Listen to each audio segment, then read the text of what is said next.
Sophia Bennett has always believed in keeping boundaries. As a tutor, she knows the rules. Maintain professionalism, keep distance, never get involved with the parents. Especially not the devastatingly handsome single fathers who look at you like they can see straight through to your soul. But rules become meaningless when you're standing in the moonlight with a man who shouldn't want you, whose eyes glow amber in the darkness, whose touch burns hotter than any humans ever could. Sophia doesn't remember when she first noticed something was different about Stephen Owen. Maybe it was the way he moved, too fluid, too predatory. Maybe it was how his son, 8-year-old Tyler, sometimes spoke about the wolf like it was a member of the family. Maybe it was the night she'd hear howling in the woods behind the Owen estate and see Stephen's bedroom empty, his bed cold. Or maybe it was the night she saw him change. Now, standing in his study at midnight, watching him pace like a caged animal, Sophia knows 3 things for certain. 1. Stephen Owen is not entirely human. 2. The connection between them is dangerous, forbidden, and absolutely undeniable. 3. Whatever is hunting in the woods outside isn't just after the local wildlife anymore. It's after Tyler. And Sophia will have to decide, run from the impossible truth, or step into a world where the man she's falling for transforms under the full moon, where his son carries secrets in his blood, and where loving Stephen Owen might cost her everything she thought she knew about reality, because by day, she's just the tutor, but by night, she's becoming something she never imagined. Chapter 1. The Interview. The Owen estate sits at the edge of Coldwater Ridge like a beautiful, brooding secret. Sophia's beat-up Honda feels out of place as she pulls up the winding driveway, gravel crunching under her tires. The the mansion looms ahead, all dark wood and stone, surrounded by towering pines that seem to whisper warnings in the October wind. She checks her reflection in the rearview mirror one last time. Professional blazer, check. Resume printed on expensive paper, check. Confidence she absolutely doesn't feel. Fake it till you make it. She needs this job. After her last tutoring position ended abruptly, the family relocated to Singapore with 2 days' notice. Sophia's been living off ramen and the dwindling remains of her savings. The ad for this position seemed almost too good to be true. Private tutoring for 1 student, live-in position available, generous salary, discretion appreciated. That last part had given her pause. But desperation makes you ignore red flags. The front door opens before she can knock. Ms. Bennett. Sophia looks up and up at the man filling the doorway. Stephen Owen is nothing like his photo on the school district website. That picture showed a handsome but forgettable businessman in a suit. The man before her is something else entirely. He's tall, easily 6'3", with broad shoulders that strain against his black Henley. His dark hair is slightly too long, falling across a face that's all sharp angles and shadowed intensity. But it's his eyes that steal her breath, pale gray, almost silver, watching her with a focus that feels almost predatory. Mr. Owen, she manages, extending her hand. Thank you for seeing me. His hand engulfs hers. His skin is warm, hot, and the contact sends an unexpected jolt up her arm. His nostrils flare slightly, and something flickers across his face. Surprise? Recognition? He releases her hand quickly. Too quickly. Come in. His voice is deep, rough around the edges. Please. The interior of the house matches the exterior. Expensive, dark, and somehow wild, despite all the refinement. Exposed beams cross the vaulted ceiling. A massive stone fireplace dominates one wall. The furniture is leather and wood, masculine and solid. But it's the photographs that catch Sophia's attention. They're everywhere, a small boy at various ages, always smiling, always with the same untamed dark hair and bright eyes. Tyler, Stephen says, following her gaze. He's 8. Bright kid. Too bright. Sometimes. The school report said he's been struggling. Stephen's jaw tightens. The school doesn't understand him. They want to put him on medication. Say he can't focus, that he's too energetic. The word comes out bitter. He doesn't need drugs. He needs someone who sees him, who can work with his nature. There's something weighted in that last word, but Sophia can't quite grasp it. I'd like to meet him, she says. He's out back. I'll take you. Stephen leads her through the house, and Sophia finds herself noticing things she shouldn't. The way he moves, silent despite his size. The way his shoulders fill the doorway. The way her pulse quickens when he glances back at her. Those strange silver eyes assessing. Professional. she reminds herself. You need this job. The back of the property opens onto acres of forest. A large yard separates the house from the tree line, and in the middle of that yard, a small boy is wrestling with a dog? No. Not a dog. Sophia stops dead. Is that a wolf? Wolf-dog hybrid, Stephen says quickly. Too quickly. Rescue. Tyler's convinced they're best friends. The animal is huge, nearly as large as the child, with thick gray fur and amber eyes.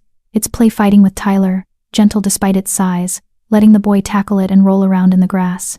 Tyler's laughter rings out, pure and joyful, and something in Sophia's chest loosens. Whatever problems this kid has at school, he's happy here. Free. Tyler.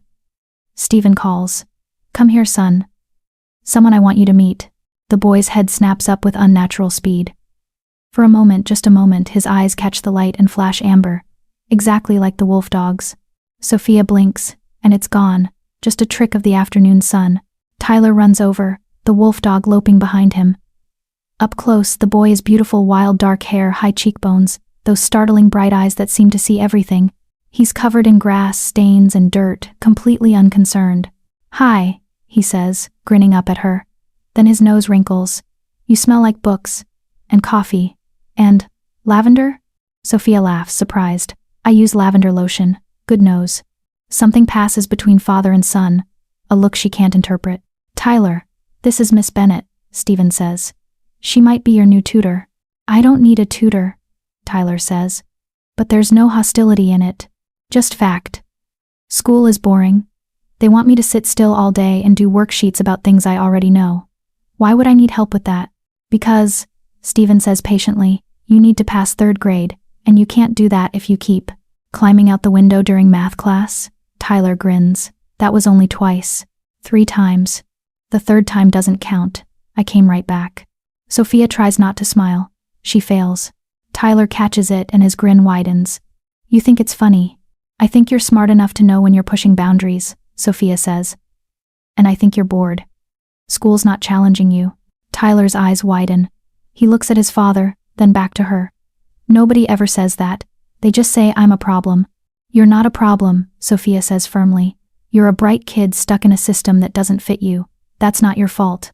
The boy moves closer, studying her with that unsettling intensity she'd seen in his father. Can you teach me about stars? And old languages? And why wolves howl at the moon? I can teach you about all of that, Sophia says. If your dad hires me, he will, Tyler says confidently. Then, to Stephen. She's good. I can tell. Stephen looks at her. And again, Sophia feels that jolt of recognition, of something passing between them that shouldn't exist between strangers. Can we talk inside? He asks. About the position. Back in his study, Stephen closes the door and leans against his desk, arms crossed. The room is lined with books, papers scattered across the massive oak desk, and more photographs of Tyler. I need to be honest with you, Stephen says. This position isn't typical. I gathered that from the discretion appreciated note. His mouth quirks in something almost like a smile. Tyler is special. He needs someone who won't judge him, who won't try to change him into something he's not. I'm not here to change anyone, Sophia says. I'm here to help him learn. He also needs someone who can handle unusual circumstances, flexible hours, sometimes very late or very early. The position is live-in because there will be nights when he needs supervision while I'm unavailable. There's that weight again, that sense of something unsaid. How often will you be unavailable? Once a month usually, for a few nights. He meets her eyes. I travel for business. It's non-negotiable. Something about the way he says it makes Sophia think business is not exactly accurate. But she needs this job, and nothing he's describing is dangerous. Unusual, yes, but not dangerous. I can do that, she says. The pay is triple what you'd make at a regular tutoring position, Stephen continues. Room and board included. You'd have your own wing of the house. Full access to the grounds. But, he hesitates. If you see or hear anything strange, anything you don't understand, you don't talk about it. To anyone. Non-disclosure agreement is part of the contract. Red flag. Definite red flag. Sophia should walk away. She should thank him politely and leave.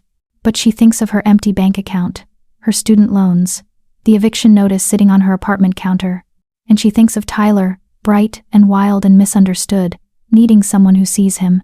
Can I see the contract? Stephen's shoulders relax slightly. He pulls out a thick folder and hands it to her. Read it carefully. Take your time. If you have questions, ask. Sophia sits and reads. The contract is comprehensive salary. Holy hell, that's a lot of money. Duties, hours, confidentiality clause, termination conditions. Everything seems standard except for one clause.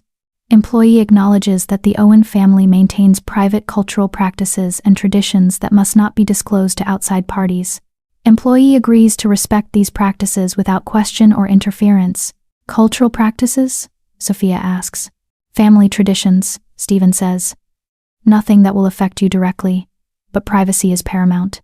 It's vague enough to be worrying, specific enough to be legally binding.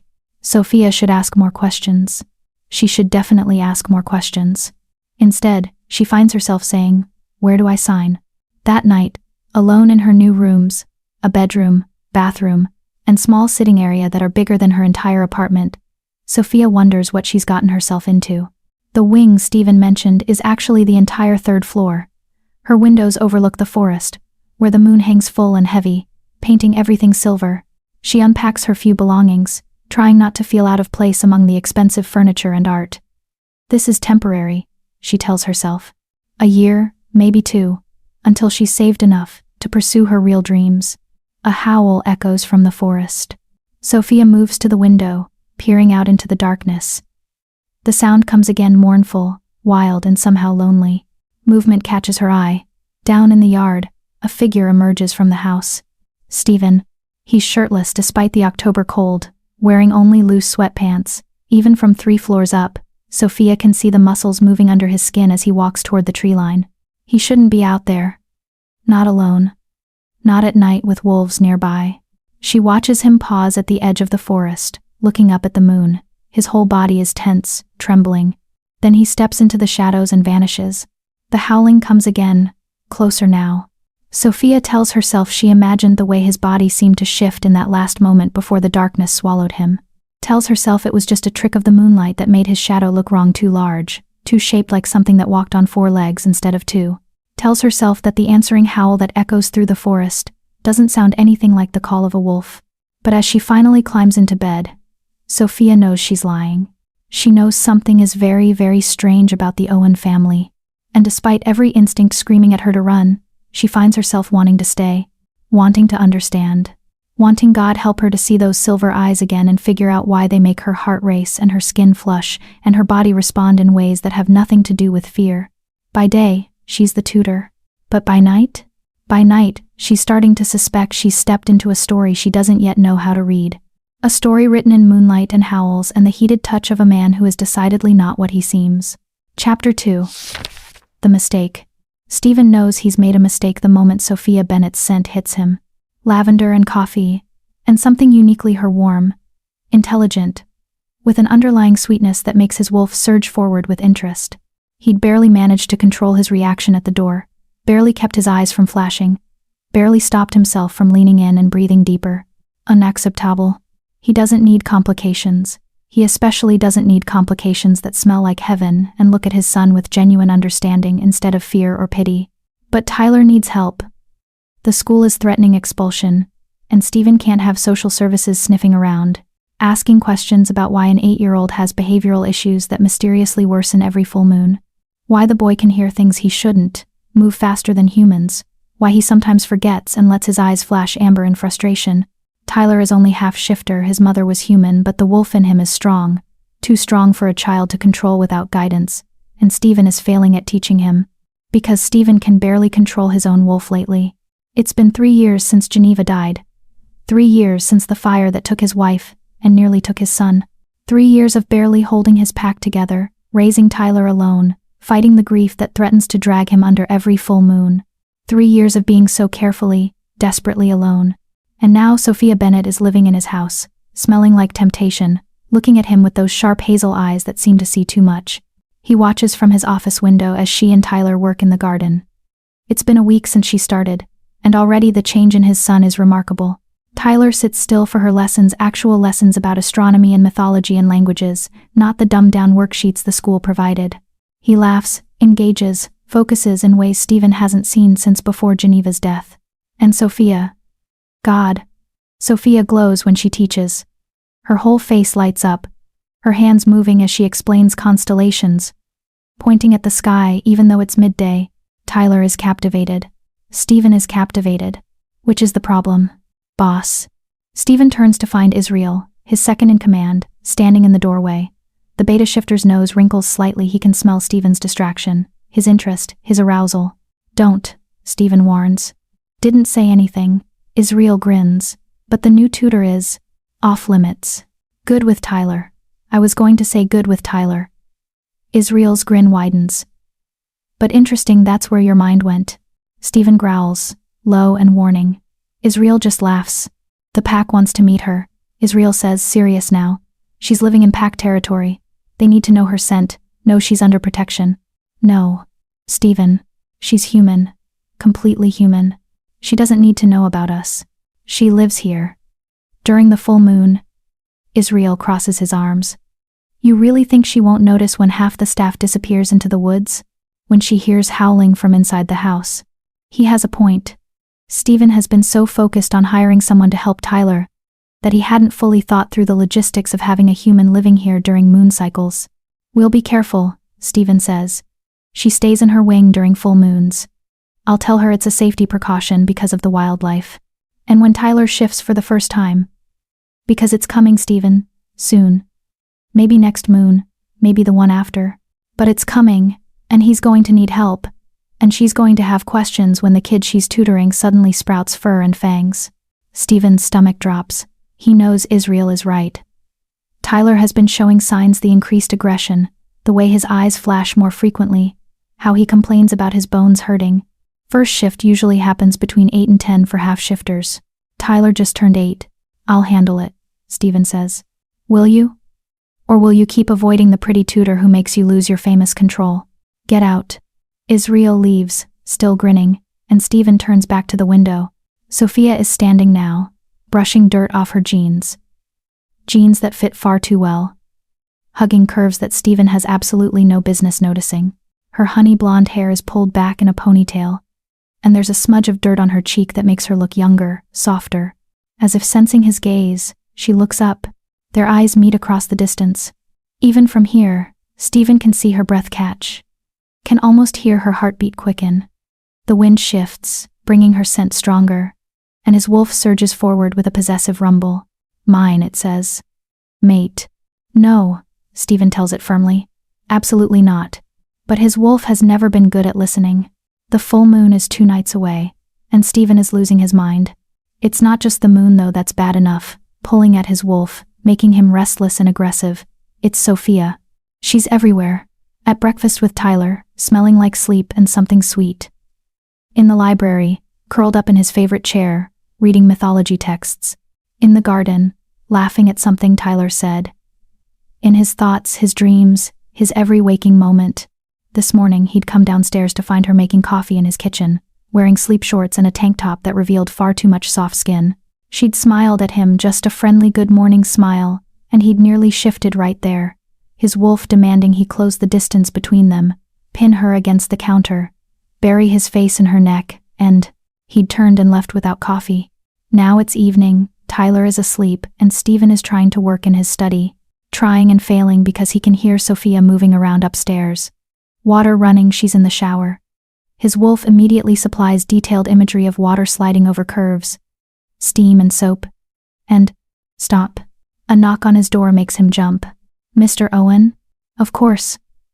Of course she's here, smelling like vanilla body wash and clean skin, wearing leggings and an oversized sweater that slides off one shoulder, revealing her collarbone. Stephen grips the edge of his desk. Sophia, what do you need? I wanted to talk to you about Tyler. She steps into the office, and Stephen's space immediately feels too small. I've noticed some patterns in his behavior that I think we should discuss. Patterns? He's brilliant, we both know that. But there's something else. He has these moments where he seems overwhelmed. Like he's hearing or sensing things that I can't, and his emotions are incredibly intense. Joy, anger, frustration, he feels everything at like volume 10. Because he's a wolf cub learning to control heightened senses. Because every smell, every sound, every emotion is amplified by the beast inside him. Stephen can't say any of that. He's a sensitive kid, he manages. It's more than that. Sophia moves closer, and Stephen's wolf perks up with interest. I think he might be neurodivergent. Maybe highly sensitive person syndrome, or sensory processing issues. There are techniques we could use to help him manage. He's fine. Mr. Owen. Stephen. Just Stephen. Stephen, she says, and his name in her mouth does things to him it absolutely shouldn't. I'm not criticizing. I'm trying to help. If Tyler has sensory sensitivities, there are ways to make his environment more comfortable. Noise-canceling headphones for overwhelming situations, weighted blankets for anxiety, dietary changes that might help. I appreciate your concern. Stephen stands, needing to end this conversation before he does something stupid. But Tyler's needs are being met. Sophia's jaw sets. Are they? Because from where I'm standing, you're raising a boy who thinks he's broken because the world is too much for him. I'm offering solutions. And you're shutting me down without even. You've been here a week, Stephen snaps. You don't know my son. I know he cried yesterday because he heard something in the woods that scared him, and when I asked you about it, you said it was nothing. I know he won't sleep without checking every lock in the house. I know he has nightmares about fire and smoke, and that's enough. His voice comes out as a growl, an actual growl, and Sophia's eyes widen. For a moment, he sees fear flash across her face. Good. She should be afraid. She should run from this house and never look back. But she doesn't run. Instead, she steps closer. What are you afraid of? She asks softly. That I'll judge him? Judge you? I'm not here to hurt your family, Stephen. I'm here to help. You can't help with this. Try me. They're standing too close now. Stephen can feel the heat of her body, can smell the rapid flutter of her pulse, can see the way her pupils dilate slightly as she looks up at him. She's attracted to him. His wolf preens at the realization, even as Stephen curses internally. This can't happen. You should go, he says roughly. Stephen. Sophia. Please. Go. Hurt flashes across her face, but she nods and turns toward the door. Relief and regret war in Stephen's chest. She pauses at the threshold. For what it's worth, Tyler told me today that he feels safer with me here, that he doesn't feel like such a freak anymore because I don't look at him like he's wrong. She glances back. Maybe think about why you're so determined to keep everyone at a distance, because from where I'm standing, it looks like you're both lonely. And you don't have to be. Then she's gone, leaving Stephen alone with his wolf howling in protest. The next evening, Israel finds Stephen splitting firewood behind the house with excessive violence. Feel better? The beta asks. No.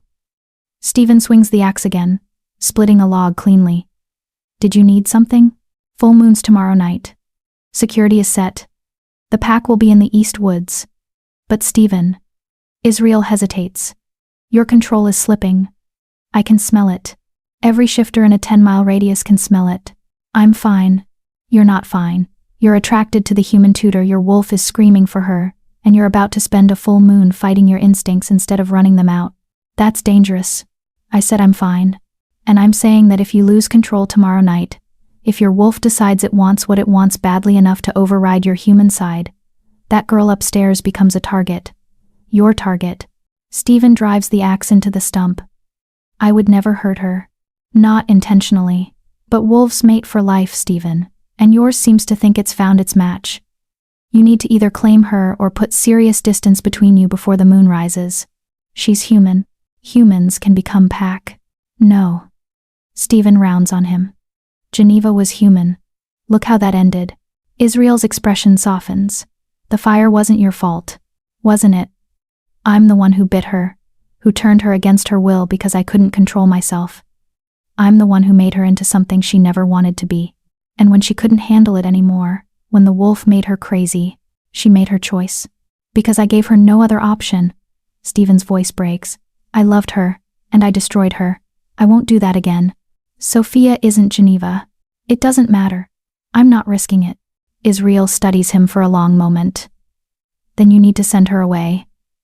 Because keeping her this close while denying what you both feel, that's its own kind of cruelty. He leaves Stephen alone with his thoughts and his guilt, and the growing certainty that Israel is right. Tomorrow night, the moon will rise. His wolf will demand its freedom. And if Sophia is anywhere nearby, if he catches her scent on the wind. Stephen goes back inside and finds paper and pen. The letter is brief. Sophia, I need you to take Tyler to town tomorrow evening and stay there overnight. Book a hotel, expense it. There's a pack initiation ceremony that you cannot witness. Take him to dinner, to a movie. Keep him distracted. Do not come back until I call you Saturday morning. This is non-negotiable. Stephen. He slides it under her door and returns to his study, where he pours 3 fingers of whiskey, and doesn't let himself think about honey blonde hair and hazel eyes and a woman who looks at his broken son like he's something precious. His wolf howls mournfully. Stephen drinks and pretends he doesn't hear it.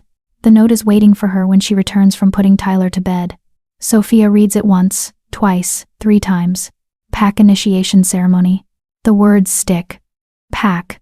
Like wolves. Like the wolf dog that follows Tyler everywhere. Like the howling she hears every night from the forest.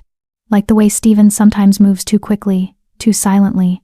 Like the way his eyes occasionally catch the light wrong, flashing silver gold instead of just gray. Sophia thinks of Tyler saying, Dad says I have to learn control before I'm ready. Ready for what? She thinks of the staff that appear and disappear without warning, always around the same time each month. She thinks of the warning in the contract, private cultural practices and traditions. And she thinks of last night, when she'd looked out her window and seen figures moving through the woods. Large figures, moving on 4 legs instead of 2. Sophia sits on her bed, note in hand, and faces a truth she's been avoiding for 2 weeks. The Owen family isn't human. Not entirely. And she has no idea what she's supposed to do with that information. Chapter 3. The Truth in the Moonlight.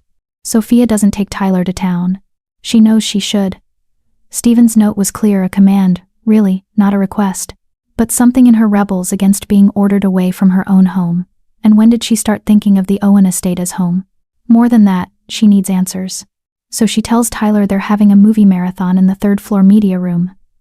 A space she's discovered is essentially soundproofed, with thick walls and no windows facing the forest. She makes popcorn, queues up 3 Marvel movies, and watches as the sun sets beyond the curtained windows. Tyler is unusually restless, fidgeting through the first movie, his attention drifting constantly. You okay? Sophia asks during a bathroom break. My skin feels weird, Tyler says, scratching at his arms. Like it's too tight, and everything is too loud. The popcorn sounds like explosions. Sophia's heart clenches. She crouches to his level.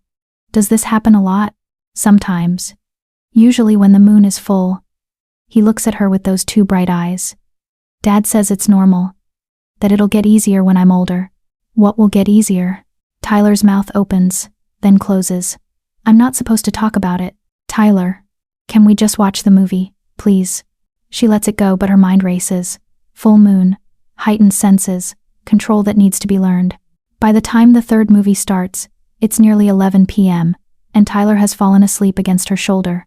Sophia carefully extracts herself and carries him to his room. He's heavier than he looks, solid muscle for an 8-year-old, and tucks him in.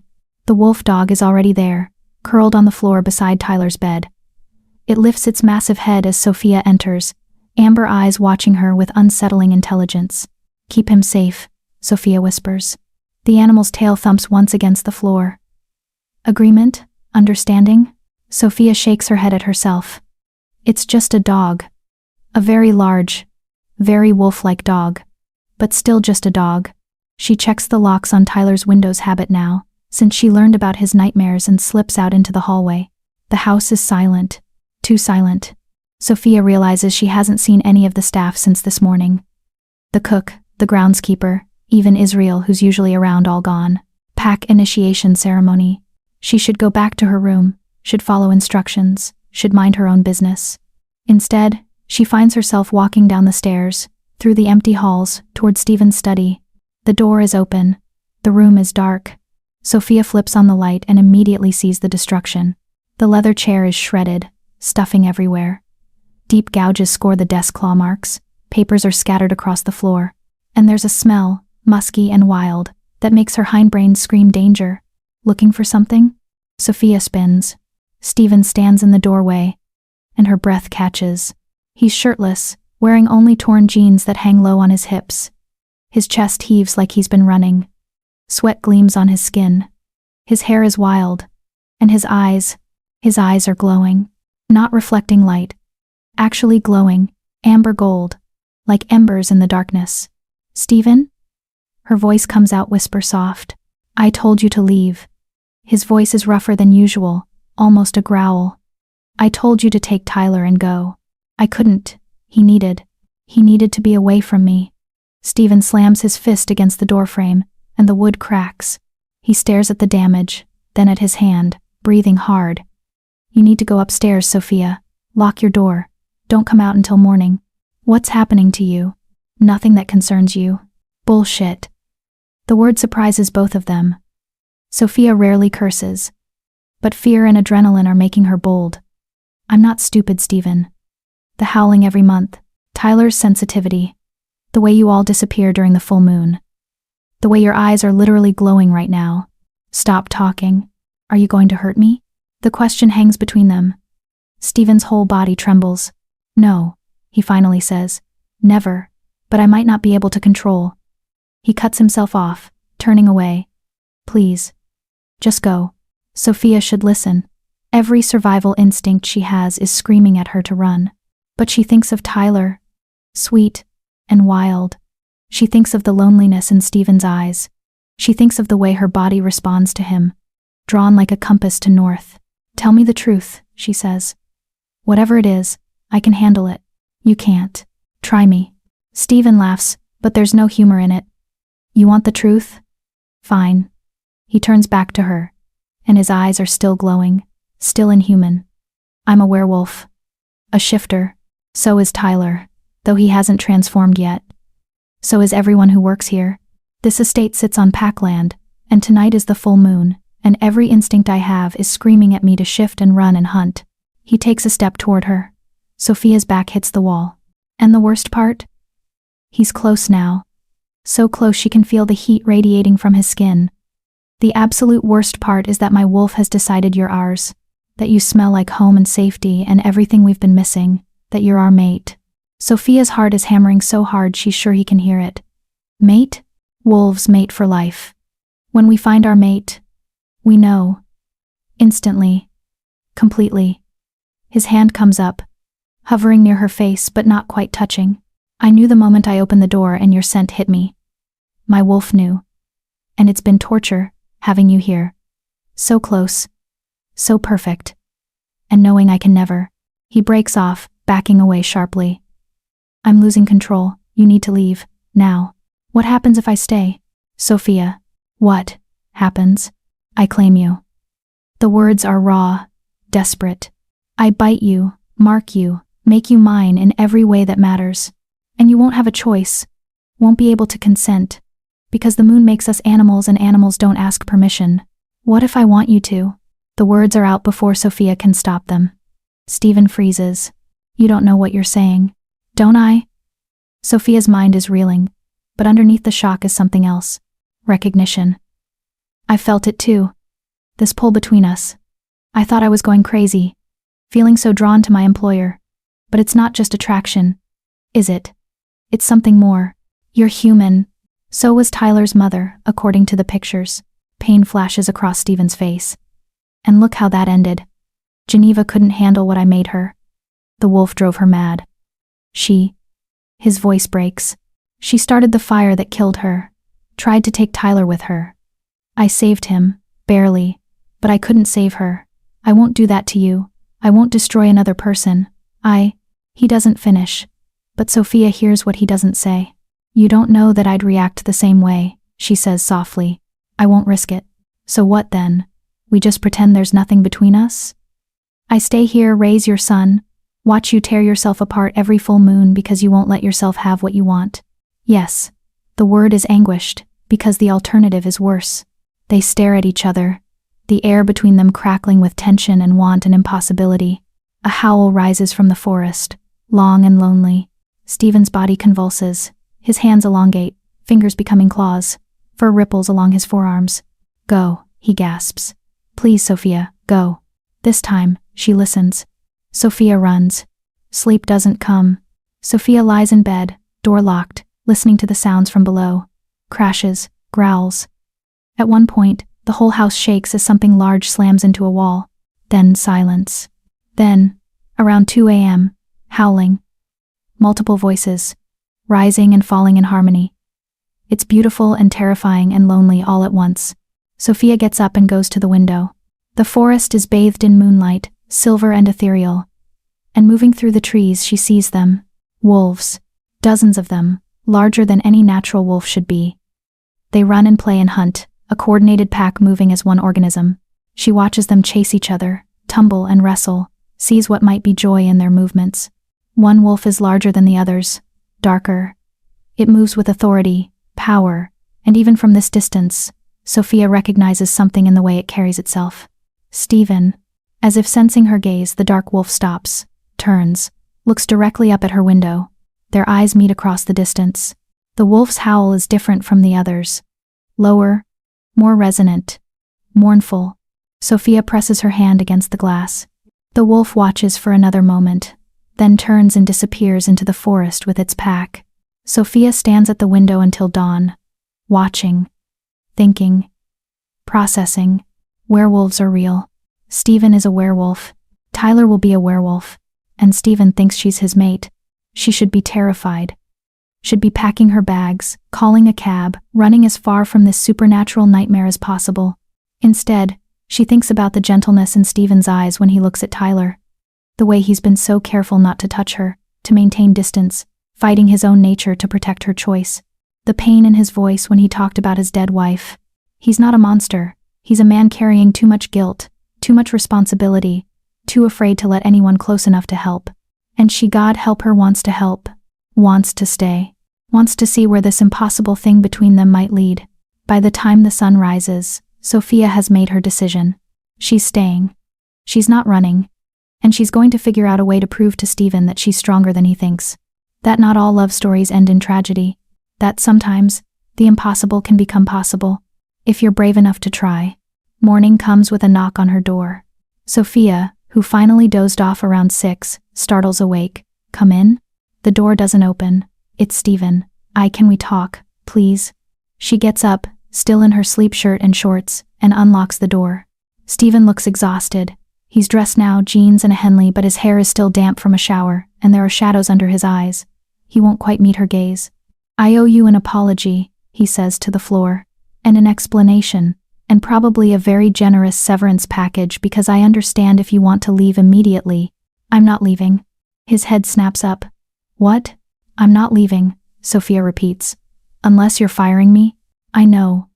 But after last night, I understand a lot more about Tyler's needs, about why he struggles, about what he's going to go through. She crosses her arms. I can help him better now, if you'll let me. Stephen stares at her like she's grown a second head. You're not afraid. I'm terrified, Sophia admits. But not of you. Not really. I'm more afraid of walking away and wondering what if for the rest of my life. Sophia, can I meet them? Your pack? Why would you want to? Because they're part of your life. Part of Tyler's life. And if I'm going to be here, really be here, I should understand that. Stephen runs a hand through his hair. This is insane. You're human. You should be running. Yeah, well, Sophia smiles slightly. I've never been great at doing what I should. Despite everything, Stephen's mouth quirks. Almost a smile, I've noticed. So? Can I meet them? He studies her for a long moment, those silver eyes searching her face. You're serious. Completely. They're going to think I've lost my mind. Have you? Probably. But he's definitely smiling now, small and cautious but real. Okay, tonight, dinner with the pack. But Sophia? His expression sobers. This isn't a game. Once they know you know. Once you're part of this world. There's no going back to normal. You can't unknow what you know. Can't unsee what you've seen. I understand. Do you? Because my world is dangerous. There are other packs, not all friendly. There are hunters who would kill any human who knows our secret. There are rules and politics and risks that… Stephen.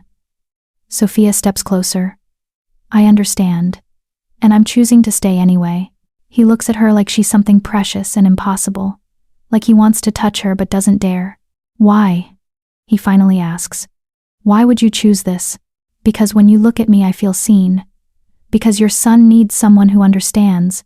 Because I've been sleepwalking through life and you woke me up. Because when that wolf looked at me last night, I didn't see a monster. I saw loneliness. And I know what that feels like. Sophia doesn't say any of that. Instead, she says simply, because everyone deserves a chance. Even werewolves. Stephen's laugh is surprised and genuine. You're incredible, you know that? Heat rises in Sophia's cheeks. I'm really not. You are. He reaches out, then stops himself, hand hovering in the air between them. I should go. Let you get dressed. We'll talk more later. He turns to leave. Stephen? He pauses, looks back. Thank you for trusting me with the truth. Something warm and wondering crosses his face.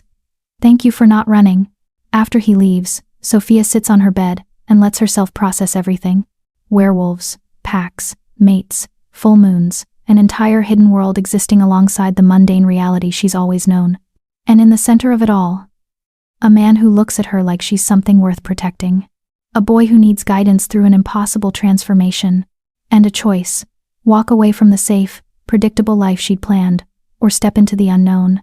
Sophia thinks of the wolf's mournful howl last night. Thinks of Stephen's careful distance, his fear of hurting her.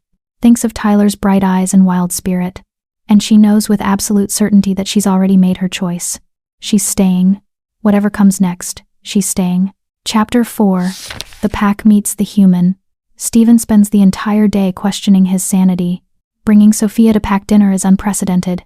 Humans don't meet the pack unless they're being turned. And even then, it's usually after the bite, after they've committed to the transformation. But Sophia isn't being turned.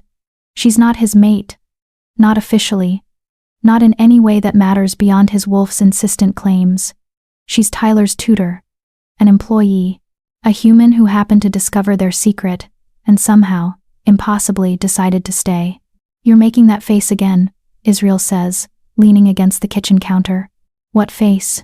The face that says you're overthinking everything, and probably having an existential crisis. Israel grins. It's very dramatic. Very alpha, in turmoil. I'm not in turmoil. You're introducing a human to the pack. A human you're clearly gone for. A human who smells like she wants to climb you like a tree, by the way. That's not turmoil? Stephen growls. Can you not talk about her scent? Why? Because it makes you think about how much you want to. Israel. Israel. Get to know her better? Israel's grin widens. I was going to say, get to know her better. What were you thinking about, boss? Stephen considers demoting his second in command. Is everything ready? Backyard set up, grills heating, packs arriving at 7. Israel sobers slightly. They're curious. And concerned. You haven't shown interest in anyone since Geneva. Now you're bringing a human around? People are going to have opinions. I don't care about their opinions. You should. You're the alpha. Your choices affect the whole pack. Israel holds up a hand before Stephen can respond. I'm not saying don't do this. I'm saying be prepared for pushback. Especially from Rebecca. Stephen grimaces. Rebecca, one of his senior pack members, had made her interest in becoming his mate very clear over the past year. She's strong, capable, pure-blooded shifter. Everything an alpha should want. Everything Stephen doesn't feel even a spark for. Rebecca will deal with it, Stephen says. Will she? Or will she make Sophia's life difficult? It's a valid concern. Pack hierarchy is complicated, and a human who has the alpha's attention but no official status, that's vulnerable territory. I'll make it clear that Sophia is under my protection, Stephen says. Anyone who harms her answers to me. Israel nods approvingly. Good. That should help. And boss? For what it's worth, I like her. Tyler's happier than I've seen him in years. And you're different. Less like you're carrying the world on your shoulders. I am carrying the world on my shoulders. That's what alphas do. Yeah. But maybe you don't have to carry it alone. Israel leaves before Stephen can formulate a response. By 7 p.m., the backyard is full of shifters. Stephen's pack isn't huge, 23 adults. A handful of children, but they're loyal, strong, and protective of their own. They mill around the yard, talking and laughing, the smell of grilling meat heavy in the air. Tyler is with the other pack kids, roughhousing in a way that would alarm human parents but is perfectly normal for wolf children. He's laughing, genuine and free, and Steven's chest tightens with love and worry. Soon, Tyler will shift, and everything will change. Alpha. Rebecca approaches, sleek and confident, in a way that draws eyes. She's beautiful, dark-haired, sharp-featured, powerful. I heard we have a special guest tonight. Tyler's tutor will be joining us, Steven says neutrally. Rebecca's smile doesn't reach her eyes. How? Interesting. Does she know what we are? She does. And you trust her with that knowledge? I do. I see. Rebecca moves closer, her hand landing on Steven's arm. Her touch is warm, familiar, and does absolutely nothing for him. I hope you know what you're doing. Humans are fragile and curious. That's a dangerous combination. Sophia can handle herself. Can she? Rebecca's voice drops.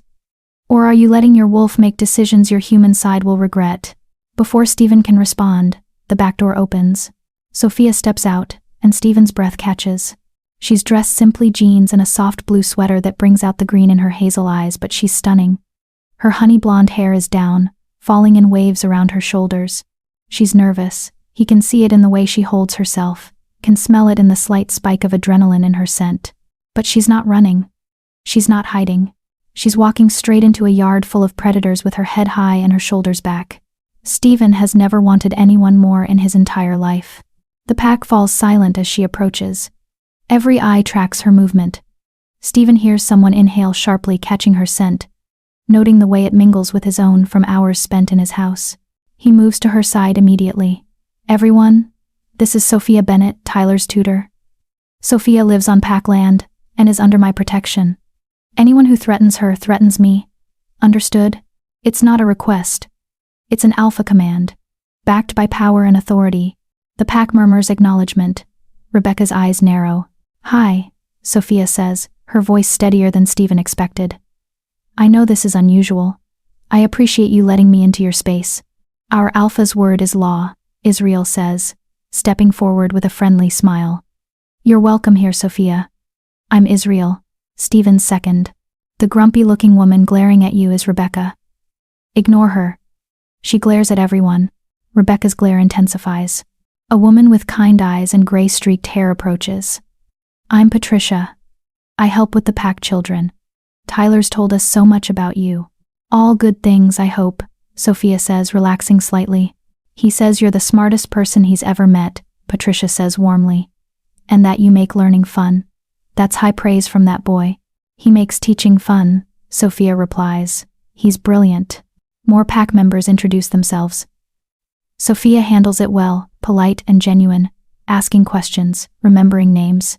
Steven watches her charm his pack one by one, sees the way the initial suspicion gradually softens. Even Rebecca can't find fault with Sophia's manners, though she clearly wants to. Tyler spots Sophia and runs over, colliding with her in a hug that nearly knocks her over. You stayed. Dad said you might leave, but you stayed. Of course I stayed, Sophia says, hugging him back. I told you I would. Even though we're weird? You're not weird. You're special. There's a difference. Tyler beams up at Steven. I like her. Can we keep her? Several pack members laugh. Steven feels his face heat. She's not a pet, Tyler. I know that, but can she stay? Forever? That's up to Sophia, Steven says, meeting her eyes. She holds his gaze. Something warm and knowing in her expression. I'm not going anywhere. His wolf rumbles approval. Dinner is surprisingly easy. Sophia sits between Steven and Tyler, fielding questions from curious pack members about her background, her education, her thoughts on living with shifters. She answers honestly but carefully, never revealing discomfort even when the questions get personal. So you're really okay with all this? Asks Thomas, one of the younger shifters. The shifting, the pack dynamics, the whole werewolf thing. I'm still processing, Sophia admits. But yeah, it's not that different from any other culture, really. You have traditions, hierarchies, ways of doing things. I'm just learning the rules. Today. Most humans can't handle knowing, Rebecca says coolly. They either run or they try to expose us. What makes you different? Sophia considers the question. I don't know that I am different. Maybe I've just spent my life feeling like an outsider bouncing between foster homes, never quite fitting in anywhere. This is different, but I've always been different. At least here. There's a reason for it. Something shifts in the pack's energy. Foster kid. Orphan. No family. Pack understands that. Pack is built on creating family where blood fails. You got no one? Patricia asks gently. No one, Sophia confirms. It's just me. Not anymore, Tyler announces. Now you have us. Sophia's eyes shine suspiciously bright. Yeah, I guess I do. Stephen's hand finds hers under the table. He doesn't plan it, his body just moves. Her fingers thread through his, warm and real and perfect. Rebecca notices. Her jaw tightens, but she says nothing. After dinner, the pack kids start a game of tag that quickly becomes a wrestling match. Tyler joins in, laughing and rowdy, and Sophia watches with a smile. He's good with them, Patricia says, settling beside Sophia. Usually takes him a while to warm up to new people, but with you? Instant trust. He's a sweet kid, Sophia says. He's had a hard few years. Lost his mama. Almost died in that fire. Stephen's done his best. But raising a half-shifter alone. Patricia shakes her head. It's not easy. Boy needs a mother figure. I'm not, Sophia starts. Not saying you are. Not yet anyway. Patricia pats her hand. But I see the way you look at each other, you and the alpha. And I see the way he looks at you, like you're water and he's been dying of thirst. Sophia's face flushes. It's not like that. I just work for him. You keep telling yourself that, honey. Patricia walks away, leaving Sophia flustered. Stephen appears at her side moments later. You okay? Your pack is very direct. That's one word for it. He offers his hand. Walk with me. Sophia takes it, and they slip away from the party, into the quieter edges of the yard where the forest begins. Thank you, Stephen says once they're alone. For tonight, for staying, for being so gracious with them. They're your family, Sophia says simply. Of course I'd be gracious. Most humans wouldn't see it that way. I'm not most humans. No. Stephen stops, turning to face her. You're really not. They're standing close, the moonlight filtering through the trees, painting everything silver. Sophia's face is tilted up to his, her eyes dark and warm. Stephen could kiss her. Should kiss her. His wolf is howling for it, every instinct screaming to claim, to mark, to make her understand that she's his. But he doesn't. Because she deserves better than a broken alpha who can't promise he won't destroy her the way he destroyed his wife. I should get you back, he says roughly. It's getting late. Disappointment flashes across her face, quickly hidden. Right. Of course. They walk back in silence, hands still linked, both wanting more, and neither willing to take the first step. Later, alone in her room, Sophia stands at her window and watches the pack leave in ones and twos, heading back to their homes on pack land. She thinks about the way they moved around each other, comfortable, connected, family in every sense that matters. She thinks about Tyler's joy, Patricia's warmth, even Rebecca's suspicion. It's all real, all genuine. This isn't a cult or a threat. It's just people, unusual people, yes, but still people trying to live their lives and protect their own. And Stephen. Sophia touches her lips, imagining what didn't happen, what she wanted to happen. A knock startles her. She opens the door to find Tyler in his pajamas, his wolf dog beside him.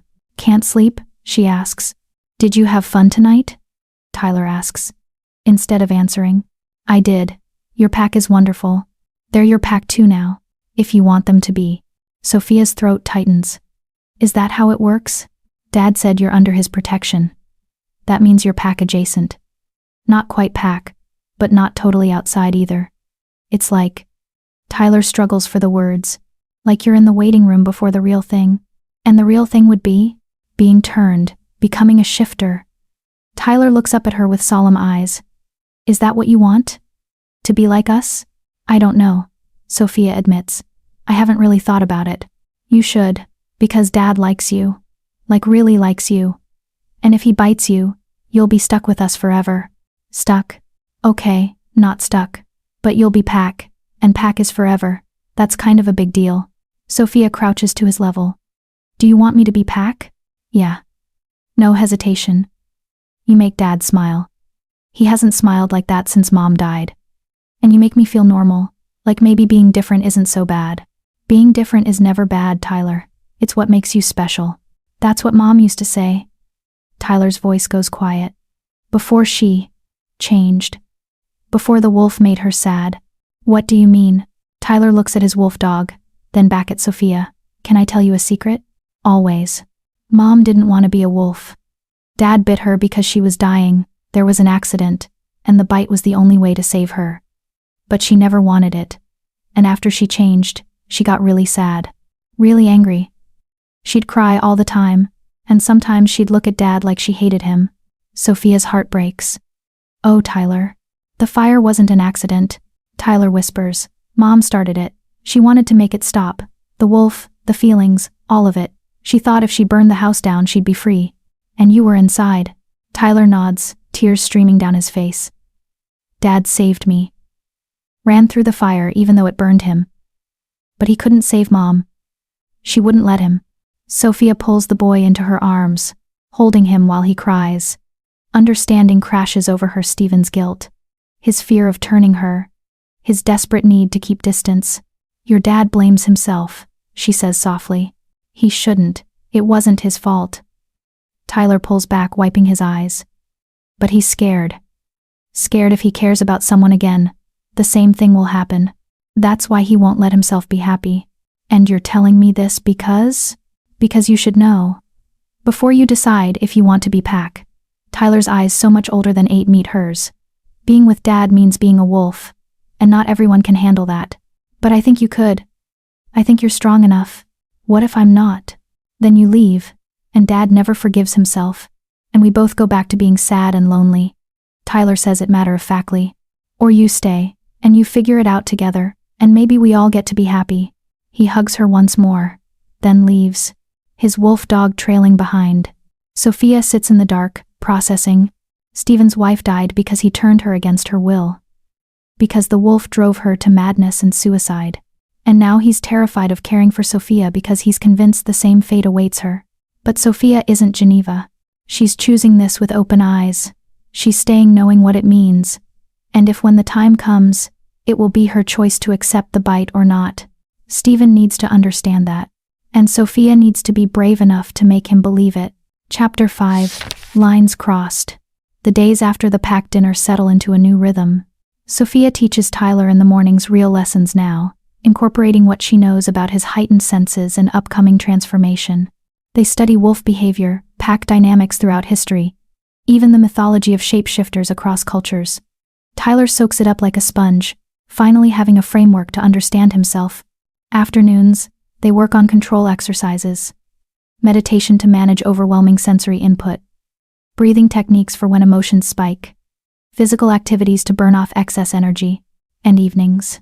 Evenings are becoming dangerous. Stephen has been joining them for dinner every night. What started as a simple meal has evolved into something more: lingering conversations, shared laughter, moments of eye contact that last too long and mean too much. He's careful never to touch her, maintains his distance, but Sophia feels the pull between them like a physical thing, magnetic and undeniable. Tonight, Tyler goes to bed early, exhausted from a day of playing with the Pack kids. Sophia finds herself alone with Stephen in the library, both of them reading or pretending to read in comfortable silence. Can I ask you something? Sophia says finally. Stephen looks up from his book. Of course. Tyler told me about Geneva. About the fire. Every muscle in Stephen's body goes tense. Did he? I'm not asking you to talk about it if you don't want to. But I need you to know that I understand now. Why you're so careful with me. Why you keep pulling away. Sophia, let me finish. She sets down her book, meeting his eyes. What happened to Geneva was a tragedy. But it wasn't your fault. You saved her life, the only way you knew how. I made her into something she never wanted to be, Stephen says, his voice raw. I took away her choice. Because she was dying, you saved her, and she spent the rest of her life hating me for it. Hating what she'd become. He stands, pacing to the window. The wolf made her unstable. Depressed. Violent sometimes. She'd have episodes where she didn't recognize Tyler. Where she saw threats everywhere. I had to watch the woman I loved lose herself piece by piece. Knowing it was my fault. It wasn't. It was. The words come out harsh. I bit her without consent, Sophia. In the moment, with her dying in my arms, it seemed like the only option. But I should have let her go. I should have let her die human rather than trap her in a body and mind she couldn't control. Sophia stands, moving closer. Did you love her? Yes. God, yes. Then you did what people who love each other do. You fought for her. You tried to save her. Sophia stops a few feet away, giving him space but holding his gaze. The fact that it didn't work doesn't make it wrong, doesn't it? Stephen's laugh is bitter. She died anyway, and she took her own life to do it. That's not fighting. That's giving up. That's mental illness, Sophia says gently. Depression. Probably PTSD from the transformation. Maybe other things. Did she have therapy, medication, support? Stephen's silence is answer enough. You didn't know, Sophia continues. You were dealing with something unprecedented, a human-turned shifter who couldn't handle it. How were you supposed to know what she needed? I should have known. I'm the alpha. I'm supposed to protect my pack, my family. And I failed. You're not omniscient, Stephen. You're just a man trying his best. Sophia takes another step closer. A good man. A man who's been carrying guilt that isn't his to carry. You don't understand. I understand that you're terrified of history repeating itself. That you look at me and see another person you might destroy. She's close enough to touch now. Close enough to feel the heat of his body. But I'm not Geneva. I know that. Do you? Because every time we have a moment, you pull away.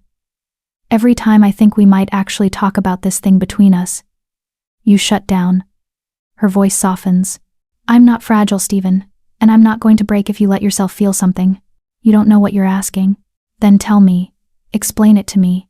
Because right now, all I see is a man punishing himself for something that wasn't his fault and pushing away something that could be good because he's too afraid to try. Stephen turns to face her fully, and the look in his eyes steals her breath. Hunger, longing, desperation. You want to know what I'm afraid of? His voice is low, dangerous. I'm afraid that the moment I let myself have you, I won't be able to stop. That my wolf will take over and claim you before you've had a chance to truly understand what that means. I'm afraid that you'll wake up one day, transformed and bound to me for life, and realize you made a terrible mistake. And I'm afraid. His voice cracks. I'm afraid that I'll love you and lose you the same way I lost her, and I won't survive it a second time. The confession hangs between them, raw and bleeding. Sophia's heart pounds. You think you could love me? I think I already do. The words come out like they're being torn from him. I think I've been in love with you since you refused to run. Since you looked at my son like he was precious. Since you walked into a yard full of predators with your head high and your heart open. And that terrifies me more than anything else in my life. Stephen. No, let me finish. Because you need to understand. He moves closer, and Sophia can see him trembling with the effort of control. If we do this, if we cross this line, there's no going back. My wolf will claim you as its mate. The pack will expect us to formalize it. And eventually, if you want to truly be with me, you'll have to choose, stay human and watch me age slower than you, or accept the bite and become like me. I know. Do you really understand what the bite means? The transformation is agony, Sophia. 3 days of your body tearing itself apart and rebuilding. And even if you survive that, you'll be a wolf. You'll have instincts, urges, needs that you never had as a human. You'll be bound to the pack hierarchy. To me, to this life. Your old life, your old dreams, they'll all be gone. What if I told you I don't have dreams worth keeping? Sophia says quietly. What if I told you that for the first time in my life, I feel like I belong somewhere? That teaching, Tyler, being here with you, meeting your pack, it's the most real I've felt in years. You've known us for 3 weeks. So? Does time matter when something feels right? Yes, Stephen says desperately. Because infatuation fades. New relationship energy burns out. What happens in 6 months when the novelty wears off and you're stuck as a shifter, bound to a damaged alpha and his traumatized son? What if it doesn't fade? What if this is real? We can't know that. No, Sophia agrees. We can't, but we won't know anything if you keep running from it. They're inches apart now. Sophia can see the war in his eyes, want versus fear, need versus guilt. I'm not running, she whispers. I'm choosing to stay. Choosing to see where this goes. Can't you meet me halfway? For a long moment, Stephen just stares at her. Then, slowly, he raises his hand and cups her face. The contact is electric. Sophia's breath catches as his thumb brushes her cheekbone. His skin is so warm, almost hot, and the gentleness of his touch contrasts with the barely restrained power she can feel thrumming through him. You're making this very difficult, he murmurs. Good. His laugh is soft, almost broken. You're supposed to be sensible. You're supposed to protect yourself. Maybe I'm tired of being sensible. Sophia leans into his touch. Maybe I want to take a risk. The risk is me, Sophia. I'm dangerous. You're not dangerous to me. You can't know that. Yes, I can. She covers his hand with hers. Because I've seen the way you are with Tyler. The way you've been with me. You're careful, Stephen. So careful it hurts to watch sometimes. You're not gonna hurt me. Not intentionally. But what if? Sophia's voice is firmer now. You can't live in what ifs forever. At some point you have to take a leap of faith. I don't deserve that faith. That's not your call to make. It's mine. She looks up at him, letting him see everything she feels. And I have faith in you. I have faith in us. Even if you don't. Something breaks in Stephen's expression. The careful control, the rigid distance it cracks. He leans down, his forehead resting against hers. You're going to ruin me. Or maybe I'm going to help put you back together. His other hand comes up, framing her face, and Sophia's entire world narrows to this. His hands, his breath, his presence surrounding her. If we do this, he says, his voice barely above a whisper, I need you to promise me something. Anything. If it gets to be too much the pack, the transformation, me, you'll tell me. You'll be honest. And if you need to leave, I'll let you go. No matter how much it kills me. Stephen, promise me, Sophia. Because I can't do this, can't let myself hope, if there's even a chance I'm trapping you the way I trapped Geneva. Sophia sees the fear in his eyes, the genuine terror that he'll somehow repeat history. And she understands that this is what he needs, the reassurance that she has agency, choice, freedom. Even if it means leaving him. I promise, she says softly. If it becomes too much, I'll tell you. I won't suffer in silence. I won't let it destroy me. And you'll leave if you need to? Yes. Even though the thought of leaving now, after everything, makes her chest ache. I'll leave if I need to. The tension in his shoulders eases slightly. Okay. But Stephen? I don't think I'm going to need to. I think I'm exactly where I'm supposed to be. His eyes close. When they open again, they're glowing faintly amber, his wolf rising to the surface. You're sure about this? I'm sure about you. That's all it takes. Stephen closes the distance and kisses her. It's gentle at first, tentative, questioning. But Sophia responds immediately, rising on her toes, her hand sliding into his hair, pulling him closer. The gentleness evaporates. Stephen's control fractures, and suddenly he's kissing her like a man drowning, like she's air and he's been suffocating. His hands move from her face to her waist, pulling her flush against him. Sophia gasps at the contact. At the heat and hardness of his body, at the way he consumes her. She's been kissed before. But never like this. Never with such desperate intensity. Such barely leashed hunger. Stephen breaks away, breathing hard, his eyes fully amber now. I should stop. Don't you dare. He groans and kisses her again, deeper this time. His hands slide under her sweater, touching bare skin, and Sophia arches into him. The logical part of her brain that says, this is moving too fast, too soon, shuts off completely. She wants this. Wants him. Has wanted him since that first day when he opened the door and looked at her like she was something unexpected and perfect. Stephen lifts her effortlessly, setting her on the edge of his desk. Sophia wraps her legs around his waist, pulling him closer, and he makes a sound that's half growl, half moan. Sophia. Her name is a prayer, a plea, a warning. If we don't stop now, then don't stop. His control shatters. What happens next is a blur of heated kisses, desperate touches, whispered names. Stephen's mouth finds her throat, and Sophia tilts her head back, giving him access. She feels his teeth graze her pulse point, not biting, just tasting, and her whole body shivers. Not yet, he murmurs against her skin. Not until you're ready, not until you're sure. I'm sure. Not tonight. He pulls back, and Sophia sees the effort it takes him. Tonight is for this, just this. And he proceeds to kiss her senseless, mapping every inch of exposed skin, learning what makes her gasp and sigh and moan. His hands are everywhere, careful, reverent, worshipful, like she's something precious. By the time they finally pull apart, both breathless and disheveled, Sophia feels like she's been taken apart and put back together. "I should let you sleep," Stephen says, his voice rough. "I don't think I can sleep after that." His smile is slow and satisfied and completely male. "Good. Because I won't be sleeping either. Thinking about me? Always." He brushes a strand of hair from her face. "You've ruined me for anything else." Sophia's heart soars. "Is that a bad thing?" "No." His expression softens. "It's terrifying and wonderful and more than I thought I'd ever have again." "Then let yourself have it. Have me. Have us." "I'm trying." He helps her down from the desk, steadying her when her legs wobble. "God, I'm trying." They walk upstairs together, hands linked, and part at Sophia's door with one more lingering kiss. "Good night, Stephen." "Good night, Sophia." He touches her face one more time. "Thank you." "For what?" "For not giving up on me." He leaves before she can respond, disappearing down the hallway to his own room.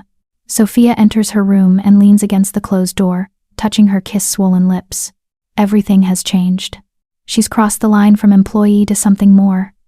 From outsider to someone who belongs. And despite all the risks, all the unknowns, all the ways this could go wrong, Sophia has never felt more right about anything in her life. Chapter 6. The First Shift. 3 days later, Stephen wakes to Tyler screaming.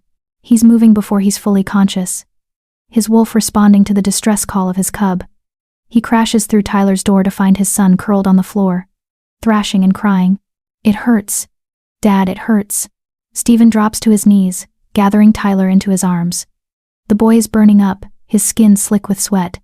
His eyes flash amber, then brown, then amber again. No. Not yet. He's too young. But Stephen can see the signs. Tyler's bones are shifting under his skin, trying to reshape themselves. His teeth are elongating into fangs. His hands spasm, fingers trying to become claws. "I've got you," Stephen says, forcing his voice to stay calm. "I've got you, son. Just breathe. Make it stop." Tyler sobs. "Please. Make it stop." "I can't. But I can help you through it." Stephen looks up to find Sophia standing in the doorway, her face pale. "Call Israel. Tell him first shift. He'll know what to do." Sophia doesn't waste time with questions. She runs. Tyler convulses in Stephen's arms, his body fighting itself. Too young. Most half-shifters don't experience first shift until 9 or 10. Tyler is only 8. His body isn't ready for this. But the wolf doesn't care about readiness. Israel arrives within minutes, Patricia close behind. They take in the situation with grim efficiency. "We need to get him to the shift room," Israel says. Now. The shift room is a reinforced space in the basement, designed for exactly this situation. Padded walls, no windows, temperature controlled. A safe place for new shifters to transform without hurting themselves or others. Stephen carries Tyler down, the boy's screams echoing through the house. Sophia follows, her hand pressed to her mouth, tears streaming down her face. "Sophia, you shouldn't." Stephen starts. "I'm not leaving him." There's no time to argue. Stephen lays Tyler on the thick mat in the center of the room. The boy's body is convulsing harder now, bones cracking and reshaping in ways that make Stephen's stomach turn even after years of witnessing transformations. "It's going to be okay," Stephen tells his son, stroking his sweat-soaked hair. "You're strong. You can do this." "Hurts," Tyler gasps. "Dad." His spine arches impossibly, and Tyler screams again. His shirt tears as his body expands, muscles building too quickly. Fur begins to sprout along his arms in patches. Sophia makes a choked sound. "This is normal," Patricia says quietly, moving to stand beside her. "It looks horrible, but it's normal. His body is learning. The first time is always the hardest." "How long?" Sophia whispers. "Hours. Maybe longer since he's so young." Tyler's screams continue for what feels like an eternity. His body twists and reforms, caught between human and wolf, unable to complete the transformation. His face elongates slightly, then snaps back to human. His hands become paws, then hands again. Stephen holds him through it all, whispering encouragement, lending what strength he can. His own wolf is agitated, wanting to shift in sympathy, wanting to show Tyler how it's done. But Tyler needs his father right now, not another wolf. Listen to me, Stephen says, his voice firm. Stop fighting it. The pain comes from resistance. Let your body do what it needs to do. Can't, Tyler gasps. You can. Feel the wolf inside you? Stop pushing it away. Let it come forward. Scared. I know. But I'm right here. I won't leave you. Tyler's eyes amber now, fully wolf meet his father's. Promise? I promise. Something shifts in Tyler's expression. The terror eases slightly, replaced by trust, and his body finally completes the transformation. It happens in a rush, bones snapping into new configurations, muscles flowing like water, fur spreading across skin. Tyler's scream becomes a howl, high and young and afraid. And then, lying on the mat where an 8-year-old boy had been, is a wolf cub. He's small, maybe 40 pounds, with Tyler's dark coloring and bright amber eyes. His fur is fluffy and slightly uneven, like he hasn't quite figured out how it all works yet. He wobbles when he tries to stand, legs not quite coordinating. Stephen's chest is so tight he can barely breathe. His son, his cub. Finally a wolf. Tyler, he says softly. You did it. You shifted. The cub whines, looking up at Stephen with confusion and fear. I know it's scary. I know everything is different, smells, sounds, the way your body moves. But you're okay. You're perfect. Tyler takes a tentative step forward, then another. His legs tangle and he falls, yelping in surprise. Sophia makes a soft sound. Stephen looks back to see her smiling through tears. He's beautiful, she whispers. The cub's head snaps toward her voice. He tilts his head, studying her with those two intelligent eyes. Then, moving more carefully this time, Tyler pads over to Sophia. He bumps his head against her leg, the wolf equivalent of a hug. Sophia drops to her knees and wraps her arms around him. You're so brave. You know that? So brave. Tyler's tail wags slightly. Can he understand us? Sophia asks, looking at Stephen. Every word. The wolf and the human are the same mind, just different forms. Stephen moves closer, placing a hand on Tyler's back. He just can't respond in words right now. How long will he stay like this? First shift usually lasts a few hours. His body needs to adjust. Stephen runs his fingers through Tyler's fur. And then we'll teach him how to shift back. What if he can't? It's Israel who answers. He will. It's instinct. Like breathing. They settle in to wait. Patricia leaves to get water and food, shifting burns massive amounts of energy. Israel stays, his presence calming and steady. Tyler explores the room in awkward, stumbling movements, sniffing everything, his tail wagging when he discovers his own wolf dog waiting outside the door. That's Storm, Stephen explains. Your companion. He's been waiting for you to shift so you could run together. Tyler yips excitedly, pawing at the door. Not yet, Stephen says firmly. First you learn control, then you get to run. The cub whines but backs away from the door. Sophia watches everything with wonder and lingering fear. Stephen catches her eye and mouths. You okay? She nods, but he can see the shock in her eyes. This is what she'd be signing up for. This pain, this transformation, this complete remaking of self. Could she really handle it? 6 hours later, Tyler shifts back to human. The return transformation is faster but still painful. The cub's body convulses, bones breaking and reforming, fur retreating beneath skin. Tyler's human screams replace the wolf's whines. And then he's a boy again, naked and shaking and exhausted. Stephen wraps him in a blanket, holding him close. You did so well. I'm so proud of you. That was horrible. Tyler mumbles against his chest. The first time always is. It gets easier, I promise. When can I do it again? Stephen laughs, relieved. If Tyler wants to shift again, he's not traumatized. Not for a few days. Your body needs to rest. Patricia appears with food protein heavy, designed to help with recovery. Tyler devours it while Stephen explains what comes next. Learning to control the shift, training to fight in wolf form, understanding pack dynamics as an actual member rather than just an alpha son. Can Sophia help? Tyler asks. I'm not sure how. I want her to see me as a wolf. I want her to know that's part of me too. Tyler looks at Sophia, who's been sitting quietly in the corner. You're not scared, are you? I'm terrified, Sophia admits. But not of you. Never of you. Of what then? Of how much that hurt. of how young you are to go through something like that. Her voice breaks. You're just a baby. I'm not a baby, Tyler protests. I'm a wolf now. You're both, Stephen says. And that's okay. Tyler yawns hugely. Can I sleep now? Yes. In your own bed. Real sleep. Israel helps Stephen get Tyler upstairs and settled. The boy is asleep before his head hits the pillow, Storm curled protectively at his feet.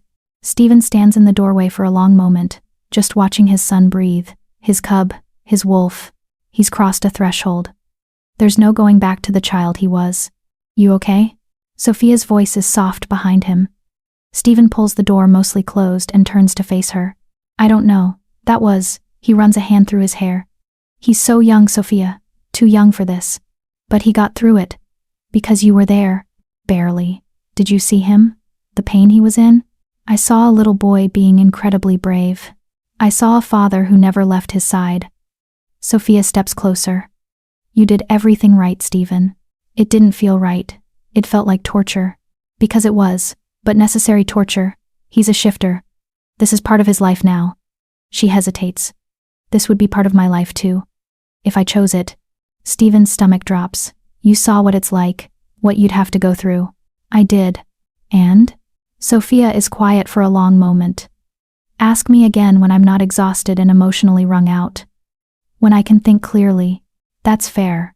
But Stephen's heart sinks. She's reconsidering. Of course she is. Who would willingly choose that kind of pain? They walk to her room in heavy silence. At her door, Sophia pauses. Can I ask you something? Anything. Was it worth it? For Geneva? Even with how things ended, was becoming a shifter worth it?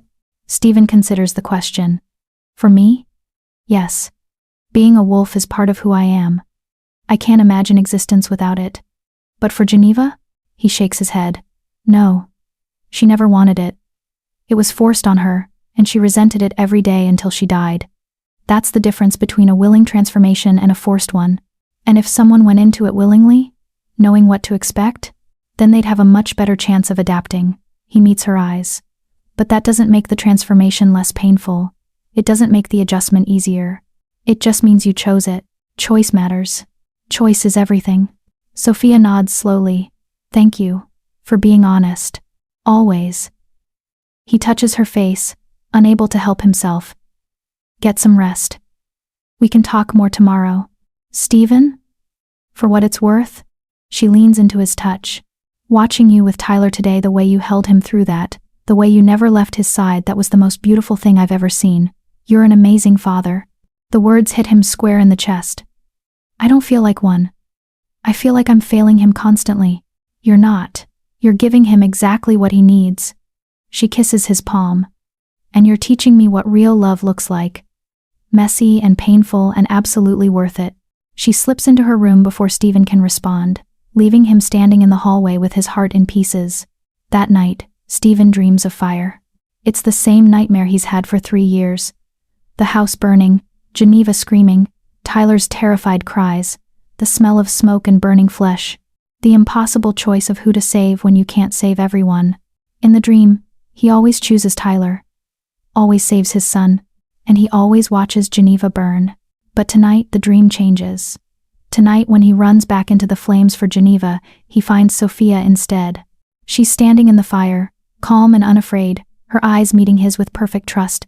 It doesn't have to end this way, she says. Not if we choose differently. I can't lose you. Stephen gasps, reaching for her. You won't. I'm not her, Stephen. I'm not Geneva. I'm choosing this with open eyes. The fire is the past. Let it go. She takes his hand. And the flames don't burn her. Don't burn him. They walk out of the inferno together. And when Stephen looks back, the house is whole. Unburned. Perfect. How? He asks. Because this time, you're not alone. Sophia smiles. This time, we face it together. Stephen wakes with tears on his face and hope in his heart, and the absolute certainty that he's falling in love with a woman brave enough to walk through fire for him. The question is, can he be brave enough to let her? Chapter 7, The Decision. Sophia spends the next 2 days researching. If she's going to make this decision, this life-altering, irreversible decision, she needs information. Real information. Not just romantic notions about running under the full moon and being with Stephen forever. She corners Israel in his office, a converted game room on the second floor. "I need you to be brutally honest with me," she says. Israel looks up from his laptop, eyebrows raised. "About? What it's really like. Being a shifter. Especially for someone who was turned rather than born."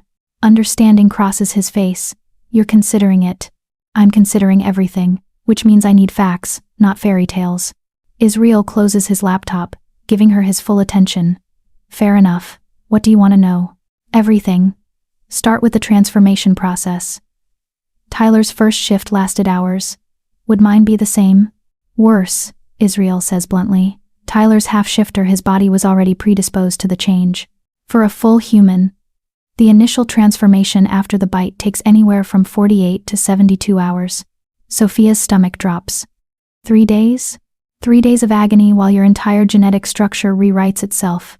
Your bones break and reshape, your organs shift, your senses amplify to levels that can drive people temporarily insane. Some turned shifters describe it as dying and being reborn. He pauses. Geneva screamed for 2 solid days. And after? Once the transformation is complete? Then comes the adjustment period. Learning to control the shift, managing heightened senses, dealing with the wolf instincts that now share your brain. For some people, it's relatively smooth. For others, he shakes his head. It's like having a wild animal living in your skull, constantly fighting for control. How long does that last? Depends on the person. Some adjust in months, some take years, and a small percentage never fully adjust. They're stuck in a constant battle between human and wolf, unable to find balance. What happens to them? Israel's expression is grim. They either go rogue, lose themselves to the wolf completely, or they end up like Geneva. The mental strain becomes too much. Sophia processes this. What percentage are we talking about? How many turned shifters fail to adjust? Maybe 15% have serious problems, 5% become true casualties, death or permanent insanity. He leans forward. But Sophia, those are usually people who were turned against their will, who went into it traumatized or unwilling. Choice matters. A lot. Stephen said the same thing. He's right. Willing transformations have much better outcomes. But it's not a guarantee. Israel studies her. "You're really thinking about this? About letting Stephen bite you?"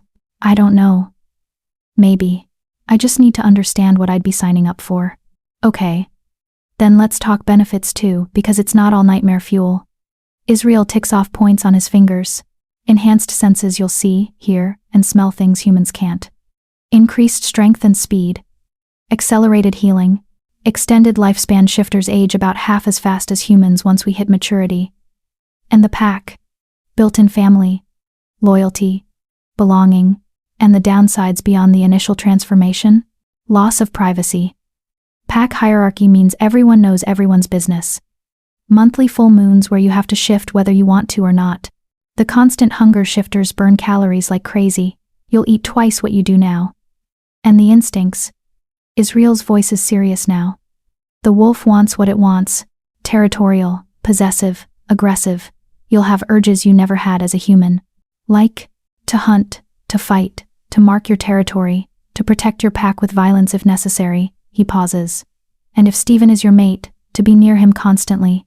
Mated wolves don't do well with separation. Sophia hadn't considered that. How not well? Physical pain, anxiety. In extreme cases, depression or illness. The mate bond is powerful, Sophia. It's not just romance, it's a biological imperative. Once you're bonded, you need each other. That sounds codependent. To humans, maybe. To wolves, it's survival. We're pack animals. We're not meant to be alone. Israel tilts his head, studying her. Is that a deal breaker? I don't know yet. Sophia thinks about Stephen, about the pull she already feels toward him. Would that intensify? Become overwhelming? What else? Children. If you and Stephen have kids, they'll be shifters. You'd be raising wolf cubs, dealing with first shifts, teaching control. It's not easy. Tyler turned out okay. Tyler has a strong alpha father and was born half-wolf. Your kids would be the same half-shifter from a turned mother and born shifter father. But the genetics are tricky. Sometimes the wolf is dominant, sometimes dormant. You won't know until they hit puberty. Sophia's head spins with information. This is a lot. It's a life-changing decision. It should be a lot. Israel's expression softens. Look, I like you. Tyler adores you. And Stephen is happier than I've seen him in years. I want this to work. But I also want you to go into it with eyes open. I appreciate that. One more thing. Israel hesitates. Geneva. She's the ghost in this room. The reason you're so careful. The reason Stephen is terrified. But you're not her, Sophia. You're stronger, more stable, more willing. Don't let her tragedy become your fear. How do I know I won't end up like her? You don't. None of us knows our future. But you can control how you prepare, how you choose, how you fight for what you want. He stands, moving to the window. Geneva was turned while dying in a car accident. She woke up in a hospital, already changing, with no preparation and no consent. She resented Stephen for it, resented Tyler for existing, resented the wolf for taking her humanity. That resentment poisoned everything. And you think because I'd choose it, I'd be different. I think because you're choosing it for the right reasons, you'll be different. Geneva was turned to save her life. You'd be turned to build a life. That's a huge distinction. Sophia nods slowly, absorbing everything. One last question, she says. If you were me, human, falling for an alpha, facing this choice, would you do it? Israel smiles. I'm not you. But I can tell you this. I've never regretted being a shifter for even a moment. Even the painful parts. Even the difficult parts, it's worth it to be part of something bigger than myself. To have pack, family, purpose. He meets her eyes. The question isn't whether it's worth it in general. It's whether it's worth it to you. That afternoon, Sophia finds Patricia in the garden, tending to late-season vegetables. Can I help? Sophia asks. Course, honey. Grab some gloves. Patricia hands her a basket. We're harvesting the last of the tomatoes before the frost. They work in companionable silence for a while before Patricia speaks. You're thinking about the bite. It's not a question. Sophia shouldn't be surprised. Shifter senses probably picked up on her anxiety days ago. Is it that obvious? To us? Yes. You smell like confusion and fear and determination all mixed together. Patricia straightens, pressing a hand to her lower back. Want to talk about it? Israel gave me the facts. I was hoping you could give me something else. Like what? The emotional truth. What it's really like, day to day, being a turned shifter. Patricia considers this, then gestures to a bench at the edge of the garden. They sit, and she's quiet for a long moment. I was turned 30 years ago, Patricia finally says. My husband was a shifter. He bit me on our wedding night because I asked him to. I wanted to be part of his world, to share everything with him. What was it like? The transformation? Hell, pure hell. I screamed myself hoarse. And Thomas, my husband, he held me through every second of it. Afterward, I was angry. So angry at him for not warning me how bad it would be, at myself for asking, at the world for making it necessary. Patricia smiles softly. We didn't speak for a week after I could finally shift back to human. But you stayed together? We did. Because under the anger was love. And once I adjusted, once I learned to control the wolf, I understood what I'd gained.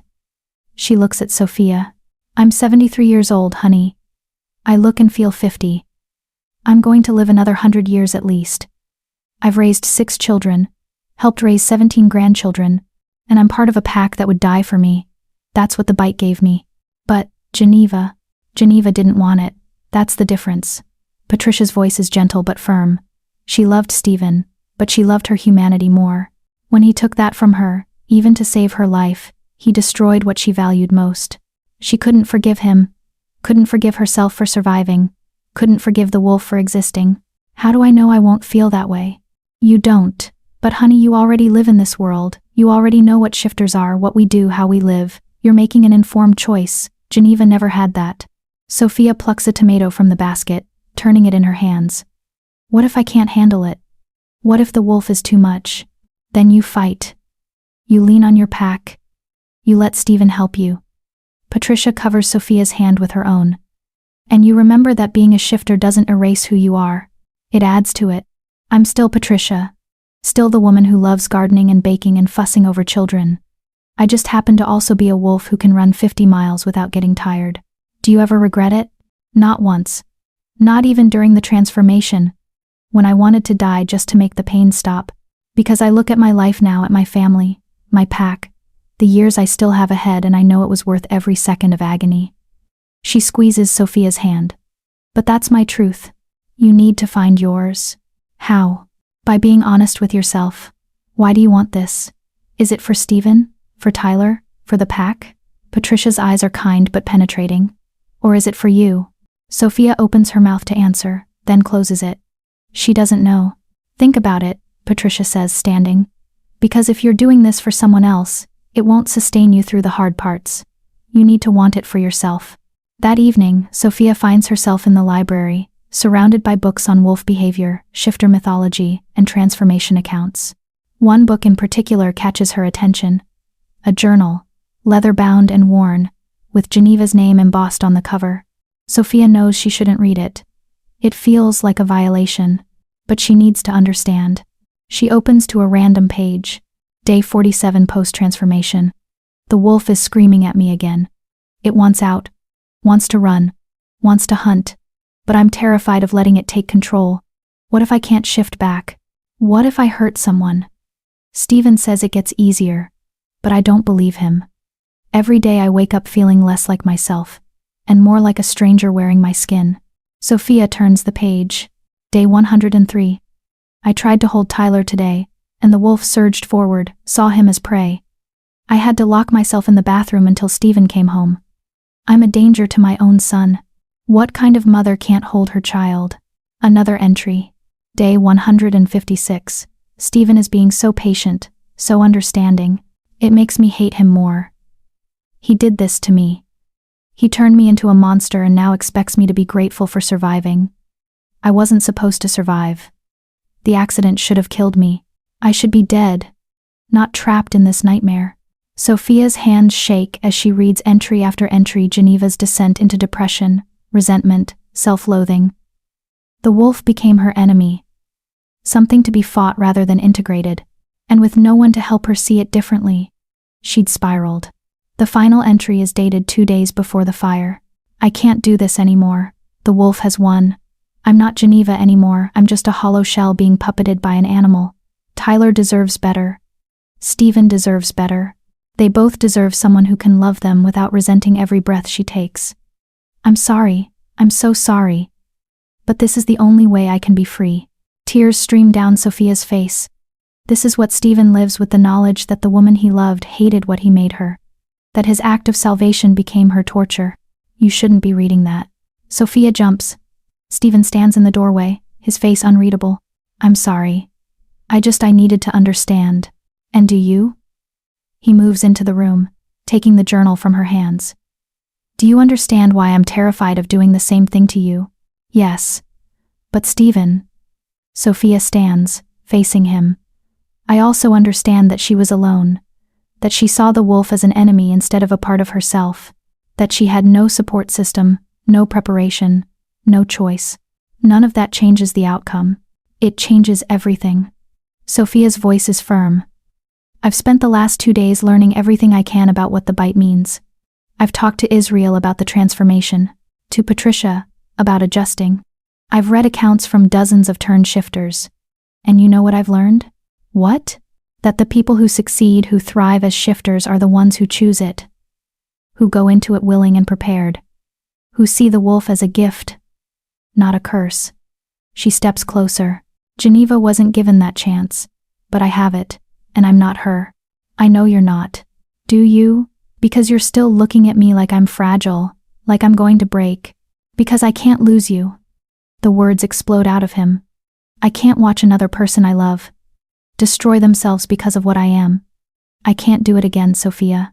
Then don't do it the same way. Sophia reaches for his hands. Don't turn me because you have to. Don't turn me to save my life. Let me choose it, Stephen.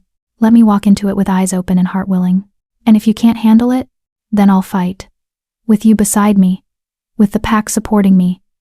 With every tool and resource I can find. She squeezes his hands. I'm not saying it'll be easy, but I'm saying it's possible. Stephen searches her face, warring emotions clear in his eyes. Why would you risk it? You could have a normal life, find a normal man, have a normal family. I don't want normal, I want this.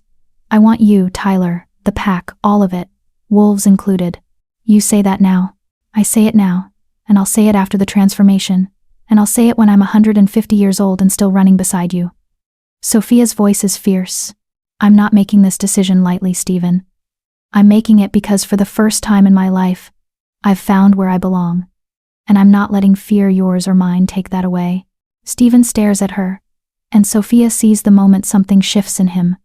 The fear doesn't disappear, but hope edges past it. You're sure? I'm sure. When? Sophia takes a deep breath. After the next full moon. I want to see Tyler's second shift first. I want to be certain I understand what I'm asking for. And I want time to prepare mentally, physically, emotionally. That's 3 weeks. 3 weeks to be absolutely sure, to ask every question, to make peace with my choice. She touches his face. And 3 weeks for you to accept that I'm not going to change my mind. Stephen leans into her touch, his eyes closing. I'm terrified. So am I. But I'm more terrified of walking away and wondering what if for the rest of my life. He opens his eyes, and they're glowing amber. If we do this, if I bite you, I'm claiming you as my mate. Officially. No going back. I know. The pack will expect a mating ceremony. It's tradition. Okay.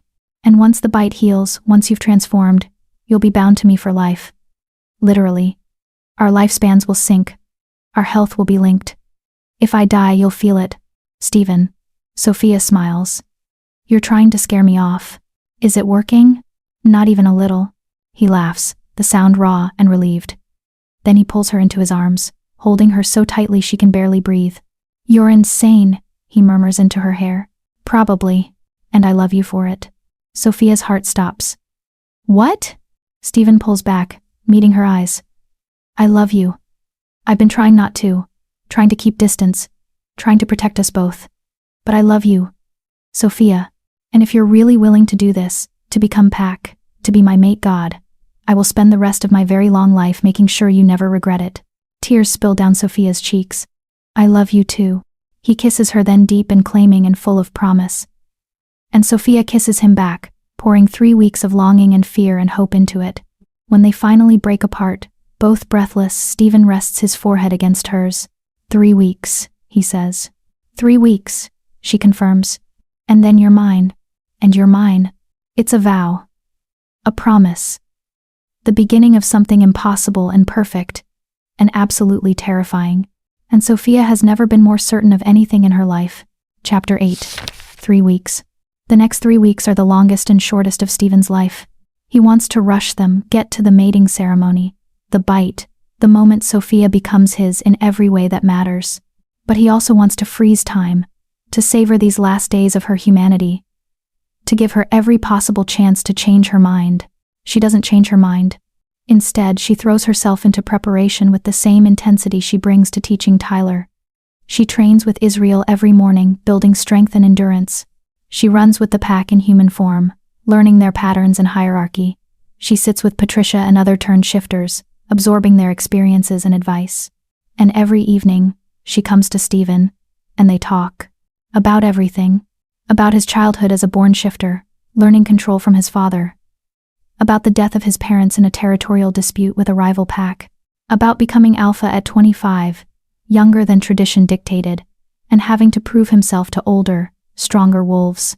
About Geneva, the good parts this time, not just the tragedy. How they met at a charity gala, how she'd been drawn to his intensity, how they'd fallen fast and hard. How she'd laughed like music and danced in the rain and made him feel human in the best possible way. How he'd thought that love would be enough. It wasn't her fault. Stephen says one night, lying beside Sophia in her bed, they haven't made love yet, both agreeing to wait until after the mating ceremony. But they sleep together now, tangled in each other's arms. She tried. God, she tried so hard to make it work. But the wolf was too strong. And she was too fragile. And I didn't know how to help her. You did everything you could, Sophia murmurs, her fingers tracing patterns on his chest. Did I? Sometimes I wonder if I just gave up. If I should have fought harder, found better help, tried different approaches. Stephen. You can't save someone who doesn't want to be saved. But what if she did want to be saved? What if she was crying out for help and I just didn't hear it? Sophia props herself up on one elbow, meeting his eyes. Did you love her? Yes. Did you try to help her? Every day. Did you force her to stay? Trap her? Hurt her? No. Never. Then you did what you could. The rest was her choice. Sophia's voice is gentle but firm. You can't carry guilt for someone else's decision to give up. I carry it anyway. I know. And I love you for it, for caring that much, for feeling that deeply. But Stephen, you need to let it go. Because if you keep living in Geneva's tragedy, you'll never be able to fully embrace our future. He pulls her down, kissing her forehead. How did you get so wise? Years of therapy after foster care trauma, she says wryly. Turns out being abandoned repeatedly teaches you a lot about letting go of things you can't control. I'm sorry you went through that. Don't be. It made me who I am. It taught me that family isn't about blood, it's about choice. And I'm choosing you. This pack. This life. Stephen's heart is so full it aches. 3 more days. 3 more days, she agrees. And then I'm yours. You're already mine. The ceremony just makes it official. Possessive much? But she's smiling. You have no idea. His eyes glow amber. My wolf has been going crazy knowing you're not marked yet. It wants to claim you now. What's stopping you? Tradition. Respect. The fact that the pack would be pissed if I bit you before the ceremony. He nips at her ear. Not hard enough to break skin. But after the ceremony, when we're alone, I'm going to make you mine in every possible way. Sophia shivers, arousal spiking in her scent. Promises. Not a promise. A guarantee. The second full moon arrives with Tyler much more prepared. He shifts smoothly this time, the transformation taking only 20 minutes instead of hours. His wolf form is more coordinated. Confident. He runs with the pack for the first time, staying close to Stephen but exploring, playing, learning. Sophia watches from the house, and Stephen can feel her eyes on him even in wolf form. The mate bond is already forming, pulling them together even before the bite. When he shifts back to human at dawn, Tyler is exhausted but exhilarated. That was amazing, he says, bouncing despite his fatigue. Can we do it again tomorrow?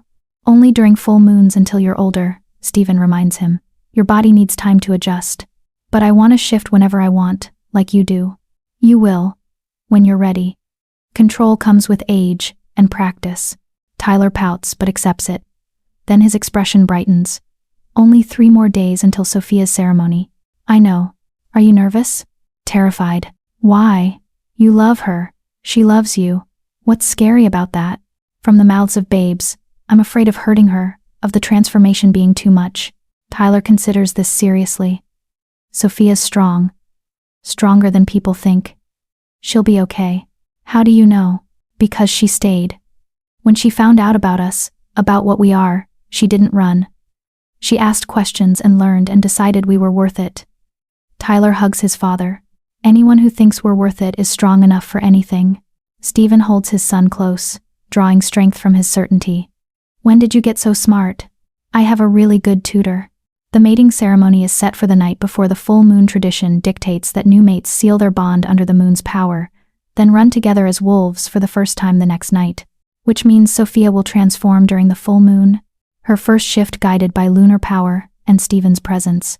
The pack spends 3 days preparing. The clearing in the heart of Packland is decorated with flowers and candles. Patricia and the other pack females help Sophia prepare ritual baths, traditional dress, blessings. Stephen barely sees her for those 3 days, which is also tradition. The separation before bonding makes the reunion more powerful. It also drives him absolutely insane. You're pacing again. Israel observes on the evening of the ceremony. I'm not pacing. You've worn a groove in the floor. That's definitely pacing. Israel grins. Nervous? What if she changes her mind? She won't. What if the transformation is too much? Then we'll help her through it. What if I'm making a terrible mistake? Then you're making it for the right reasons. Israel claps a hand on Stephen's shoulder. Brother, I've known you for 15 years. I've never seen you this happy. Whatever happens, it's worth the risk. Is it? Because if this goes wrong, it won't go wrong. Sophia isn't Geneva. You need to let that go. Everyone keeps saying that. Because it's true. Geneva was turned to save her life. Sophia is choosing this to build a life. Completely different scenarios. Stephen knows Israel is right. But the fear still sits heavy in his chest. The ceremony begins at moonrise. The entire pack gathers in the clearing, forming a circle around the sacred space. Candles flicker in the darkness, and the air smells of pine and earth and magic. Stephen stands at the center, dressed in traditional ceremonial garb, leather, and furs that mark him as Alpha. His heart pounds as he waits. Then Sophia appears. She's breathtaking. Her dress is simple, white linen that flows like water, leaving her shoulders and arms bare. Her honey blonde hair is loose, falling in waves down her back. She wears no jewelry except for a silver pendant that Patricia gave her, a wolf symbol that marks her as pack chosen. But it's her face that stops Stephen's heart. She's glowing with certainty, with joy, with love so fierce it makes his wolf howl in triumph. She walks toward him through the assembled pack, her steps steady and sure. When she reaches the center of the circle, she takes his hands. "You came," he says stupidly. "Did you think I wouldn't? I hoped. I feared." He breaks off, overwhelmed. Sophia smiles. "Breathe, Alpha. I'm not going anywhere." The pack elder, a woman named Vera who's been a shifter for over a century, steps forward. "We gather tonight to witness the bonding of Alpha and chosen mate. Stephen Owen, do you claim this woman as your own?" "Though," Stephen says, his voice strong. "I claim Sophia Bennett as my mate, my partner, my equal. I vow to protect her, provide for her, and love her for all the years we're given." "Sophia Bennett, do you accept this claim?" Sophia's eyes never leave Stephen's face. "I do. I accept Stephen Owen as my mate, my partner, my equal. I vow to stand with him, fight beside him, and love him for all the years we're given." "Then let the bond be sealed." Vera hands Stephen a ceremonial knife, silver, ancient, used in bonding ceremonies for generations. He takes Sophia's hand and makes a small cut across her palm, then does the same to his own. Blood wells, bright red in the candlelight. They press their palms together, blood mingling. "By blood we bind," Vera intones. "What was two is now one. What was alone is now pack. What was human is now—" "Wait," Sophia interrupts. The clearing goes silent. Stephen's heart stops. "Sophia," he manages. She squeezes his hand, their blood still mingling. "I'm not afraid. But before we finish this, I need to say something." "Okay." She turns to address the pack. "I know some of you have doubts about me, about whether I can handle this life, this transformation, about whether I'm strong enough to be alpha mate." Her voice is clear, confident. "And honestly, I have doubts too. This is terrifying. I'm about to become something I've never been, join a world I barely understand, bind myself to a man I've known for less than 2 months." Murmurs ripple through the pack. Stephen's stomach twists. "But I've also never been more certain of anything," Sophia continues. "Because all of this, it's not just about Stephen. It's about Tyler, who needs someone to understand him. It's about this pack, who welcomed me when they could have rejected me. It's about finally finding a place where being different isn't a flaw, it's a feature." She looks back at Stephen, her eyes shining. "And yes, it's about you. About the way you look at me like I'm something precious. About the way you've been so careful with me, so patient, even when your wolf was screaming to claim me. About the way you love your son and lead your pack and carry the weight of the world on your shoulders because you think it's your duty." Tears stream down her face now. "I'm not Geneva. I won't be what she was. But I will be your partner, your mate, your fierce protector. I will love Tyler as my own. I will fight for this pack. And I will embrace the wolf when it comes, because becoming a shifter means I get to be with you forever." The clearing is silent except for Sophia's voice. "So yes, I accept this claim. I accept this bond. I accept this transformation. And I do it with eyes open and heart willing." She turns back to Vera. "Now finish the ceremony." Vera's eyes are wet, but she smiles. "By blood we bind, by moon we seal, by love we transform. Let the claiming be complete." She nods to Stephen. "This is it. The moment everything changes." Stephen pulls Sophia close, tilting her head to expose her neck. He can feel her pulse racing, smell her adrenaline and arousal and love all mixed together. "I love you," he whispers against her skin. "I love you too. Now bite me." His fangs extend, and Stephen bites down. Sophia gasps, but doesn't pull away. His venom flows into her bloodstream, carrying his essence, his wolf, his claim. The bond snaps into place immediately, a golden thread connecting their souls, their lives, their futures. He can feel her. Not just physically, but emotionally. Her love, her determination, her slight fear, her absolute certainty. She's his, finally, completely, irrevocably his. Stephen releases her neck and licks the wound, sealing it. The bite mark will scar 2 perfect crescents that mark her as alpha mate. How do you feel? He asks. Sophia touches her neck, swaying slightly. Like I just drank lightning. Is that normal? The venom is entering your system. You'll feel strange for a few hours before the transformation starts. He catches her as her knees buckle. I've got you. The pack erupts in howls, celebration, acceptance, joy. Sophia Bennett is now Sophia Owen, alpha mate and pack member. And in approximately 6 hours, the transformation will begin. Stephen carries her to their bedroom now, not his, not hers, but theirs. The venom burns through her veins like fire and ice combined. Her senses are already sharpening. She can hear the pack celebrating outside, smell Stephen's scent stronger than ever, feel every texture against her hypersensitive skin. It's starting faster than I expected, Stephen says, laying her gently on the bed. Is that bad? No, just means your body is receptive to the change. He brushes hair from her face. Israel and Patricia are on standby. Tyler's with the pack kids. Everything's ready. How long? Until the transformation? Based on how quickly the venom is spreading, maybe 4 hours until the pain starts. Then 48 to 72 hours of actual shifting. Sophia nods, trying not to panic. 3 days. She has 3 days of agony ahead of her. Hey. Stephen cups her face. Look at me. You're not alone. I will be with you every second. Every scream. Every tear. Every moment of pain, I'll be right there. Promise. I promise. He kisses her softly. And when you come out the other side, you'll be the most beautiful wolf I've ever seen. How do you know? Because you're already beautiful. The wolf will just make it more obvious. Despite everything, Sophia laughs. Smooth talker. I have my moments. They lie together, savoring the calm before the storm. Sophia memorizes this moment, the weight of Stephen's arms around her, the sound of his heartbeat, the feeling of being completely, utterly safe. Because soon, everything will change, and there's no going back. Chapter 9. The breaking. The pain starts exactly 4 hours after the bite. Sophia wakes from a light doze to fire spreading through her veins. It's not gradual. One moment she's drowsy and warm. The next she's screaming as her entire body ignites from the inside. Stephen. She doesn't recognize her own voice, raw and animal. He's there instantly, his hands cool against her burning skin. I'm here. I've got you. It hurts, oh God. It hurts. I know, baby. I know. He gathers her into his arms as she convulses. Israel. Patricia. They appear in seconds, both moving with practiced efficiency. Patricia has supplies, cold compresses, water, towels. Israel carries what looks like restraints. We need to move her to the shift room, Israel says. Not yet. Let her stay comfortable as long as possible. Stephen's voice is tight with barely controlled emotion. Sophia's back arches as another wave of pain crashes through her.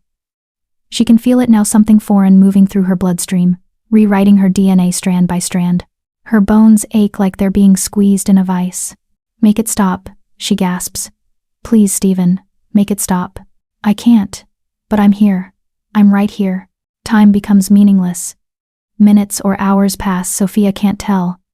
The pain builds in waves, each crest higher than the last. Her skin feels too tight, like it's trying to split apart. Her teeth ache, her jaw cramping as her facial structure begins to shift. We need to move her now, Patricia says gently, before she starts breaking bones. Stephen lifts Sophia like she weighs nothing and carries her to the basement. The shift room is exactly as she remembers from Tyler's transformation. Padded walls, soft lighting, temperature controlled. But now she's the one who'll be screaming herself hoarse here. He lays her on the mat and she immediately curls into a ball, trying to escape pain that comes from within. How long has it been? Stephen asks. 6 hours since the bite, Israel replies. She's progressing fast. Too fast? No. Just means her body isn't fighting it. That's good. Sophia barely hears them. Another wave hits and she screams, her voice breaking. She feels her shoulder blade crack, actually hears it break, and the pain is so intense she can't breathe. Sophia, listen to me. Stephen's face fills her vision. You need to breathe. In through your nose, out through your mouth. Come on, baby. Breathe with me. She tries. God, she tries. But the pain is everywhere, and breathing feels impossible when her ribs are shifting, her lungs reorganizing, her entire skeletal structure breaking down to rebuild itself. I can't do this. Yes, you can. You're the strongest person I know. I'm not. Her spine cracks with a sound like gunfire, and Sophia's scream tears from her throat. I want it to stop. Make it stop. I know you do. But you have to ride it out. Let your body do what it needs to do. I hate you, she sobs. I hate you for doing this to me. She sees pain flash across Stephen's face, but his voice stays steady. That's okay. You can hate me. Just keep breathing. Time dissolves into an endless cycle of pain and screaming and brief moments of exhausted silence. Sophia's body betrays her in every possible way. Her bones break and reshape. Her muscles tear and rebuild. Her organs shift and change. At some point she vomits. Patricia is there immediately, cleaning her up, murmuring soothing words Sophia can't process. At some point, her fingers start to extend, bones lengthening grotesquely. She stares in horror, as claws begin to emerge from her nail beds. That's good, Stephen says. That means it's working. The wolf is coming through. I don't want the wolf, Sophia screams. I want it out. Get it out of me. You're okay. You're doing so well. Stop lying. She lashes out, her newly formed claws catching Stephen's arm, drawing blood. Horror washes over her. Oh God, I'm sorry, I didn't mean. It's fine. It's already healing. See? He shows her the wounds already closing. You can't hurt me, Sophia. But she's hurting him in other ways. She can see it in his eyes, the fear that she's going through what Geneva went through, that she'll resent him, that he's destroying another person he loves. I don't hate you, she manages during a brief lull. I'm sorry I said that. I don't. Pain cuts off her words as her jaw begins to elongate. I know. Pain makes people say things they don't mean. No. She grabs his hand, holding on like an anchor. I love you. Even though this hurts, even though I want to die, I love you. Stephen's eyes shine suspiciously bright. I love you too. Then the pain intensifies again, and Sophia is lost to it. Day 2 is somehow worse than day 1.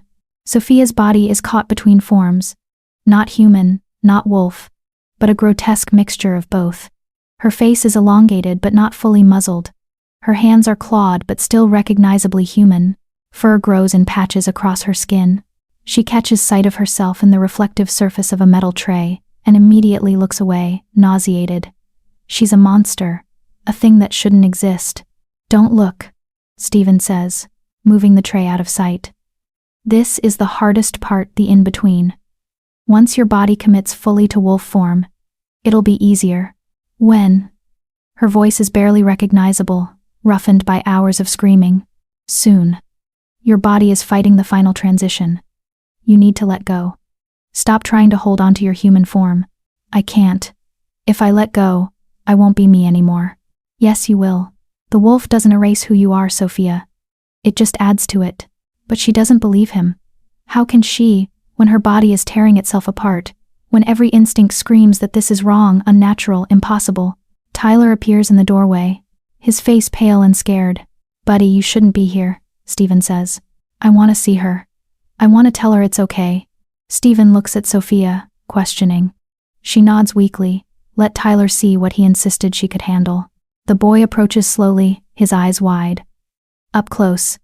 Sophia knows she must look horrifying, half human, half beast, covered in sweat and blood from where her changing skin split. Hi, Tyler says softly. Hi. The word comes out garbled, her changing mouth making speech difficult. I know it hurts. I know you're scared. Tyler sits beside her, fearless despite her monstrous appearance. But you're still you, I can tell. Your eyes are still the same. Sophia wants to argue, but looking at Tyler's earnest face, she finds she can't. The wolf isn't bad, Tyler continues. It's just different. Like learning a new language, or trying a new food. Scary at first, but then it becomes normal. What if I can't do it? Sophia whispers. You can. Because you're brave. And because we need you. Tyler takes her clawed hand in his small human one. I need you. So you have to make it through. Okay? Something shifts in Sophia's chest. Not physically, emotionally.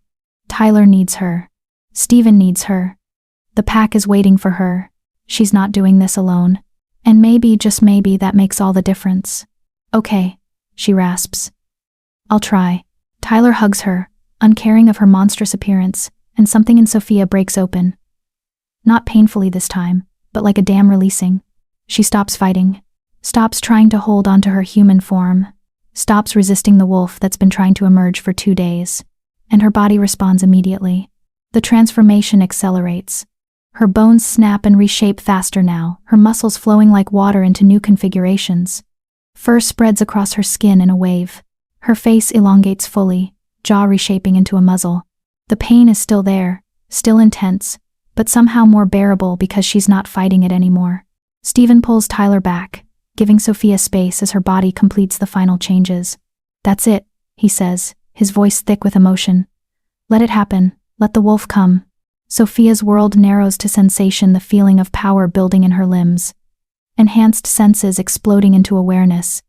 Instincts she's never had before surging forward. And then, with a final crack of bone and tear of skin, it's done. The pain stops. Sophia blinks, and everything is different. She's a wolf. The knowledge comes with complete certainty. Sophia can feel 4 legs beneath her, a tail, ears that swivel independently. Her body is covered in fur, she can feel the weight and warmth of it. But more than that, she can sense things she never could as a human. Sounds are sharper, layered with meaning. She can hear Steven's heartbeat, Tyler's rapid breathing, Patricia moving in the hallway upstairs. She can hear the pack outside, dozens of heartbeats, voices, movements. Smells are even more overwhelming. She can identify every person who's been in this room recently by scent alone. Can smell emotions. Steven's relief and love, Tyler's excitement, Israel's approval. And she can feel the bond with Steven golden and warm, and absolutely unbreakable. It pulses between them like a living thing. She tries to stand and immediately falls over. Her legs don't work the way they should. There are 4 of them, and they're arranged all wrong. And Steven shifts. One moment he's human, the next he's a massive black wolf with silver-gray eyes. He's huge, easily twice her size, powerful and commanding and undeniably alpha. He moves to her side, nudging her gently with his muzzle. The message is clear. I've got you. Follow my lead. Sophia struggles to her feet again, focusing on mimicking his stance. 4 legs, weight distributed evenly, tail for balance. It feels impossible and natural all at once. She takes a tentative step, then another. Her legs tangle and she falls again. Steven makes a sound that's almost like a laugh, a chuffing noise deep in his chest. Sophia would glare if she knew how. Instead, she tries again. This time she manages 3 whole steps before her coordination fails. Progress. Tyler claps his hands, delighted. She's doing it, Dad, she's walking. Over the next hour, Sophia learns the basics of being a wolf. How to move, how to communicate through body language and sounds, how to process the overwhelming sensory input. And gradually she becomes aware of something else. She's not just a wolf. She's still herself. Sophia is still here. Still thinking. Still aware. The wolf hasn't erased her humanity, it's merged with it. She's both. Human and wolf. Sophia and beast. One mind, 2 forms. Relief crashes over her so intensely she whimpers. Steven nuzzles her, his presence comforting and solid. Through the mate bond, she feels his joy, his pride, his overwhelming love. She made it. She survived. And she's still herself. Learning to shift back to human takes another full day. Steven coaches her through it, demonstrating the mental process of calling her human form forward. It's harder than she expected. The wolf is comfortable now, reluctant to give up control. But eventually, with focus and determination, Sophia feels her body begin to change again. This transformation is faster, less painful. Her bones reshape smoothly, fur retracting, muscles flowing into familiar configurations. Within minutes, she's human again, naked, exhausted, and covered in the sweat and fluids of transformation, but human. Patricia immediately wraps her in a blanket, while Israel hands Steven clothes for both of them. How do you feel? Steven asks. Human now too. Sophia takes stock, Her body aches like she's run a marathon. And she's starving. And her mind feels strange, too big for her skull, full of new instincts and senses. But she's alive. She's whole. She's pack. Like I've been hit by a truck, she says honestly. But also, good? Is that weird? Not weird. That's the endorphins from a successful transformation. Stephen pulls her into his arms, holding her like she's something precious. You did it. God, Sophia, you did it. I did. She laughs, the sound slightly hysterical. I'm a werewolf. That's insane. Welcome to the pack, alpha mate, Israel says, grinning. Patricia hugs her gently. I'm so proud of you, honey. That was one of the smoothest turn transformations I've seen. It was? Sophia's pretty sure she screamed for 2 solid days. You stayed present. You didn't lose yourself to the pain. And you let the wolf in instead of fighting it. Patricia's eyes are warm. That's what makes the difference. Tyler launches himself at Sophia, hugging her fiercely. I knew you could do it. Wait until you try running, it's the best thing ever. I can barely walk as a wolf. Running might be ambitious. Dad will teach you. He's really good at running. Sophia looks at Stephen over Tyler's head. His expression is soft, vulnerable, grateful. Thank you, he mouths. For what? She whispers back. For being brave enough to choose this, to choose us.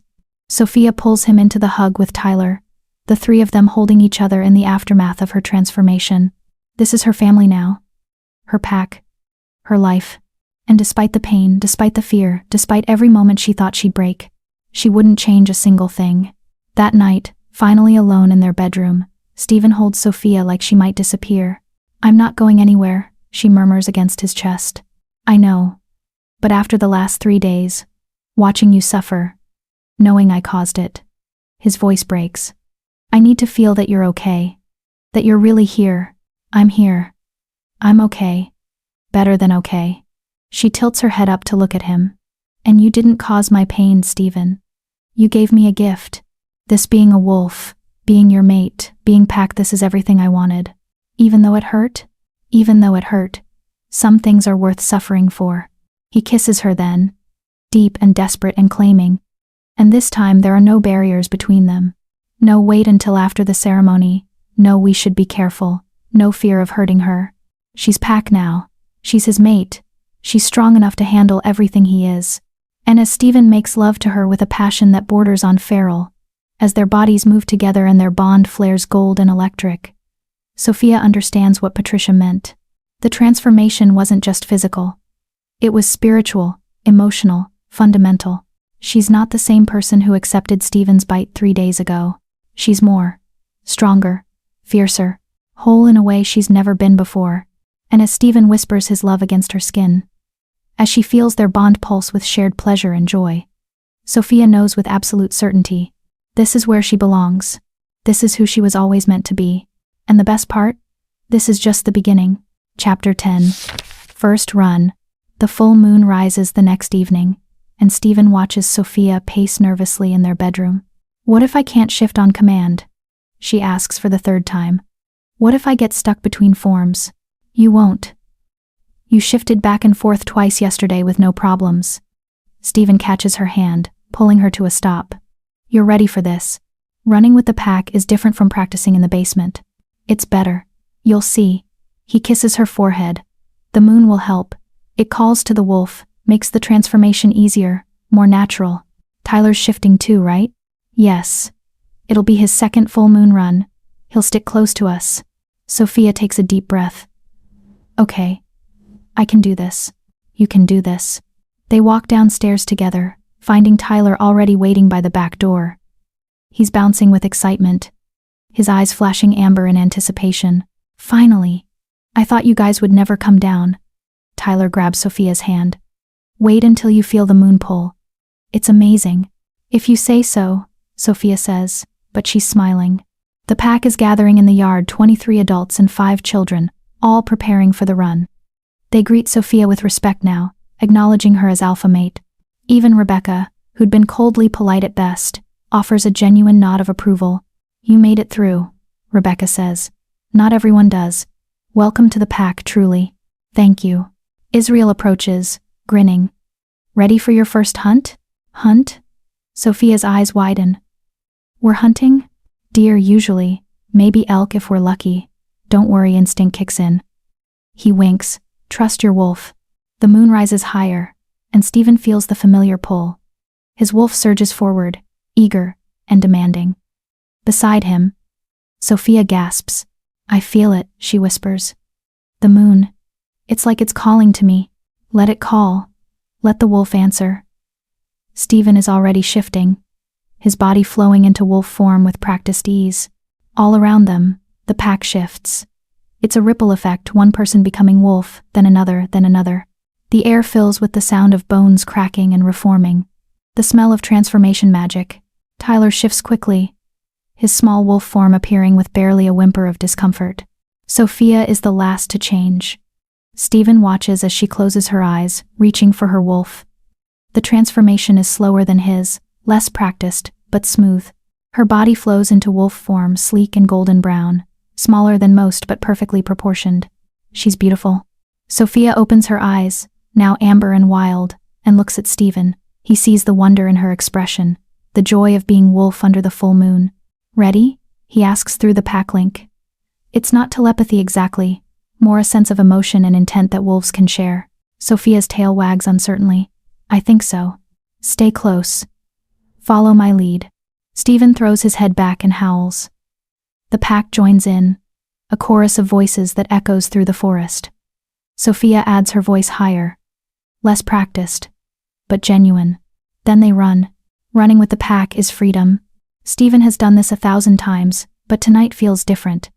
Tonight, his mate runs beside him, learning the rhythm of the hunt, discovering the joy of being wolf. Sophia is clumsy at first, her coordination still developing. She stumbles over roots, misjudges, jumps, falls behind. But she doesn't give up. She pushes harder, learning with each stride. Tyler runs on her other side, his small wolf form keeping pace with encouraging yips and playful nudges. The pack moves as one organism through the forest, following scent trails, chasing the thrill of the hunt. They're not truly hunting yet, just running, burning off the moon's energy, reveling in being wolves. But then, Israel catches a scent, and the energy shifts. Deer, 3 of them, downwind. The pack spreads out, instinct taking over. They've done this hundreds of times. The careful approach, the coordinated attack, the quick kill. Sophia picks up on the change immediately. Stephen feels her confusion through the bond. What's happening? Hunt, stay with me, watch and learn.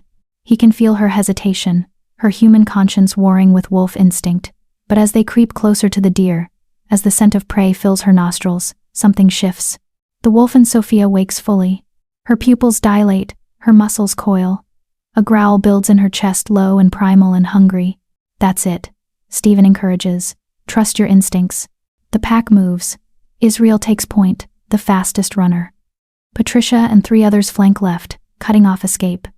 Stephen leads the right flank, Sophia at his side. The deer sense them too late. The hunt is quick and clean. Israel brings down the largest buck, breaking its neck instantly. 2 others fall to coordinated pack attacks. The 3rd escapes. But that's intentional, they never take the whole herd. Sophia watches it all with wide eyes, her body trembling. Stephen can feel her shock, her instinctive revulsion at the violence, her wolf's excitement at the kill. It's okay, he sends through the bond. This is natural. This is what wolves do. The pack feeds, alpha first. Stephen approaches the kill, but instead of eating, he tears off a choice piece and brings it to Sophia. For you need to eat. The wolf needs to be fed. Sophia stares at the raw meat. Her human side is horrified. But her wolf is starving. Driven by instincts older than civilization, the wolf wins. Sophia eats, and Stephen feels her surprise through the bond. It tastes good. Better than good. Her wolf is satisfied, content, pleased. See? You're a natural. After the pack eats, they run again. But this time, Sophia isn't struggling. She's flowing. Her body finally understanding the rhythm of being wolf. She keeps pace with Stephen easily, her movements becoming more confident with each stride. They run for hours, until the moon starts to set, and the pack begins to tire. Tyler shifts back first, his small body exhausted. Patricia retrieves him, carrying the sleeping boy in her arms. One by one, the pack shifts back to human, retrieving stashed clothes, heading home. Stephen leads Sophia to a quiet clearing, away from the others. Under the moonlight, with the forest around them, and the taste of hunt still in their mouths, he shifts back to human. Sophia follows. Her transformation smooth now, practiced. They stand naked in the moonlight, looking at each other. And Stephen has never seen anything more beautiful. That was incredible, Sophia breathes. Her eyes are still more amber than hazel, the wolf still close to the surface. I've never felt so alive. That's the wolf. That's the gift. I understand now why Geneva might have struggled. Sophia moves closer. It's overwhelming. All those instincts, those urges, the hunger, the aggression, the need to hunt and kill. For someone who wasn't prepared, who didn't want it, it would be torture. But for me, Sophia's smile is fierce, wild. It's freedom. I've spent my whole life feeling like something was missing, like I was broken somehow, not quite fitting anywhere. But this, she gestures at herself, at him, at the forest. This is what I was missing. This is who I was meant to be. Stephen's throat tightens with emotion. You're sure? No regrets? None. Not a single one. She steps into his arms. Thank you for this. For trusting me enough to turn me, for believing I could handle it. I was terrified you couldn't. I know. But I did. And I'm going to keep doing it, every full moon. For the rest of our very long lives. She kisses him, tasting of wildness and moon and belonging. I love you, Stephen Owen, my mate, my alpha. I love you, Sophia Owen. He holds her close, breathing in her scent now mixed with wolf, with pack, with his own claim. My mate, my love, my life.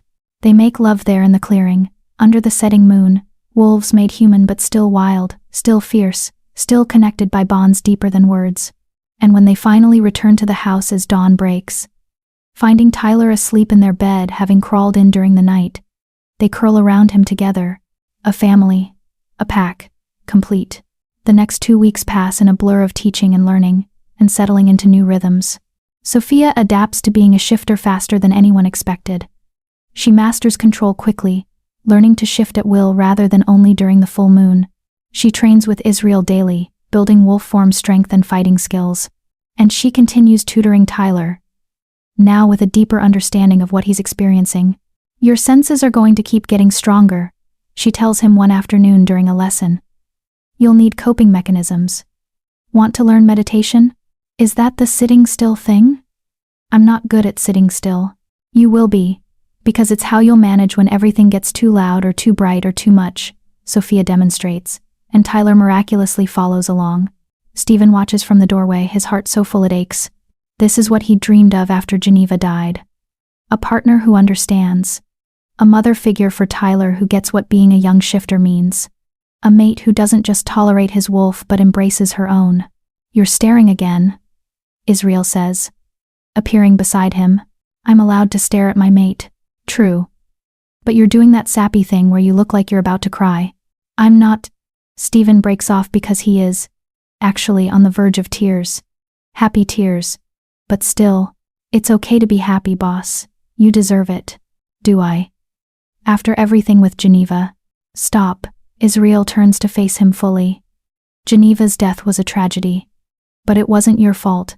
And it doesn't mean you don't deserve happiness now. You saved her life. You tried to help her adjust. You loved her. That she couldn't handle it isn't a reflection on you. Isn't it? I'm the one who bit her. To save her life. And you know what? Looking at Sophia, at how well she's adapting, it's clear the problem wasn't the transformation process. It was Geneva's mental state, her unwillingness, her trauma. None of which you could have fixed. Stephen knows Israel is right. He's known it logically for years. But finally, watching Sophia thrive, he feels it emotionally too. Geneva's tragedy wasn't his fault. And he deserves this happiness. Thank you, he says quietly. For what? For being my friend, my brother, for talking sense into me when I'm spiraling. Israel claps his shoulder. That's what second-in-commands are for. That and doing all the boring pack administration you hate. They watch Sophia and Tyler for another moment, heads bent together over a book, both so focused they don't notice being observed. She's good for you, Israel says. For both of you. For the whole pack, honestly. People are happier, lighter. I've noticed. Even Rebecca has stopped glaring at her. That's saying something. Stephen laughs. Rebecca just respects strength. Once Sophia survived the transformation and proved she could handle being alpha mate, Rebecca accepted her. Whatever the reason, it's working. You've got a good thing here, Stephen. A family. Don't let guilt or fear mess it up. I won't. And he means it. That evening, after Tyler is asleep, Stephen finds Sophia in the library. She's curled in his favorite chair, their favorite chair now, reading one of the pack history books. She looks up when he enters, her smile bright and welcoming. Hey. Tyler's down. Finally. He wanted 3 stories, 2 glasses of water, and detailed explanations of why he couldn't shift and sleep in the woods. Sophia laughs. He really loves being a wolf. He does. Thanks to you. I didn't do anything special. You made him feel normal, like being a shifter wasn't something wrong or shameful. Stephen sits on the arm of the chair, running his fingers through her hair. You gave him confidence. He already had it. I just helped him see it. They sit in comfortable silence for a moment before Stephen speaks again. I need to tell you something. Sophia marks her page and sets the book aside, giving him her full attention. Okay. I've been thinking about Geneva a lot lately. About how different everything is with you. And I realized something. He takes her hand. I loved Geneva. I'll always love who she was before the transformation. But what we had, it wasn't sustainable. We were too different, wanted different things. Even if she'd survived, even if she'd adjusted, I don't think we would have made it long term. Stephen, let me finish. I'm not saying this to diminish what we had or to make her death easier. I'm saying it because I need you to know. What we have is different. Better. We're partners in every sense. You understand, my wolf. You're an equal leader to the pack. You're everything I didn't know I needed. Tears shimmer in Sophia's eyes. I don't know what to say. Say you'll stay, forever. Even when things get hard, even when we fight, even when the wolf feels like too much. Promise me you'll stay and we'll figure it out together. I promise. She pulls him down into the chair with her, settling against his chest. I'm not going anywhere, Stephen. This is my home. You're my home. Good. Because I'm not letting you go. Possessive alpha. You knew what you were signing up for. She laughs, the sound filling him with warmth. I did. And I wouldn't change a thing. They stay like that, wrapped around each other, until the moon rises, and the wolves inside them stir with contentment. This is peace. This is happiness. This is everything Stephen thought he'd lost forever. And he's never letting it go. Chapter 11. Shadows in the woods. Sophia wakes to the sound of howling. Not the usual pack howls, playful, communicative, safe. This is different. Aggressive. Threatening. Foreign. She's out of bed before she's fully conscious, her wolf surging forward in response to the challenge. Beside her, Stephen is already moving, throwing on clothes with practiced efficiency. Stay here, he says, his voice alpha command rough. Like hell. Sophia pulls on jeans and a shirt. I'm alpha mate. Whatever this is, I'm facing it with you. Stephen looks like he wants to argue, but another howl cuts through the night, closer now, definitely on pack land, and he nods sharply. Stay behind me. And Sophia, if I tell you to run, you run. No arguments. Stephen, promise me. She sees the fear in his eyes, the memory of losing Geneva. I promise. They rush downstairs to find Israel already there, shirtless and tense, his eyes glowing amber. We've got company. 6 wolves on the eastern border. They're not backing down. 6? Stephen's jaw tightens. That's a hunting party, not scouts. What does that mean? Sophia asks, though her wolf already knows. Hunting parties mean aggression, territory claims, violence. It means someone's testing our borders. Seeing how we respond. Israel looks at Stephen. Orders? Wake the pack. Full defensive positions. No one shifts unless I give the command. Stephen turns to Sophia. Go check on Tyler. Make sure he's safe. She wants to argue, wants to stay with him, but the mate bond carries his genuine fear for their son. She runs upstairs, finding Tyler already awake, standing at his window with Storm growling beside him. I heard them, Tyler says, his young face serious. They don't sound friendly. They're not. But your dad's handling it. Sophia moves to the window, looking out at the forest. In the moonlight she can see shapes moving through the trees, large, aggressive. Clearly wolf. and they're heading toward the house. Sophia. Tyler's voice is small. Are we in danger? She won't lie to him. Maybe. But we're pack. We protect each other. That's what being pack means. Tyler nods, trying to be brave. But he's still a child, barely 8. Only 2 months into being a shifter. He shouldn't have to deal with threats and territory disputes. Movement outside catches her attention. The strange wolves have broken through the tree line, standing at the edge of the yard. They're huge, bigger than most of Stephen's pack, clearly full-blooded shifters. Their eyes glow with challenge and hunger. Stephen emerges from the house in wolf form, massive and black and radiating alpha power. His pack follows Israel, Patricia, Rebecca, and a dozen others, forming a defensive line between the house and the intruders. The largest of the strange wolves steps forward. Even from this distance, Sophia can see the scars marking its face and body. This is a fighter, a wolf who's survived battles. You need to be down there, her wolf insists. Our mate needs us, our pack needs us. But Tyler. Storm nudges her leg, then moves to stand protectively in front of Tyler. The wolf dog's message is clear. I'll protect the cub. You protect the pack. Sophia makes a split-second decision. Tyler, stay in this room. Lock the door. Storm will keep you safe. Do not come out until your dad or I come get you. Understand? But no arguments. This is alpha mate command. She's never used that authority before, never pulled rank on Tyler. But his eyes widen and he nods. Be careful, he whispers. Always. Sophia runs downstairs and out into the yard, shifting as she goes. The transformation is faster now, taking only seconds. She emerges from the house as a wolf, golden brown and sleek, and takes her place beside Stephen. He turns to her, surprise and pride and fear mixing in his expression. You should be inside. I'm exactly where I'm supposed to be. Beside my mate.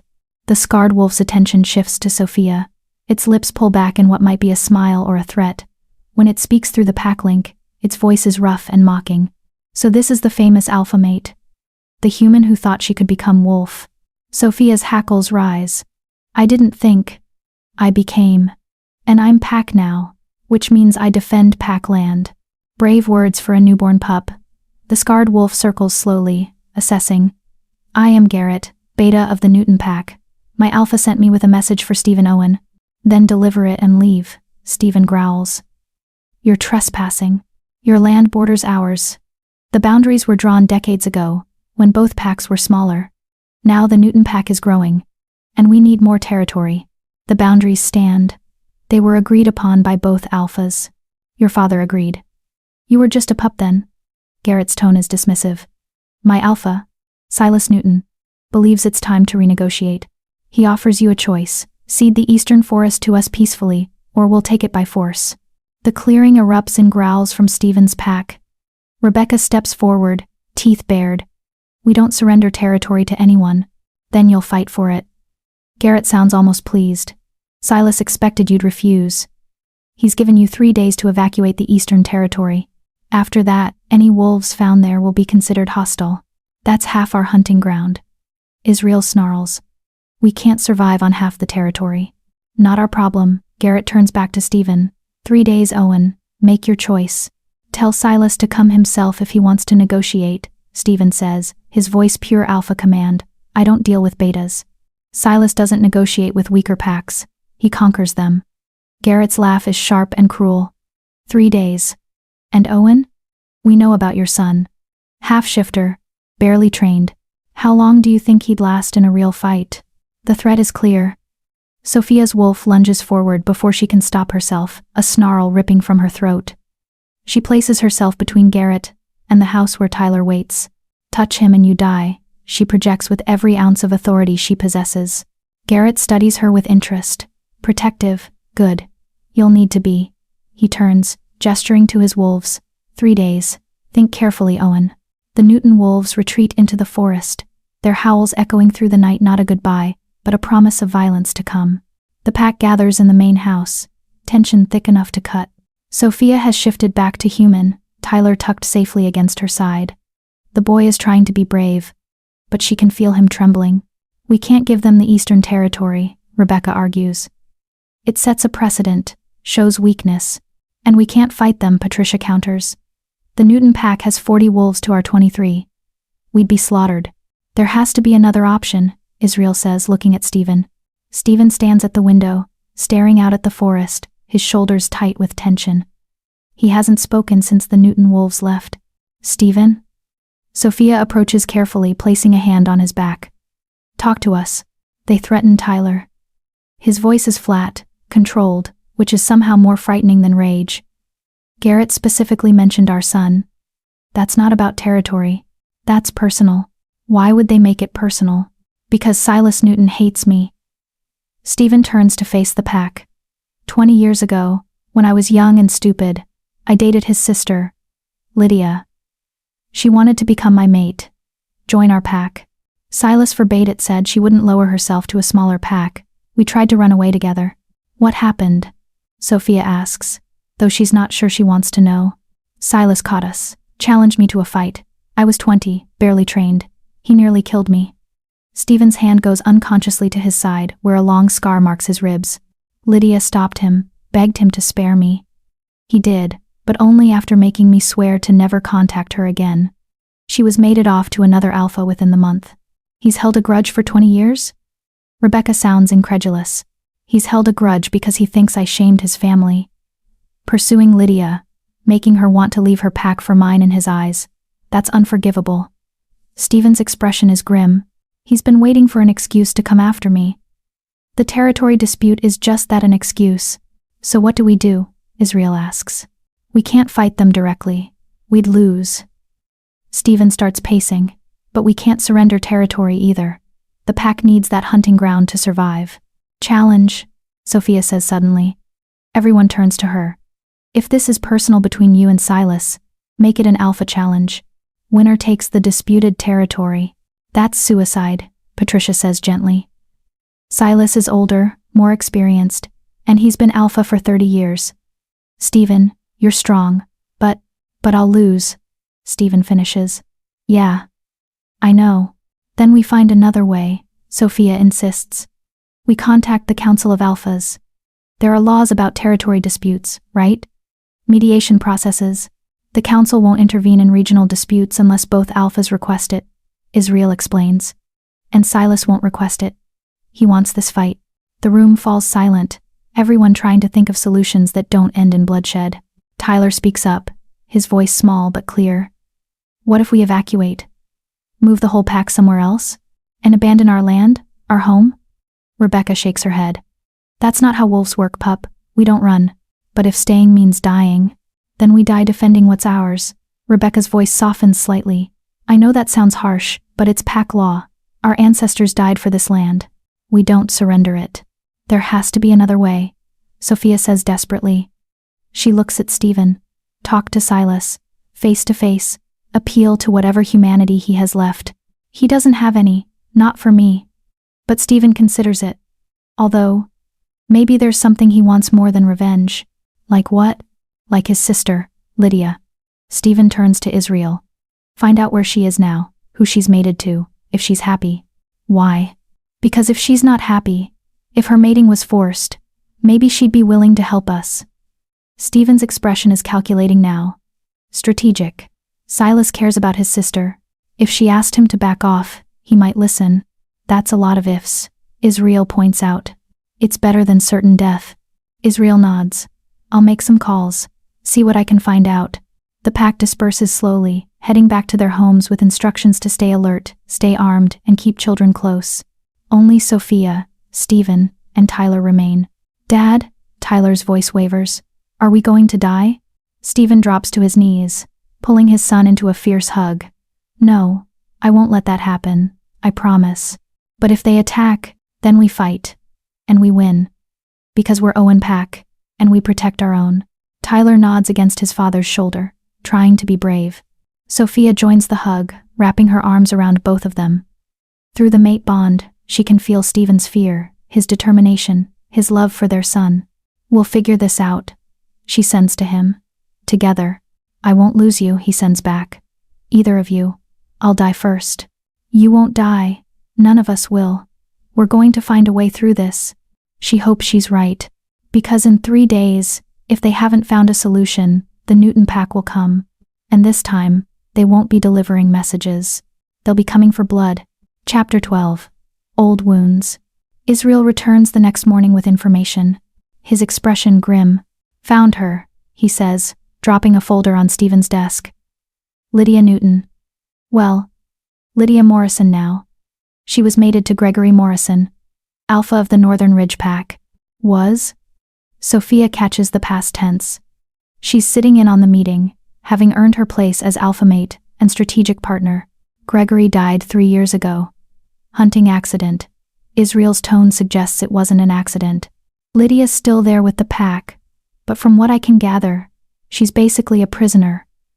Morrison's son, Derek, is alpha now, and he keeps her around as a trophy, I guess. Proof of their alliance with the Newton pack. Stephen's jaw tightens. Where is she? Northern Ridge Territory. About 6 hours from here. Israel pulls out a map, marking the location. But Stephen, getting to her won't be easy. Derek keeps her under close watch, and if Silas finds out you're trying to contact her, he'll escalate. I know. Stephen studies the map. But if Lydia can convince Silas to back off, it's worth the risk. Is it? Sophia asks quietly. Stephen, this woman was your first love. You tried to run away with her. Are you sure going to see her is about saving the pack and not about unfinished business? Stephen looks at her, sees the worry in her eyes, not jealousy exactly, but concern. Geneva asked me the same thing once. I told her what I'll tell you. Lydia was a long time ago. What I feel for you is different, deeper, real in ways what I had with her never was. But I knew her well enough to know she has influence over Silas. If anyone can stop this, it's her. Then we go together, Sophia says firmly. No. Too dangerous. I'm alpha mate. Where you go, I go. Sophia. Don't. Her voice is sharp. Don't try to protect me by leaving me behind. I'm not fragile. I'm not Geneva, and I won't sit here while you walk into potential danger. Stephen stares at her, seeing the steel in her spine, the determination in her eyes. His wolf rumbles approval. Strong mate. Fierce mate. Perfect mate. Fine, he concedes. We go together. Israel. You're in charge while we're gone. If anything happens, I'll protect Tyler with my life, Israel says. You know that. I do.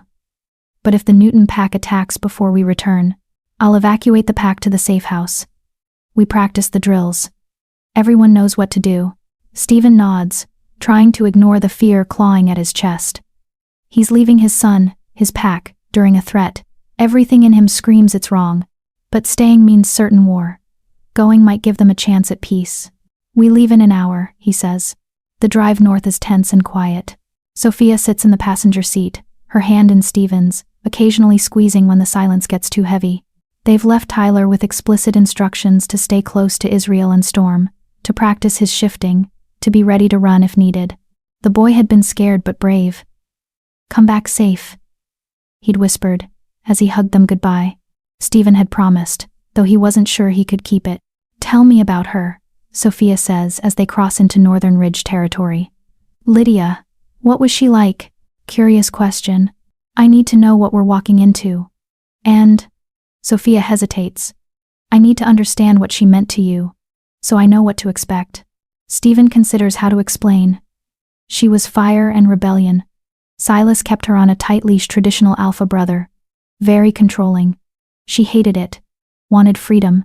I was young and idealistic and thought I could give her that. Did you love her? I thought I did. But looking back, I think we loved the idea of each other more than the reality.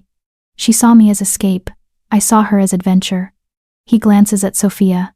Nothing like what I feel for you. Which is home. You feel like home. Like I can finally stop running and just be.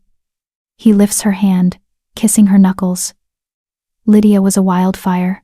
You're the hearth that keeps the cold away. Sophia's eyes shine suspiciously bright. That's really romantic for someone who claims he's not good with words. I have my moments. They drive in more comfortable silence after that, until they reach the Northern Ridge Pack compound. It's larger than Owen Territory, sprawling estate with multiple buildings, training grounds, and a massive lodge that serves as pack headquarters. 2 wolves in human form intercept them at the gate. Both are large, muscular, clearly guards. State your business, the larger one demands. Stephen Owen, Alpha of Owen Pack. I'm here to see Lydia Morrison. The guards exchange glances. Alpha Derek didn't mention expecting visitors. He's not expecting me. But Lydia will want to see me. Tell her I'm here about her brother. Wait here. One guard disappears into the lodge, while the other watches them with suspicious eyes. Sophia stays close to Stephen, her wolf alert and ready despite her calm exterior. 15 minutes later, the guard returns with a woman. Stephen's breath catches. Lydia. She's older they both are, but still beautiful. Dark hair shot through with silver, sharp features. Eyes that once sparkled with mischief now weary and cautious. She wears expensive clothes that look uncomfortable. And there's a tightness around her mouth that speaks of years of suppressed emotion. Stephen, she says, her voice carefully neutral. This is unexpected. Lydia. Thank you for seeing me. Her eyes shift to Sophia, assessing. And this is? Sophia Owen, my mate. Something flashes across Lydia's face, surprise, relief, regret. It's gone too quickly to identify. I see. Well, come in. We shouldn't talk out here.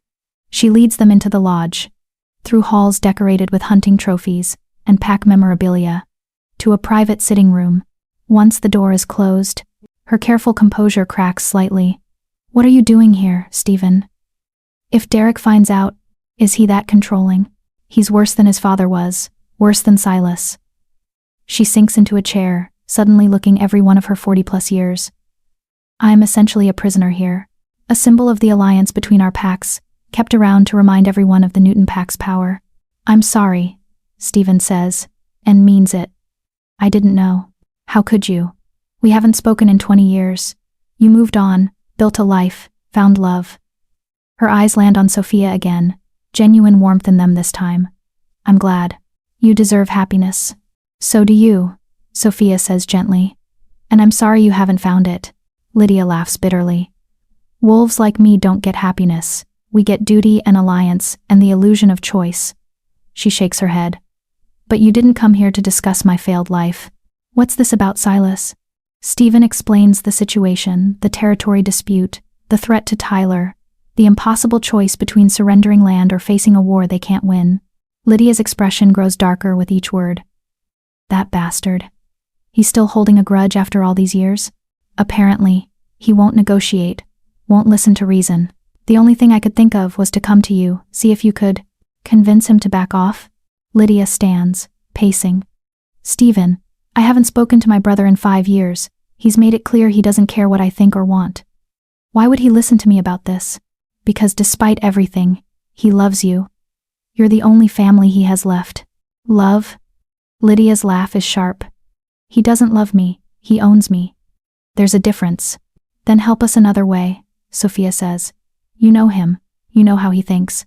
What would make him back down? Lydia stops pacing, considering. Silas cares about 3 things: power, reputation, and legacy. The territory grab is about power expanding his pack's reach. But if you could threaten his reputation somehow, show that attacking your pack would make him look bad to other alphas. How? Stephen asks. He's one of the most respected alphas in the region. Respected and feared aren't the same thing. Most alphas tolerate Silas because he's strong, but they don't like him. He's aggressive, territorial, refuses to cooperate with the council. Lydia's eyes sharpen with thought. If you could get other alphas to publicly support your pack, to make it clear that an attack on Owen would be seen as aggression against the larger shifter community, he might back down to avoid making enemies, Stephen finishes. That could work. It's your only real option besides surrendering or fighting. Lydia moves to a desk, pulling out paper and pen. I'll write you a list of alphas who might be sympathetic. Some of them owe me favors. Use my name, it might help. Thank you, Sophia says. This means everything. Lydia hands the list to Stephen, then hesitates. There's something else. Something you should know about Silas. What? He's sick. Some kind of wasting disease that's eating away at him slowly. He's been hiding it, but I heard from one of his pack members. He's desperate to secure his legacy before he dies. She meets Stephen's eyes. That's why he's pushing now. He wants to expand the pack's territory, secure their power, before he's gone. How long does he have? A year. Maybe 2. Lydia's voice softens. I don't condone what he's doing. But understand, he's a dying man, trying to ensure his pack survives after he's gone. That makes him more dangerous and more desperate. Stephen processes this, strategic implications, clicking into place. If other alphas knew he was dying, they'd be circling, waiting to take advantage. He can't afford to look weak right now. Exactly. Which means, if you can gather enough support, threaten to expose his illness, or make him look like a bully going after a smaller pack, he'll back down. The reputation hit would be too costly. You're giving me ammunition to use against your own brother. My brother stopped caring about me years ago. And what he's doing, threatening a child, that crosses a line even for him. Lydia's expression hardens. Do what you need to do, Stephen. Protect your family. They're halfway home when Sophia finally speaks. She still loves you. Stephen glances at her, surprised. What? Lydia. She still has feelings for you. I could see it in how she looked at you, how she helped us without hesitation. Sophia keeps her voice neutral, trying not to let insecurity show. I'm not jealous. I'm just observing. Sophia. It's okay, I understand. First loves leave marks. And she's the road not taken, the what if. Of course there's still something there. There isn't. Stephen pulls the car over to the side of the road, turning to face her fully. Whatever feelings Lydia and I had, they died 20 years ago. We were kids playing at rebellion. What we have, what you and I have, that's real. That's forever. How can you be sure? Because when I saw her today, I felt nothing but pity. She's trapped in a life she never wanted. And I'm grateful, so fucking grateful that we didn't run away together. Because if we had, I wouldn't have Tyler. I wouldn't have you. I wouldn't have this life that feels right in a way nothing with Lydia ever did. He takes Sophia's face in his hands. You're my mate. My partner. The mother of my son. And soon, if we're lucky, the mother of our children. You're everything, Sophia. Everything. And no ghost from my past is going to change that. Sophia kisses him, pouring relief and love and trust into it. I'm sorry. I shouldn't have doubted. You're allowed to have feelings. Just tell me about them instead of letting them fester. He kisses her forehead. We're a team, remember? No secrets, no walls. No secrets, no walls, she agrees. They drive the rest of the way home in comfortable silence, both thinking about the challenge ahead. They have names now, potential allies, a strategy, but they also have a ticking clock. 2 more days until Silas's deadline, and no guarantee their plan will work. They arrive home to find the pack gathered in the main house, tension radiating from every wolf. What's wrong? Stephen asks immediately. Israel steps forward, his expression grim. They came back. 3 Newton wolves, including Garrett. They weren't delivering messages this time. What were they doing? Hunting. On our land.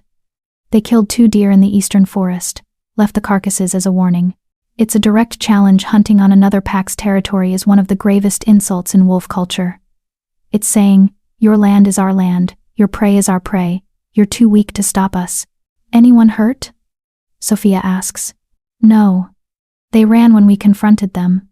But Israel hesitates. They got close to the house, Stephen. Tyler was outside with the other pups. They could have, but they didn't, Stephen says, though his heart is pounding. Where's Tyler now? Inside. Shaken but safe. Stephen finds his son in the library, curled up in the window seat with Storm.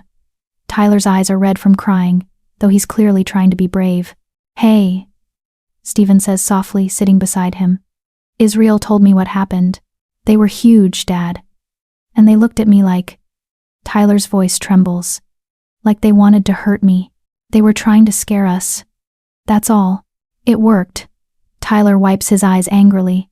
I'm supposed to be a wolf. I'm supposed to be brave. But I was terrified. Being brave doesn't mean not being afraid. It means being afraid and facing it anyway. Stephen pulls Tyler close.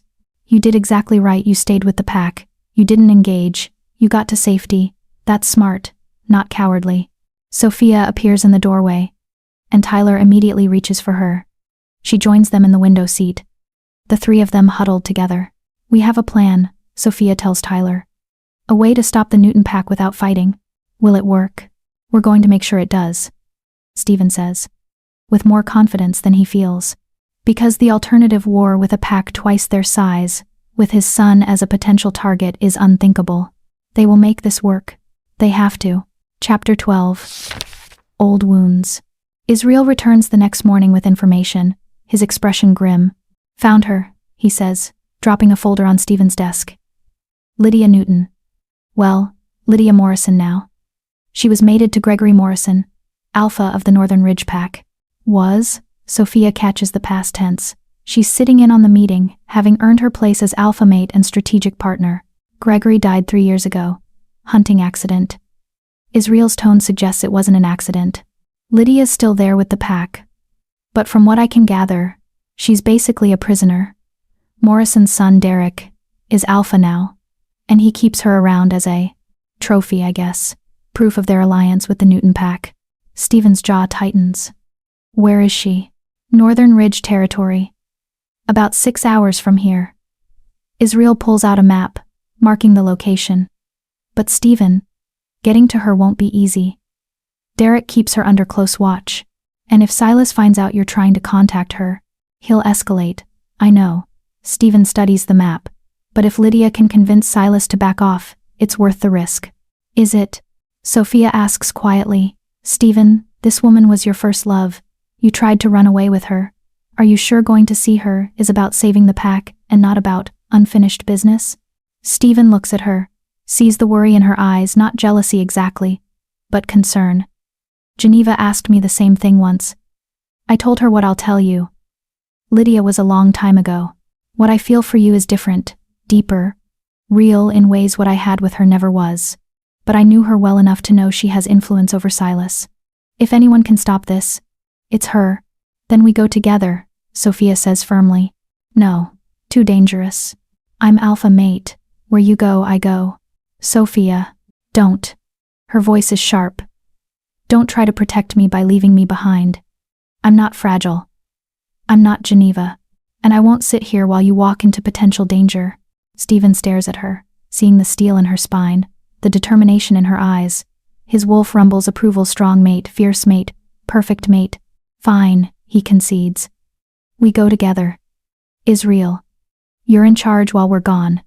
If anything happens, I'll protect Tyler with my life. Israel says. You know that. I do. But if the Newton pack attacks before we return, I'll evacuate the pack to the safe house. We practice the drills. Everyone knows what to do. Stephen nods, trying to ignore the fear clawing at his chest. He's leaving his son, his pack, during a threat. Everything in him screams it's wrong.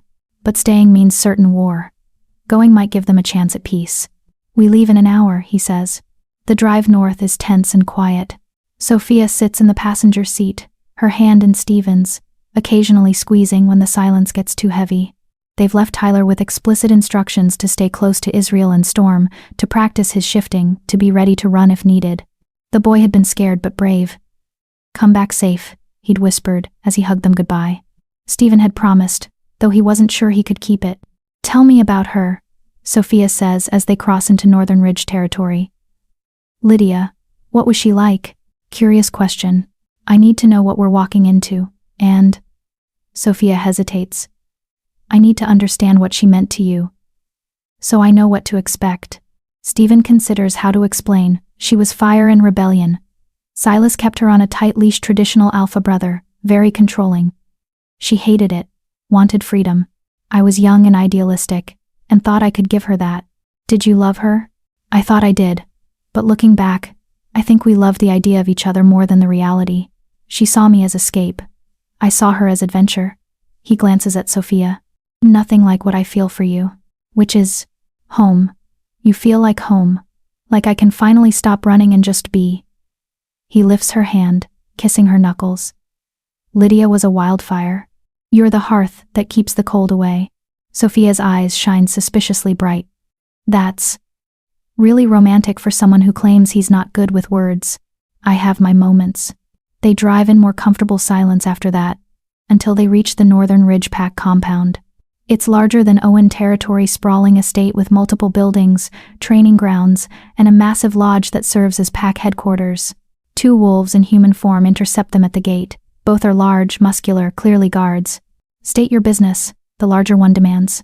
Stephen Owen, Alpha of Owen Pack. I'm here to see Lydia Morrison. The guards exchange glances. Alpha Derek didn't mention expecting visitors. He's not expecting me. But Lydia will want to see me. Tell her I'm here about her brother. Wait here. One guard disappears into the lodge while the other watches them with suspicious eyes. Sophia stays close to Stephen, her wolf alert and ready despite her calm exterior. 15 minutes later, the guard returns with a woman. Stephen's breath catches. Lydia. She's older, they both are, but still beautiful. Dark hair shot through with silver. Sharp features. Eyes that once sparkled with mischief, now weary and cautious. She wears expensive clothes that look uncomfortable, and there's a tightness around her mouth that speaks of years of suppressed emotion. Stephen, she says, her voice carefully neutral. This is unexpected. Lydia. Thank you for seeing me. Her eyes shift to Sophia. Assessing. Sophia Owen. My mate. Something flashes across Lydia's face. Surprise, relief, regret. It's gone too quickly to identify. I see. Well, come in. We shouldn't talk out here. She leads them into the lodge, through halls decorated with hunting trophies and pack memorabilia, to a private sitting room. Once the door is closed, her careful composure cracks slightly. What are you doing here, Stephen? If Derek finds out, is he that controlling? He's worse than his father was. Worse than Silas. She sinks into a chair, suddenly looking every one of her 40-plus years. I'm essentially a prisoner here, a symbol of the alliance between our packs, kept around to remind everyone of the Newton Pack's power. I'm sorry, Stephen says, and means it. I didn't know. How could you? We haven't spoken in 20 years. You moved on, built a life, found love. Her eyes land on Sophia again, genuine warmth in them this time. I'm glad. You deserve happiness. So do you, Sophia says gently, and I'm sorry you haven't found it. Lydia laughs bitterly. Wolves like me don't get happiness. We get duty and alliance, and the illusion of choice. She shakes her head. But you didn't come here to discuss my failed life. What's this about, Silas? Stephen explains the situation, the territory dispute, the threat to Tyler, the impossible choice between surrendering land or facing a war they can't win. Lydia's expression grows darker with each word. That bastard. He's still holding a grudge after all these years? Apparently, he won't negotiate, won't listen to reason. The only thing I could think of was to come to you, see if you could convince him to back off. Lydia stands, pacing. Stephen. I haven't spoken to my brother in 5 years. He's made it clear he doesn't care what I think or want. Why would he listen to me about this? Because despite everything, he loves you. You're the only family he has left. Love. Lydia's laugh is sharp. He doesn't love me. He owns me. There's a difference. Then help us another way, Sophia says. You know him. You know how he thinks. What would make him back down? Lydia stops pacing, considering. Silas cares about 3 things: power, reputation, and legacy. The territory grab is about power, expanding his pack's reach. But if you could threaten his reputation somehow, show that attacking your pack would make him look bad to other alphas. How? Stephen asks. He's one of the most respected alphas in the region. Respected and feared aren't the same thing. Most alphas tolerate Silas because he's strong, but they don't like him. He's aggressive, territorial, refuses to cooperate with the council. Lydia's eyes sharpen with thought.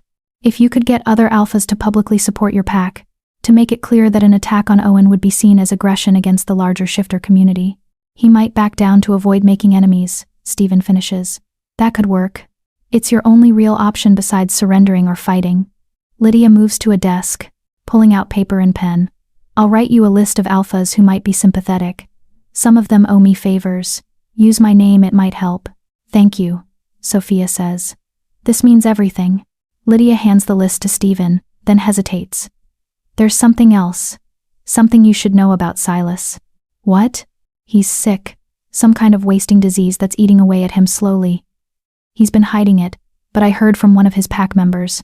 He's desperate to secure his legacy before he dies. She meets Stephen's eyes. That's why he's pushing now. He wants to expand the pack's territory, secure their power, before he's gone. How long does he have? A year. Maybe 2. Lydia's voice softens. I don't condone what he's doing. But understand he's a dying man, trying to ensure his pack survives after he's gone. That makes him more dangerous and more desperate. Stephen processes this, strategic implications clicking into place. If other alphas knew he was dying, they'd be circling, waiting to take advantage. He can't afford to look weak right now. Exactly. Which means if you can gather enough support, threaten to expose his illness, or make him look like a bully going after a smaller pack, he'll back down. The reputation hit would be too costly. You're giving me ammunition to use against your own brother. My brother stopped caring about me years ago. And what he's doing threatening a child that crosses a line even for him. Lydia's expression hardens. Do what you need to do, Stephen. Protect your family. They're halfway home when Sophia finally speaks. She still loves you. Stephen glances at her, surprised. What? Lydia. She still has feelings for you. I could see it in how she looked at you, how she helped us without hesitation. Sophia keeps her voice neutral, trying not to let insecurity show. I'm not jealous. I'm just observing. Sophia. It's okay. I understand. First loves leave marks. And she's the road not taken, the what if. Of course there's still something there. There isn't. Stephen pulls the car over to the side of the road, turning to face her fully. Whatever feelings Lydia and I had, they died 20 years ago.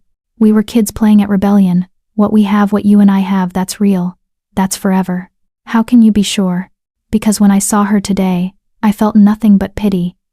She's trapped in a life she never wanted, and I'm grateful, so fucking grateful that we didn't run away together. Because if we had, I wouldn't have Tyler. I wouldn't have you. I wouldn't have this life that feels right in a way nothing with Lydia ever did. He takes Sophia's face in his hands. You're my mate. My partner. The mother of my son. And soon, if we're lucky, the mother of our children. You're everything, Sophia. Everything. And no ghost from my past is going to change that. Sophia kisses him, pouring relief and love and trust into it. I'm sorry. I shouldn't have doubted. You're allowed to have feelings. Just tell me about them.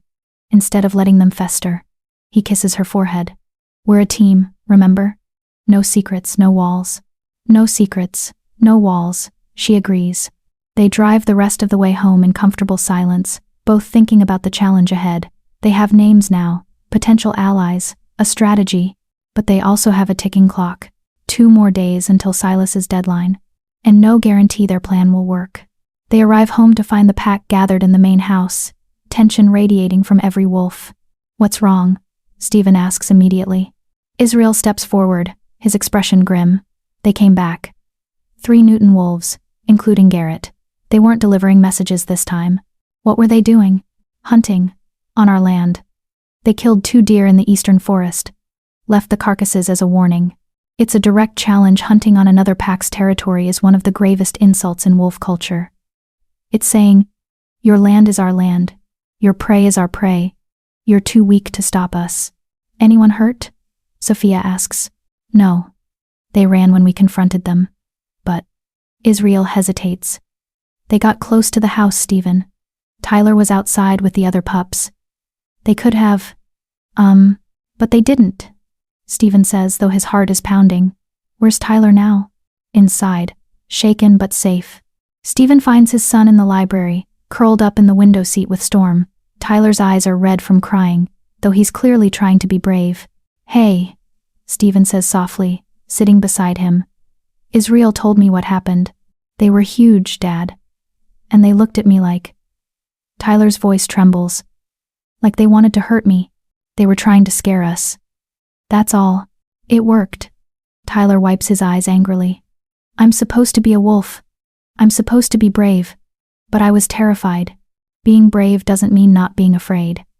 It means being afraid and facing it anyway. Stephen pulls Tyler close. You did exactly right. You stayed with the pack. You didn't engage. You got to safety. That's smart, not cowardly. Sophia appears in the doorway, and Tyler immediately reaches for her. She joins them in the window seat, the 3 of them huddled together. We have a plan, Sophia tells Tyler. A way to stop the Newton pack without fighting. Will it work? We're going to make sure it does, Stephen says with more confidence than he feels. Because the alternative war with a pack twice their size, with his son as a potential target, is unthinkable. They will make this work. They have to. Chapter 13. Gathering Allies. The next morning, Sophia and Stephen begin making calls. The list Lydia provided has 12 names alphas from packs throughout the region. some small like Owen, others larger and more influential. Each call follows the same pattern: explain the situation, mention Lydia's name, request support. The responses are mixed. Silas Newton is a bully, says Alpha Catherine of the Riverside Pack. But he's a powerful bully. I won't risk my pack by standing against him. I sympathize, says Alpha Thomas of the Highland Pack. But territory disputes are between the involved packs. I can't interfere. By noon, they've been rejected by 7 alphas and have 4 more to call. This isn't working, Stephen says, frustrated. He's pacing his office, phone in hand, looking every inch the stressed alpha. No one wants to risk Silas's anger. We still have 4 names left, Sophia reminds him. And we only need a few strong allies to make this work. The 8th call is to Alpha Victoria of the Crescent Moon Pack, one of the largest and most respected packs in the region. Stephen Owen. Victoria's voice is warm but cautious. I wondered when I'd hear from you. News of your territory dispute has reached my ears. Then you know what we're facing. I do. And I also know Silas Newton is dying. There's a pause. He's getting desperate, aggressive, taking risks he wouldn't normally take. That makes him dangerous. Will you help us? Why should I? My pack is secure. We have no conflict with the Newton pack. Sophia leans toward the phone. Because today it's us. Tomorrow it could be you. If Silas gets away with this, with bullying a smaller pack into surrendering territory, he sets a precedent. Other alphas will follow his example. The whole region becomes unstable. And you are? Sophia Owen. Stephen's mate and alpha mate of Owen Pack. Ah yes, I heard you returned recently. How are you adjusting? Victoria's tone is genuinely curious. I'm thriving. Because I chose this. I chose my pack. My mate. My life. Sophia's voice strengthens. But Silas is threatening to take that choice away. He's threatening our home, our family, our son. And if he succeeds, what message does that send? That might makes right. That smaller packs don't deserve protection. Victoria is quiet for a long moment. You make a compelling argument. And Lydia was right to send you to me. She and I were friends once, before her brother ruined her life. Another pause. I'll support you. Publicly. I'll make it known that an attack on Owen Pack is an attack on the stability of our region. Relief floods through Sophia. Thank you. Thank you so much. Don't thank me yet. One alpha's support might not be enough to stop Silas. You need more allies. We're working on it. Then work faster. You have less than 2 days before his deadline. Victoria's voice softens slightly. For what it's worth, I hope you succeed. We need alphas like Stephen, young, progressive, willing to adapt. The old ways of might and conquest need to die with alphas like Silas. After Victoria hangs up, Stephen pulls Sophia into a fierce hug. You were incredible. The way you argued our case. I just told the truth. And Victoria's right, we need more allies. The next 3 calls yield 2 more supporters, Alpha Caleb of the Moonridge Pack and Alpha Lolita of the Forest View Pack. Both are smaller packs who've dealt with Silas's aggression before, and are willing to stand against him. 3 out of 12, Israel says, reviewing the results. Is that enough? It has to be, Stephen says. We're out of time and out of options. Then we make it enough, Sophia says. We call Silas. We tell him 3 respected alphas are backing us. We make him understand that attacking us means making enemies across the region. And if he doesn't care, then we fight. Sophia's voice is steady, though her heart is pounding. And we accept whatever happens. But we don't surrender. We don't abandon our home. Stephen looks at her with such pride and love that Sophia's breath catches. When did you become so fierce? When I had something worth fighting for. That evening they call Silas Redwood. The alpha answers on the 3rd ring, his voice rough and commanding. Owen. Calling to accept my terms? No, calling to offer you a choice. Stephen puts the phone on speaker so Sophia can hear. Back off the territory dispute or face consequences. Silas laughs, a sound like grinding stone. Consequences? From you? I have 40 wolves to your 23. What consequences could you possibly threaten me with? Political ones. I have the support of Alpha Victoria, Alpha Caleb, and Alpha Lolita. They've all agreed that your aggression toward my pack destabilizes the region. If you attack us, you make enemies of them too. The line goes quiet. When Silas speaks again, his voice is colder. Victoria, She always was a bleeding heart. And the other two are small-time alphas afraid of their own shadows. Their support means nothing. It means you'll be seen as a bully, as an aggressor, as a dying alpha making desperate grabs for power before he loses control. Stephen's voice is hard. Yes, I know about your illness, and I know you can't afford to show weakness right now. Who told you? Silas cuts himself off. Lydia, that traitorous bitch. Your sister is trying to prevent a war. You should thank her. My sister stopped being family when she chose you over her pack. Silas's breathing is labored now, audibly struggling. You think 3 alphas' support will stop me? I built my reputation on strength. I won't be intimidated by. He breaks off in a coughing fit. When he speaks again, his voice is weaker. The deadline stands. 2 days, Owen. Evacuate the Eastern Territory or face the consequences. He hangs up. Stephen and Sophia look at each other, the weight of failure heavy between them. It didn't work, Sophia says quietly. No. It didn't. Stephen runs a hand through his hair. He's too proud.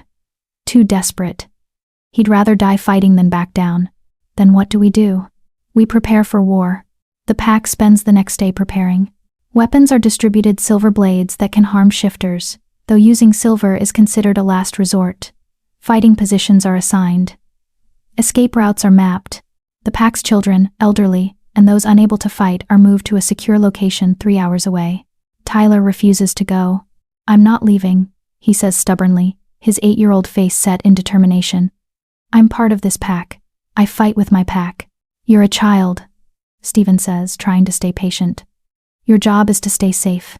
I'm a wolf, and wolves protect their territory. Tyler. Dad, please. Tyler's eyes shine with tears he's trying not to shed. If something happens to you or Sophia, I need to be here. I can't. His voice breaks. I can't lose anyone else, not like I lost Mom. Stephen's resistance crumbles. He pulls Tyler into a hug. Okay. You stay. But you stay with Israel. And you follow orders. No heroics. I promise. Sophia watches them, her heart breaking and swelling all at once. This is her family. Her pack. Worth fighting for. Worth dying for, if necessary. That night, unable to sleep, Sophia finds herself in the library. She's pulled Geneva's journal again, morbid curiosity or a need to understand, she's not sure which. But this time, she reads the very first entries, before the transformation, when Geneva was human, and in love. Day 1. Met someone today. Stephen Owen. He's intense, magnetic, dangerous in a way that should scare me but doesn't. He looked at me like I was the only person in the room. I can't stop thinking about him. Day 30. I'm in love. Completely, irrevocably in love. Stephen makes me feel alive, wild, free. He says I'm his mate, that wolves mate for life. I don't fully understand what that means, but I want to. I want everything with him. Day 89. He told me the truth tonight, about what he is, a werewolf, a shapeshifter. I should run. I should be terrified, but all I feel is excitement. He's offering me a world I never knew existed, and I want in. Sophia turns the page, finding Geneva's last entry before the accident that changed everything. Day 124. We're getting married next month. I can't wait to spend forever with him. Stephen says being a shifter means we could have 200 years together. 200 years of love and adventure and building a life. I feel like the luckiest woman alive. The next entry is dated 3 weeks later, written in shaky handwriting. Day 145. I'm a monster. Stephen saved my life by biting me, but he destroyed who I was. I'm not Geneva anymore. I'm this thing, this beast that I can't control. He says it gets easier. He's lying. Nothing about this will ever be easy. Sophia closes the journal, tears streaming down her face. Geneva had wanted this once, had chosen Stephen with open eyes and an eager heart, but the transformation broke something in her, changed her in ways she couldn't recover from. You're not her. Sophia looks up to find Stephen in the doorway. I keep reading her journal, looking for answers, Sophia admits, trying to understand how someone who loved you so much could end up hating you. She didn't hate me. She hated what I made her. Stephen sits beside her. And maybe that's the same thing. It's not. You gave her the only option you had to save her life. She chose to see it as a curse, instead of a gift. Sophia takes his hand, I won't do that. Whatever happens tomorrow, whether we win or lose, live or die, I'll never regret choosing this life with you. Even if we lose, even if Silas takes our territory, destroys our pack, even then, because I'd rather have one day of fighting beside you than a lifetime of safety without you. Stephen kisses her, deep and desperate, and claiming, I love you, so fucking much. I love you too. Sophia pulls back, meeting his eyes. And tomorrow, we show Silas Redwood exactly what he's up against when he threatens our family. Dawn breaks on the day of Silas's deadline. The pack gathers at first light, 23 adult shifters ready to defend their territory. They're outnumbered, outmatched, possibly facing their deaths. But they stand together, united and defiant. Stephen addresses them, his voice carrying the weight of alpha command. Today, the Redwood pack comes. They expect us to surrender, to run, to show our bellies like frightened pups. He pauses, meeting the eyes of each pack member. But we are Owen Pack. We bow to no one. This is our land, our home, and we will defend it with everything we have. The pack howls in response, a battle cry that echoes through the forest. Sophia stands beside Stephen, Tyler on her other side, and feels the bond between them all. Pack. Family. Worth dying for. The sun rises higher, and they wait. At precisely noon, the Redwood pack emerges from the forest. 40 wolves, massive and battle-scarred, led by the largest wolf Sophia has ever seen. Silas Redwood in his prime must have been terrifying. Even dying, even diminished, he's a force of nature. The two packs face each other across the clearing, predators sizing up prey. Alphas measuring strength. Silas shifts to human first, the transformation revealing a man in his 60s, gray-haired and gaunt but still radiating power, his eyes pale gold, ancient fix on Stephen. Last chance, Owen. Surrender the Eastern Territory. Save your pack. Stephen shifts to human, standing naked and unafraid. No. This land is ours. Earned by my father, defended by my pack. You want it? You'll have to take it from our dead hands. Silas's mouth curves in something like a smile. So be it. He raises his hand, signaling the attack. And 40 Redwood wolves charge. Chapter 14, The Battle. Everything happens at once. The Redwood wolves surge forward like a tidal wave of fur and fangs. Stephen shifts mid-stride, his pack following suit, and the two forces collide in an explosion of violence. Stephen's strategic mind clicks into overdrive even as his wolf revels in the fight. He'd positioned his pack carefully, strongest fighters at the front, mid-range defenders protecting the flanks, Tyler and 2 other young wolves in the center with Israel as their guardian. Sophia fights beside him, her golden brown wolf moving with grace she shouldn't have after only 6 weeks of being a shifter. She's smaller than most of the Redwood wolves, but she's fast, using her size to her advantage. She darts under a massive gray wolf's attack, sinking her teeth into its leg, then dancing away before it can retaliate. Stay close. Stephen sends through the mate bond. Don't take unnecessary risks. Same to you, she sends back. And there's a fierce joy in her voice that makes his heart swell even in the middle of battle. Israel has 3 Redwood wolves circling him, trying to get to Tyler. The beta fights with brutal efficiency, taking wounds but giving worse. Rebecca joins him, her rust-colored wolf a blur of teeth and claws. Between them, they create an impenetrable barrier around the young wolves. Garrett, the scarred Redwood beta, makes a beeline for Stephen. They've been building to this beta versus alpha, a challenge within the larger battle. They collide with bone-jarring force. Garrett is bigger, heavier, more experienced, but Stephen is faster, driven by the need to protect his family. They tear at each other, rolling through the dirt, both seeking the killing bite. Stephen feels Garrett's teeth close on his shoulder, feels the hot pain of tearing muscle. His wolf roars in fury and pain, but he uses the position to his advantage, twisting, using Garrett's own momentum to flip him, going for the throat. Garrett releases him, barely escaping the death blow. They circle each other, both bleeding, both assessing. Around them, the battle rages. Patricia is fighting 2 wolves at once, her smaller frame struggling against their combined weight. One of the younger Owen wolves, Thomas, goes down hard, a Redwood wolf standing over him victoriously. No. Stephen's wolf howls, but he can't help Thomas. Can't help Patricia. He's locked in combat with Garrett, and breaking away would expose his throat. Then Sophia is there, launching herself at the wolf standing over Thomas. She's a quarter the size of her opponent, But her attack is so fierce, so unexpected, that she actually knocks the larger wolf off balance. Thomas scrambles away, injured but alive. The redwood wolf rounds on Sophia, snarling in rage. Too large, too experienced, too strong. Stephen's blood goes cold. He makes a split-second decision, leaves himself open to Garrett's attack, trusts his pack to see it and respond. Because Sophia is about to die, and he won't let that happen. He lunges for the wolf attacking Sophia. Garrett seizes the opportunity, his teeth closing on Stephen's hind leg. Pain explodes through his body as bone cracks, but Stephen doesn't stop. He crashes into the wolf, threatening Sophia, his larger mass and fury driving it away from his mate. Behind you. Sophia's voice screams through the bond. Stephen spins, but too slow. Garrett is coming for the kill. Teeth aimed at his throat. Israel appears from nowhere, slamming into Garrett with devastating force. The two betas go down in a tangle of snapping jaws and tearing claws. Stephen struggles to stand on his injured leg. Around him, the battle is turning. His pack is losing. Too outnumbered. Too overpowered. 5 of his wolves are down. He can see them breathing, injured but alive.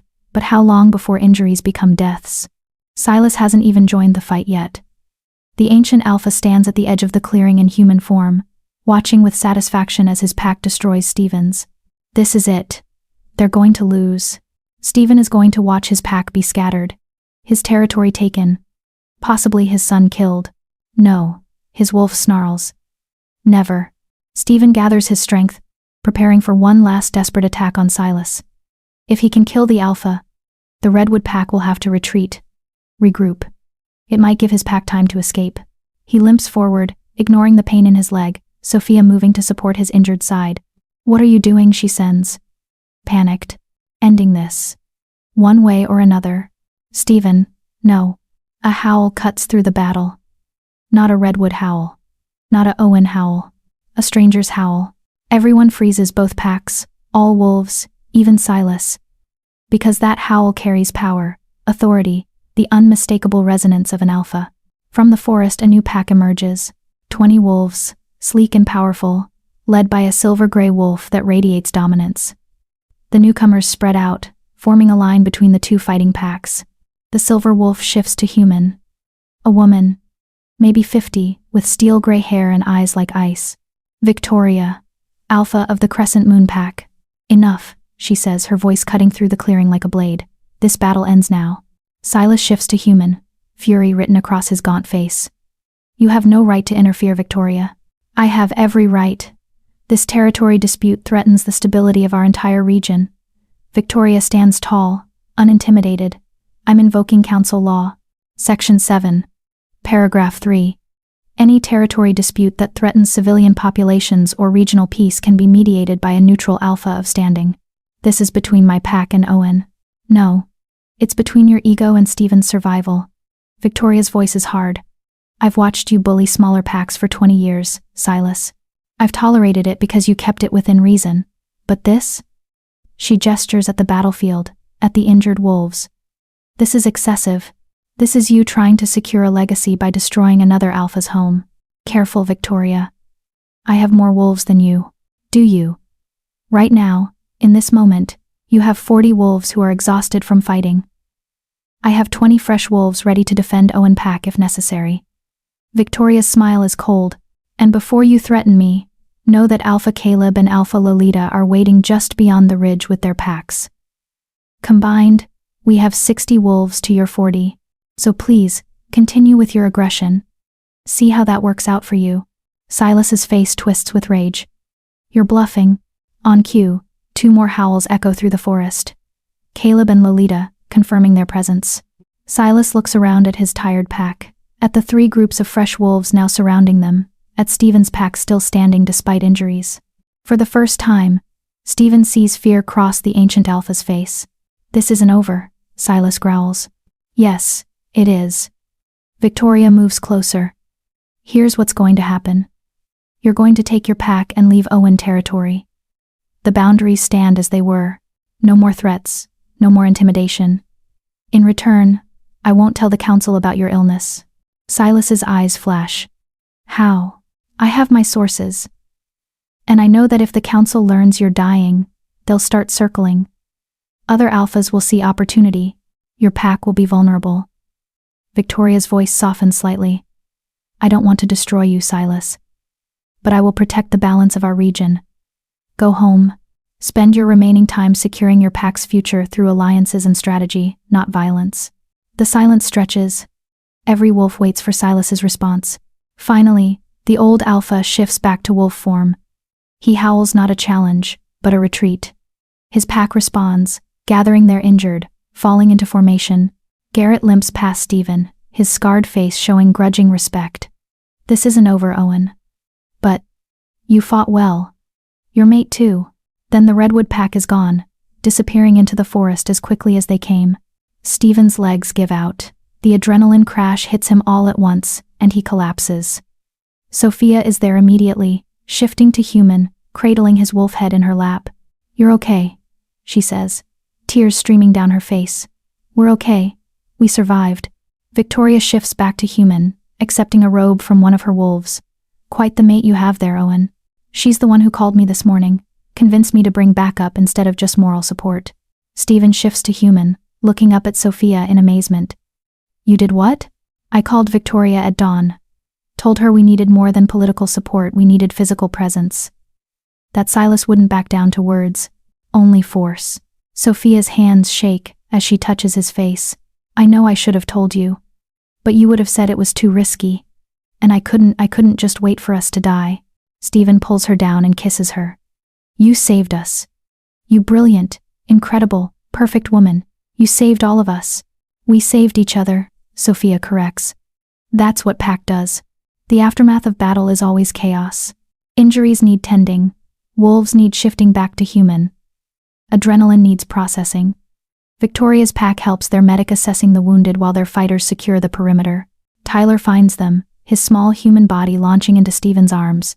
Dad, I thought I was so scared. I'm okay. We're all okay.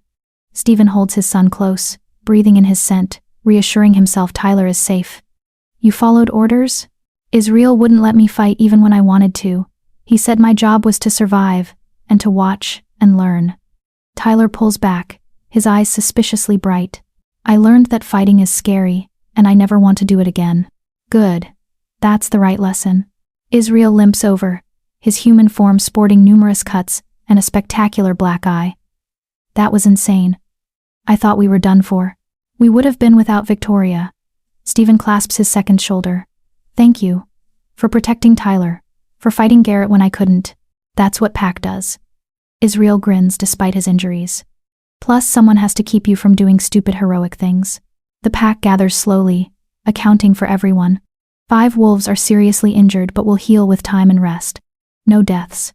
Considering what they faced, it's miraculous. Patricia approaches, limping but smiling. We did it. We actually did it. We did. Sophia agrees. Though I think I'm going to be sore for a week. Try a month, Patricia laughs. But you earned those bruises, alpha mate. You fought like you were born to it. Rebecca is the last to approach. The rust-colored shifter has been standoffish with Sophia since the mating ceremony. But now she offers a genuine nod of respect. You proved yourself today. Not just as Stephen's mate, but as a warrior, a strategist, a leader. You have my loyalty. Thank you, Sophia says, understanding the significance of that statement. Victoria watches it all with approval. When Stephen approaches to thank her, she waves it off. Your mate did the heavy lifting. She's the one who convinced me this was worth risking my pack for. How did she convince you? She said that if I let Owen pack fall because I was too afraid to act, I'd be no better than Silas. That real leadership means protecting those who can't protect themselves. Victoria smiles. She shamed me into doing the right thing. I respect that. I owe you a debt. Yes, you do. But we'll discuss terms later. Right now, your pack needs you. Victoria shifts back to wolf form, her pack following suit. We'll patrol the borders tonight. Make sure Silas doesn't change his mind and come back. Rest. Heal. You've earned it. As Victoria's pack melts into the forest, Stephen surveys his pack injured, exhausted, but alive and triumphant. Speech. Someone calls. Alpha, give us a speech. Stephen shifts to human, standing despite his broken leg. The pack quiets, all eyes on him. Today, we faced impossible odds. We were outnumbered, outmatched, staring down death. But we stood together. We fought together. And we survived together. His voice strengthens. That's what pack means. Not just fighting side by side, but trusting each other, supporting each other, sacrificing for each other. He looks at Sophia, at Tyler, at every member of his pack. Some of you were born into this pack. Some of you chose it. But all of you, every single one of you proved today that Owen Pack is worth fighting for, worth dying for. And I am honored, so deeply honored to be your alpha. The pack howls, a sound of victory, and relief, and joy. Tyler tugs on Steven's hand. Can we go home now? I'm tired. Yeah, buddy, we can go home. They walk back to the house together, Steven limping, Sophia supporting him, Tyler between them, the pack following. They're battered and bloody and victorious. And for the first time in 3 years, Steven feels peace. His pack is safe. His territory is secure. His family is whole. This is what he fought for, what Geneva never got to have. And he's going to spend every remaining day of his very long life being grateful for it. Chapter 15. Healing. The next 3 days pass in a blur of recovery. Sophia's body aches in ways she didn't know were possible. Every muscle is bruised, every bone sore. Her wolf healing is working, cuts close faster than they should. Bruises fade in hours instead of days, but she's still learning to trust the process. Steven's broken leg heals within 48 hours, the bone knitting back together with shifter efficiency. By day 3, he's walking without a limp, though Sophia catches him favoring it when he thinks no one's watching. The pack settles back into routine slowly. Training sessions resume, but gentler. Patrols continue, but with Victoria's wolves providing backup, life returns to normal. Or as normal as it gets after nearly dying. Tyler has nightmares the first 2 nights. Sophia hears him crying and goes to comfort him, finding the boy tangled in his sheets. Storm pressed anxiously against his side. I keep seeing the big wolves coming for us, Tyler whispers as Sophia holds him. What if they come back? They won't. Victoria made sure of that. And if they do, we'll be ready. I was so scared, Sophia. I wanted to fight, but I was too scared. Being scared doesn't make you weak, it makes you smart. She strokes his hair. Your dad and I were scared too, but we fought anyway, because that's what you do when you love someone. You push through the fear. Do you think Mom was scared, before the fire? The question catches Sophia off guard. I think she was, but not of the fire. I think she was scared of not being strong enough to keep going. Tyler is quiet for a long moment. I'm glad you're not like her. I'm glad you're strong. Your mom was strong too, Tyler, just in different ways, and she loved you so much. I know. But I love you too. Is that okay? To love you both? Sophia's throat tightens. It's more than okay. It's perfect. You're allowed to love as many people as your heart can hold. Tyler falls asleep against her, and Sophia stays until she's sure he's settled. When she returns to her bedroom, she finds Steven standing at the window, staring out at the forest. He called you Mom earlier, Steven says without turning, when he was half asleep. He said stay Mom, before he realized what he said and corrected himself. How do you feel about that? Grateful, terrified, unworthy. He turns to face her. Geneva was his mother. I don't want him to forget her. He won't. But Steven, he needs a mother figure now. Someone who's here, present, alive. Sophia moves to him. I'm not trying to replace Geneva, but I am trying to be what Tyler needs. Is that okay? It's more than okay. Steven pulls her close.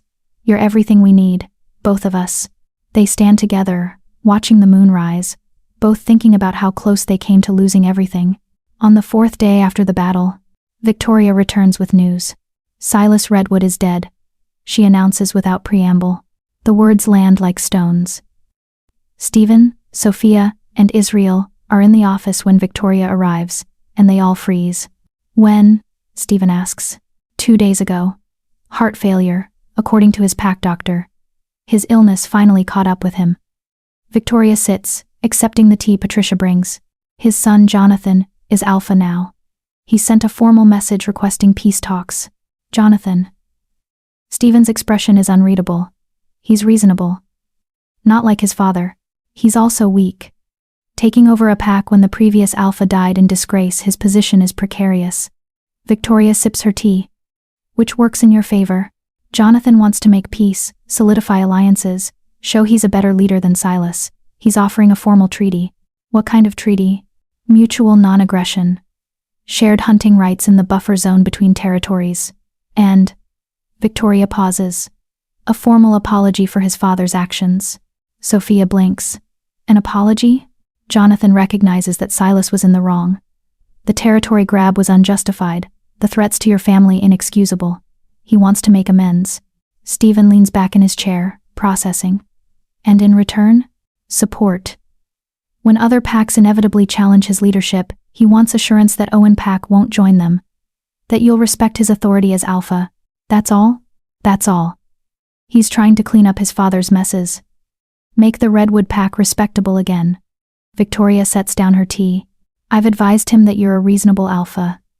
That if he approaches you with honesty and respect, you'll respond in kind. Was I wrong? No, you weren't wrong.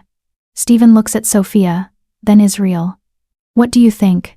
I think we'd be fools to keep fighting when peace is offered, Israel says. The pack needs time to recover. Another battle would destroy us. I agree, Sophia adds. And showing mercy to Jonathan, acknowledging that he's not his father, that sends a message to other packs too. That we're strong enough to choose peace. Stephen nods slowly. Set up the meeting. Neutral ground. I'll hear what Jonathan has to say. The peace talks happen 5 days later in Victoria's territory, neutral ground where both packs can meet safely. Jonathan Redwood is younger than Sophia expected, maybe 35, with his father's golden eyes but none of his cruelty. He looks tired, worn down by the burden of sudden leadership.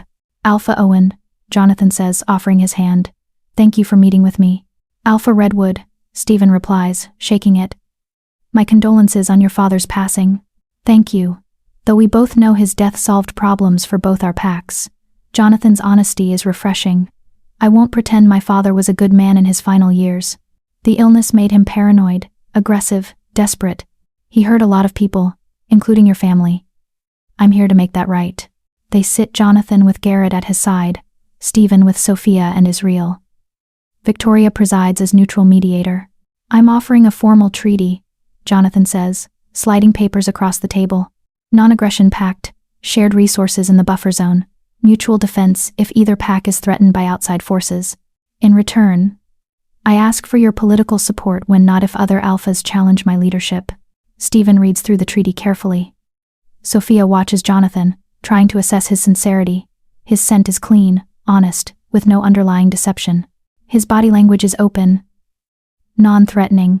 He means what he says. There's one thing missing, Stephen says finally. What's that? Lydia, your aunt. I want assurances that she'll be freed from the Northern Ridge Pack, allowed to choose her own path. Jonathan's eyebrows rise. That's not my jurisdiction. She's with the Morrison Pack. But you have influence with Derek Morrison. Your packs are allied. Stephen's voice is firm. Lydia helped prevent a war.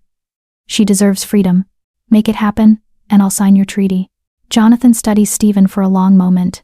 You still care about her. After all these years. I care about justice. Lydia is a prisoner. That's wrong, regardless of pack politics. Fair enough. Jonathan nods. I'll talk to Derek. I can't promise he'll agree, but I'll try. That acceptable? It is. They sign the treaty. Formal, binding, witnessed by Victoria. When it's done, Jonathan extends his hand again. I hope we can be more than just non-aggressive neighbors, he says. My father ruled through fear. I want to build something better. Alliances based on mutual respect. Then prove it, Stephen says. But he shakes Jonathan's hand. Actions, not words. Understood. As the Redwood Pack leaves, Garrett pauses beside Sophia. You fought well, Alpha Mate. Better than most born wolves I've seen. Thank you.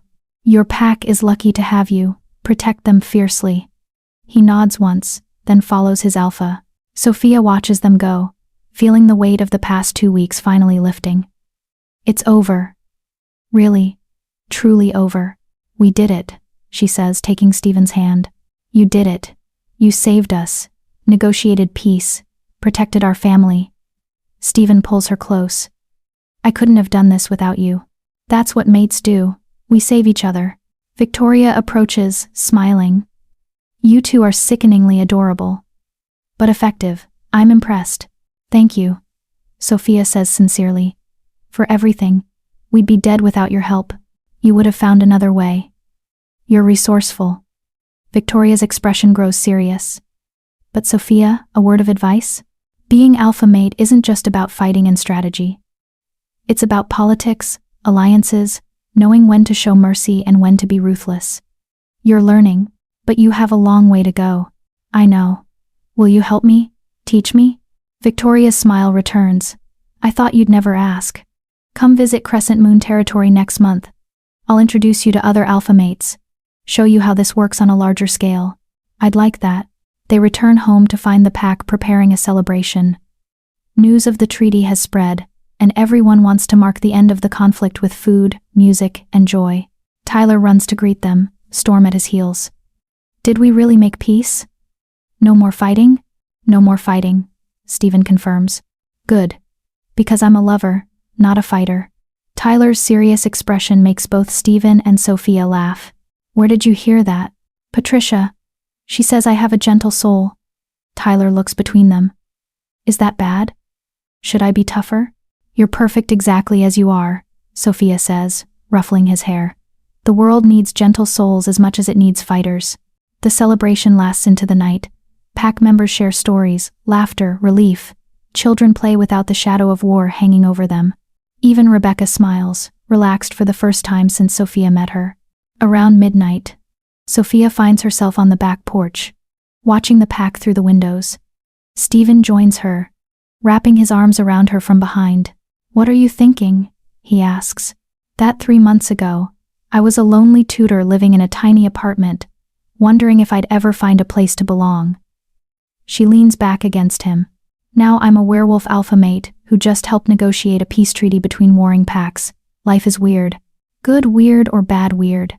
The best weird. She turns in his arms. I love this life, Stephen. I love you, Tyler, the pack, all of it. Even the scary parts. There will be more scary parts. Being a shifter, being alpha mate, it's not always celebrations and victory. I know, but we'll face them together. She kisses him softly. That's what makes it worth it. Not the power, or the immortality, or the cool wolf form. It's having people having a family worth fighting for. I love you, Stephen says, his voice rough with emotion. So much it terrifies me sometimes. Good. Because I love you just as terrifyingly much. They stand together under the stars, the sounds of their pack celebrating inside, and Sophia knows with absolute certainty. This is home. This is family. This is forever. And she wouldn't change a single thing. Later that night, after the party winds down and Tyler is asleep, Sophia and Stephen finally have a moment alone. I have something to tell you, Sophia says, her heart pounding. Stephen immediately looks concerned. What's wrong? Nothing's wrong. Actually, something's very right. She takes his hands. I'm pregnant. The world stops. Stephen stares at her, mouth open, completely speechless. I found out yesterday. Sophia continues, words tumbling out. I wasn't sure how to tell you with everything happening. And I know it's fast, we've only been mated for 2 months, but shifter pregnancies happen faster than human ones, and… Stephen kisses her, cutting off her nervous rambling. When he pulls back, there are tears streaming down his face. We're having a baby? We're having a baby. I'm going to be a father again. He laughs, the sound somewhere between joy and disbelief. We're going to have a baby. Are you happy? Happy? Sophia, he breaks off, pulling her close. I'm terrified and thrilled and so fucking happy I can barely breathe. A baby, our baby. Tyler's going to be a big brother. He's going to be insufferable about it. In the best way. Stephen places his hand on her still flat stomach. How far along? About 4 weeks. The pack doctor confirmed it this morning. She says everything looks healthy, normal for a shifter pregnancy, which means you'll be showing in a few weeks, and the baby will come in about 6 months instead of 9. 6 months, Sophia repeats, letting it sink in. That's so fast. Shifter bodies don't waste time. Stephen's smile is radiant. God, Sophia. A baby. We're going to have a baby. They stay like that, wrapped around each other, marveling at this new miracle. Life keeps moving forward, past tragedies, past fears, past pain. And ahead? Ahead lies possibility. A new life, a growing family, a future full of hope. Sophia has never been happier. Chapter 16. Secrets and Surprises. Stephen wants to shout the news from the rooftop. His mate is pregnant. He's going to be a father again. Tyler is going to have a sibling, but Sophia makes him wait. Let's keep it between us for a few more weeks, she says. At least until I'm past the first trimester. Shifter pregnancies might be faster, but they're also riskier in the early stages. I don't want to get everyone's hopes up, and then, she doesn't finish, but Stephen understands. Miscarriage rates among shifters are higher than humans, especially for turned shifters in their first pregnancy. Her body is still adjusting to being wolf. Adding pregnancy to the mix is risky. Okay, he agrees. We wait. But the moment you're ready, I'm telling everyone. Deal. Keeping the secret proves harder than expected. Stephen catches himself staring at Sophia constantly, his hand drifting to her stomach, his wolf purring with satisfaction every time he catches her scent, now subtly different, carrying the undertone of new life. Israel notices within 3 days. Okay. What's going on? The beta asks, cornering Stephen in his office. You've been acting weird. Happy weird. But definitely weird. I don't know what you're talking about. You're smiling at random moments. You keep watching Sophia like she might disappear. And this morning you actually hummed while doing paperwork. Paperwork, Stephen. Nobody hums during paperwork. Israel leans forward. So spill, what's happening? Stephen tries to hold out. He really does. But Israel has known him for 15 years, and the beta is relentless. Sophia's pregnant, Stephen finally admits. But you can't tell anyone. She wants to wait until it's safer to announce. Israel's face splits into a massive grin. Holy shit, congrats man, that's incredible. I know. I still can't quite believe it. How far along? 4 weeks, which means she's got about 5.5 months to go. Shifter timing, fast but efficient. Israel claps Stephen's shoulder. This is good news, really good news. The pack needs this new life, hope, a future that's not just about surviving. I know, but Israel, don't. I won't tell anyone, promise. Israel mimes, zipping his lips. But fair warning, people are going to figure it out soon. Shifter noses, remember? Once her scent changes enough, everyone will know. He's right. By week 6, Patricia pulls Sophia aside during a pack dinner. Honey, I don't mean to pry, but Patricia's eyes are knowing and kind. Are you expecting? Sophia glances at Stephen, who nods permission. Yes, but we're trying to keep it quiet for now. Just until you're sure everything's okay, I understand.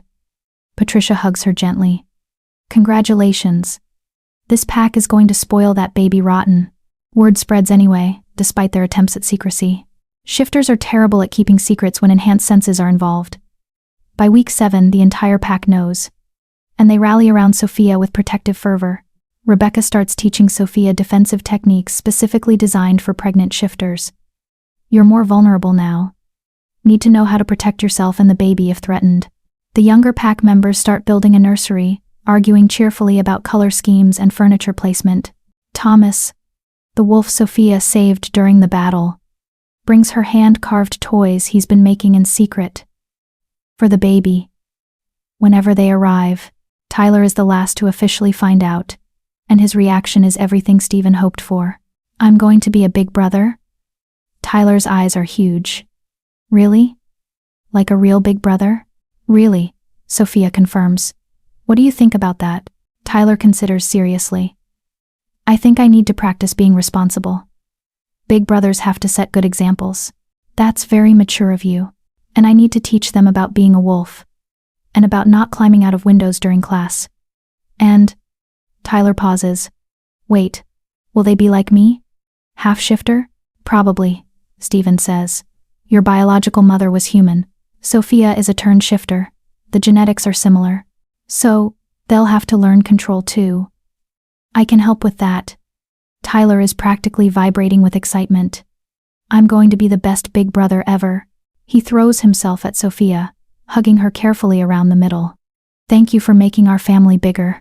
Sophia's eyes fill with tears. Pregnancy hormones, making her more emotional than usual. Thank you for being the best son I could ask for.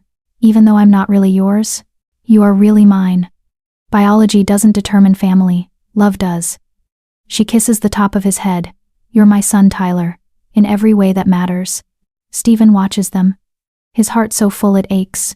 This is everything he lost with Geneva. Everything he thought he'd never have again. A mate who loves his son as her own. A growing family. Hope for the future. Week 10 brings complications. Sophia wakes in the middle of the night, gasping in pain. Stephen is awake instantly, his wolf sensing distress. What's wrong? Cramping, sharp. Sophia clutches her stomach. Stephen. Something's not right. Terror floods through him. I'm calling the doctor. Dr. Lolita Chen, the pack's physician, and a skilled shifter healer arrives within 20 minutes. She examines Sophia while Stephen paces, his wolf howling with fear and helplessness. The baby's fine, Dr. Chen finally announces. Heartbeat is strong. But Sophia, your body is struggling with the pregnancy. You're still adjusting to being a shifter.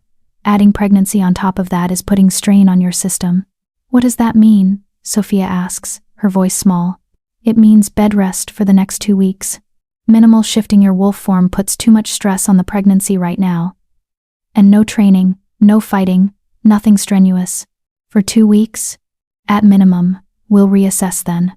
But Sophia, I need you to take this seriously. Your body is doing something incredibly difficult, maintaining a pregnancy while still adapting to shifter physiology.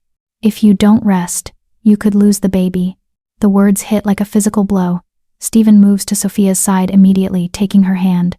I'll rest, Sophia says. Whatever it takes. After Dr. Chen leaves, they lie together in the dark. Sophia is crying quietly, trying to hide it. I'm scared, she whispers. What if my body can't do this?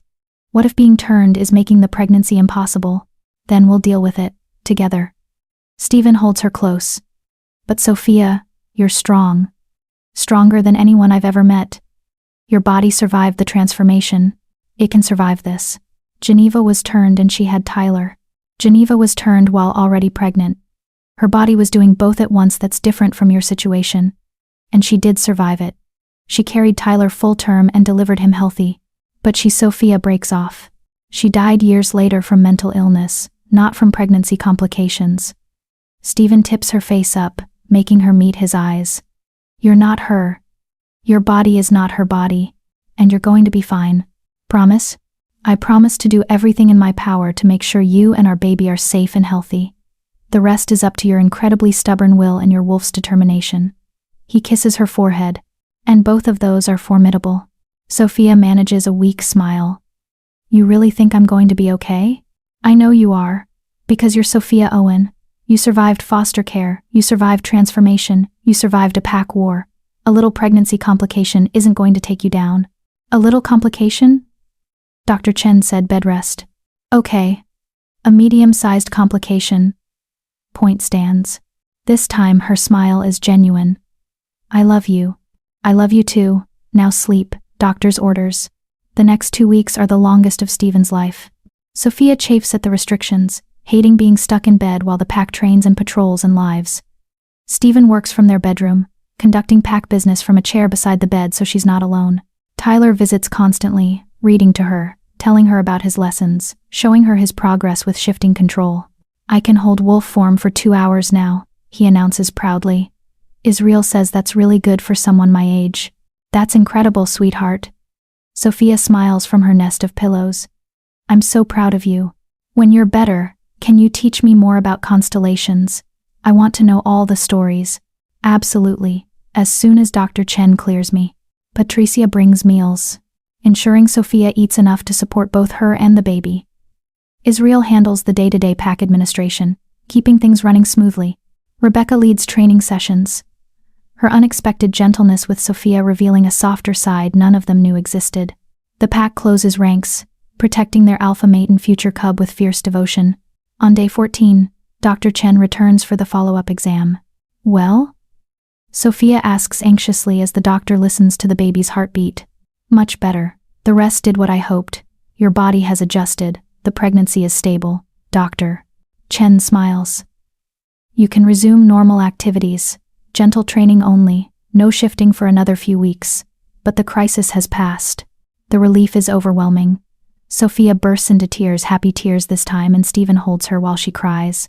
We're okay, she says against his chest. The baby's okay. I told you. Stubborn will wins every time. That evening, the pack gathers for dinner. Sophia is there dressed, mobile, glowing with health and happiness. Tyler sits on one side of her, Stephen on the other, and the three of them look like what they are, a family. Israel raises his glass. To Sophia, the toughest alpha mate I've ever met.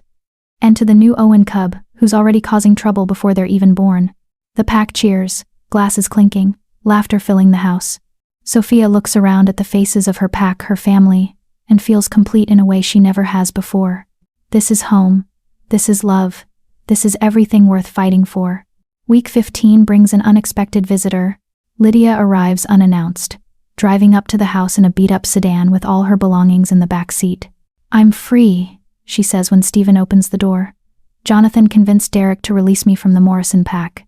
I'm officially a rogue wolf with no pack affiliation. Lydia, Stephen steps aside. Come in. What are you going to do? I don't know. Start over somewhere. Find a pack that will take me. Maybe travel for a while. See the world I've missed while being a prisoner. She looks around the house.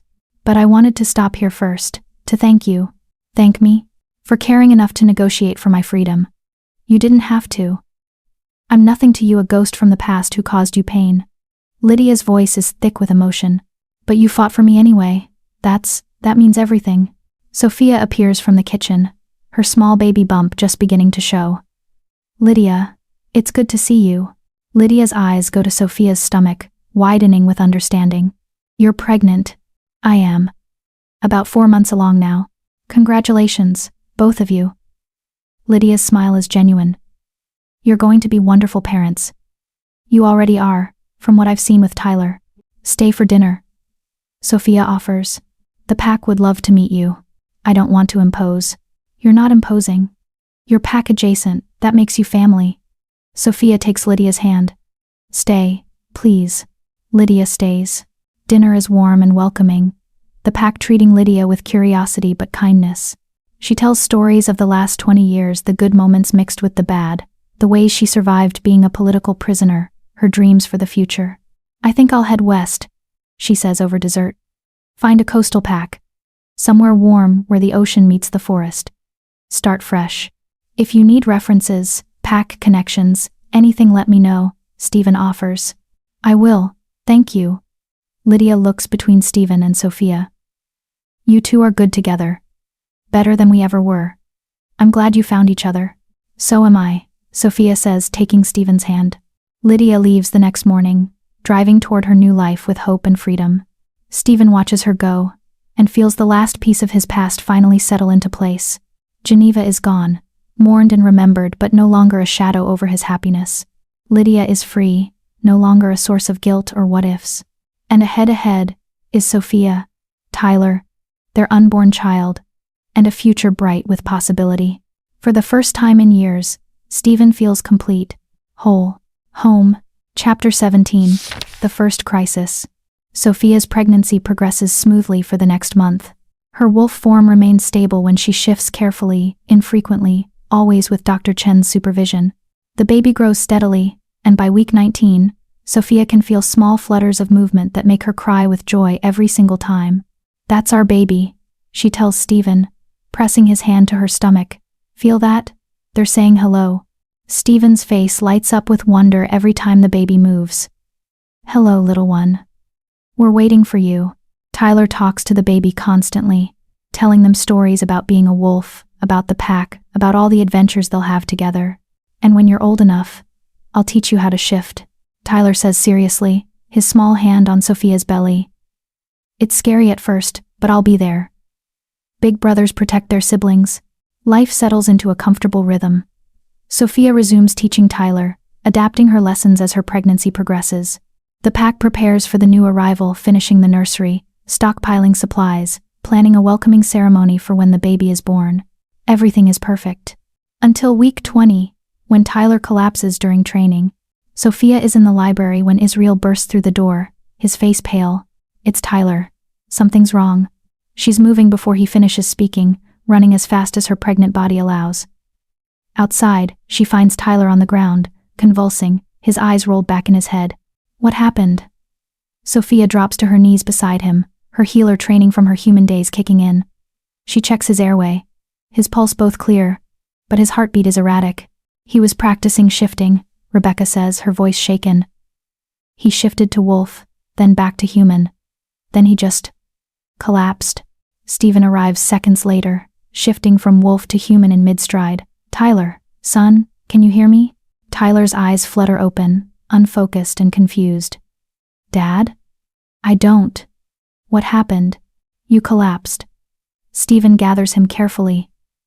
We're getting you to Dr. Chen. Now. They rush Tyler to the Pack doctor's office, a converted building on Pack land equipped for shifter medicine. Dr. Chen takes one look at Tyler and immediately starts running tests. His vitals are unstable, she says, frowning at the monitors. Heart rate is all over the place, temperature fluctuating, and his wolf signature. She breaks off, pulling Stephen aside. Sophia can't hear what they're saying, but she sees Stephen's face go white. No, he says. That's not possible, he's too young. What? Sophia demands, joining them. What's not possible? Dr. Chen looks grim. Tyler's wolf is becoming dominant. His human side and wolf side are fighting for control, and it's tearing his body apart. But he's only 8. Half-shifters don't go through dominant shifts until puberty. Usually no. But Tyler is special. His wolf is unusually strong for a half-breed, and the stress of the past few months, the territory war, the near-death experience, the changes in family structure, it's accelerated his development. Dr. Chen pulls up scans on her computer. See this? His wolf essence is trying to become permanent. If we don't stabilize him, he'll be stuck between forms, or worse, his body will shut down from the strain. Sophia's hand goes to her stomach protectively. What do we do? There's a procedure. Risky. Painful. But it can force a balance between human and wolf. Doctor. Chen looks at Stephen. It involves silver. Small amounts, injected directly into his system. It suppresses the wolf temporarily, gives his human side time to catch up developmentally. Silver is poison to shifters, Stephen says flatly. In large amounts, yes, but controlled doses can be medicinal. I've done this procedure 3 times before. Twice it worked. Once. Dr. Chen trails off. Once the child died, Stephen finishes. Yes, but without the procedure, Tyler will definitely die. With it, he has a 66% chance of survival. Sophia feels the world tilt. Tyler has a 1 in 3 chance of dying no matter what they do. There has to be another way, she says desperately. If there is, I don't know it, and we don't have time to search for alternatives. Tyler's body is failing. We need to decide, now. Stephen looks at Tyler, unconscious on the exam table, his small body fighting itself. Then he looks at Sophia, his eyes full of anguish and terror. It's your call, Sophia says softly. He's your son. I'll support whatever you decide. He's our son, Stephen corrects. We decide together. They step away from Dr. Chen, holding each other, both shaking. I can't lose him, Stephen whispers. Not Tyler. Not after everything. Then we take the risk. We give him the best chance we can. Sophia cups his face. Dr. Chen has done this before. She knows what she's doing. But if something goes wrong, then we'll deal with it. But Stephen doing nothing guarantees we lose him. At least this gives him a fighting chance. Stephen closes his eyes, warring with himself. Finally he nods. Do it. Do the procedure. They prepare Tyler in an operating room equipped with silver-resistant materials. Dr. Chen explains the process. I'll inject controlled amounts of silver solution into his bloodstream. It'll be agonizing. Silver burns us from the inside. But the pain will force his wolf to retreat, to protect itself. Once the wolf is suppressed, Tyler's human side can strengthen and establish better balance. How long? Sophia asks. The injections take about an hour. Then we wait. If his body accepts the treatment, he'll stabilize within 12 hours. If not, Dr. Chen doesn't finish. They bring Tyler to consciousness long enough to explain what's happening. The boy is groggy, confused, but coherent enough to understand. It's going to hurt, he asks. Yes, Stephen says, refusing to lie. A lot. But we'll be right here with you. Will I die? The question steals Sophia's breath. She looks at Stephen, sees him struggling with the same impulse to comfort versus the need for honesty. We don't know, Stephen says finally. The doctor thinks you'll be okay, but there's a chance, A chance things could go wrong. Tyler processes this with a seriousness beyond his years. If I die, will you be okay? Both of you?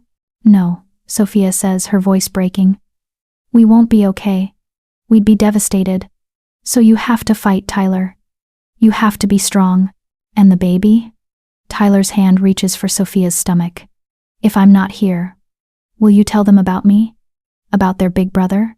You're going to tell them yourself, Stephen says fiercely. You're going to survive this. You're going to teach them about being a wolf, about being brave. You're going to be the best big brother.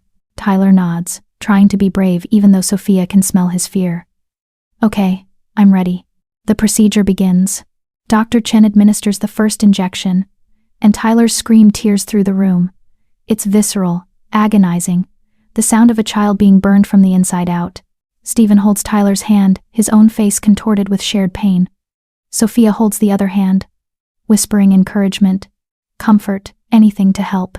The silver does its work. Tyler's wolf retreats, fighting against the poison in his system.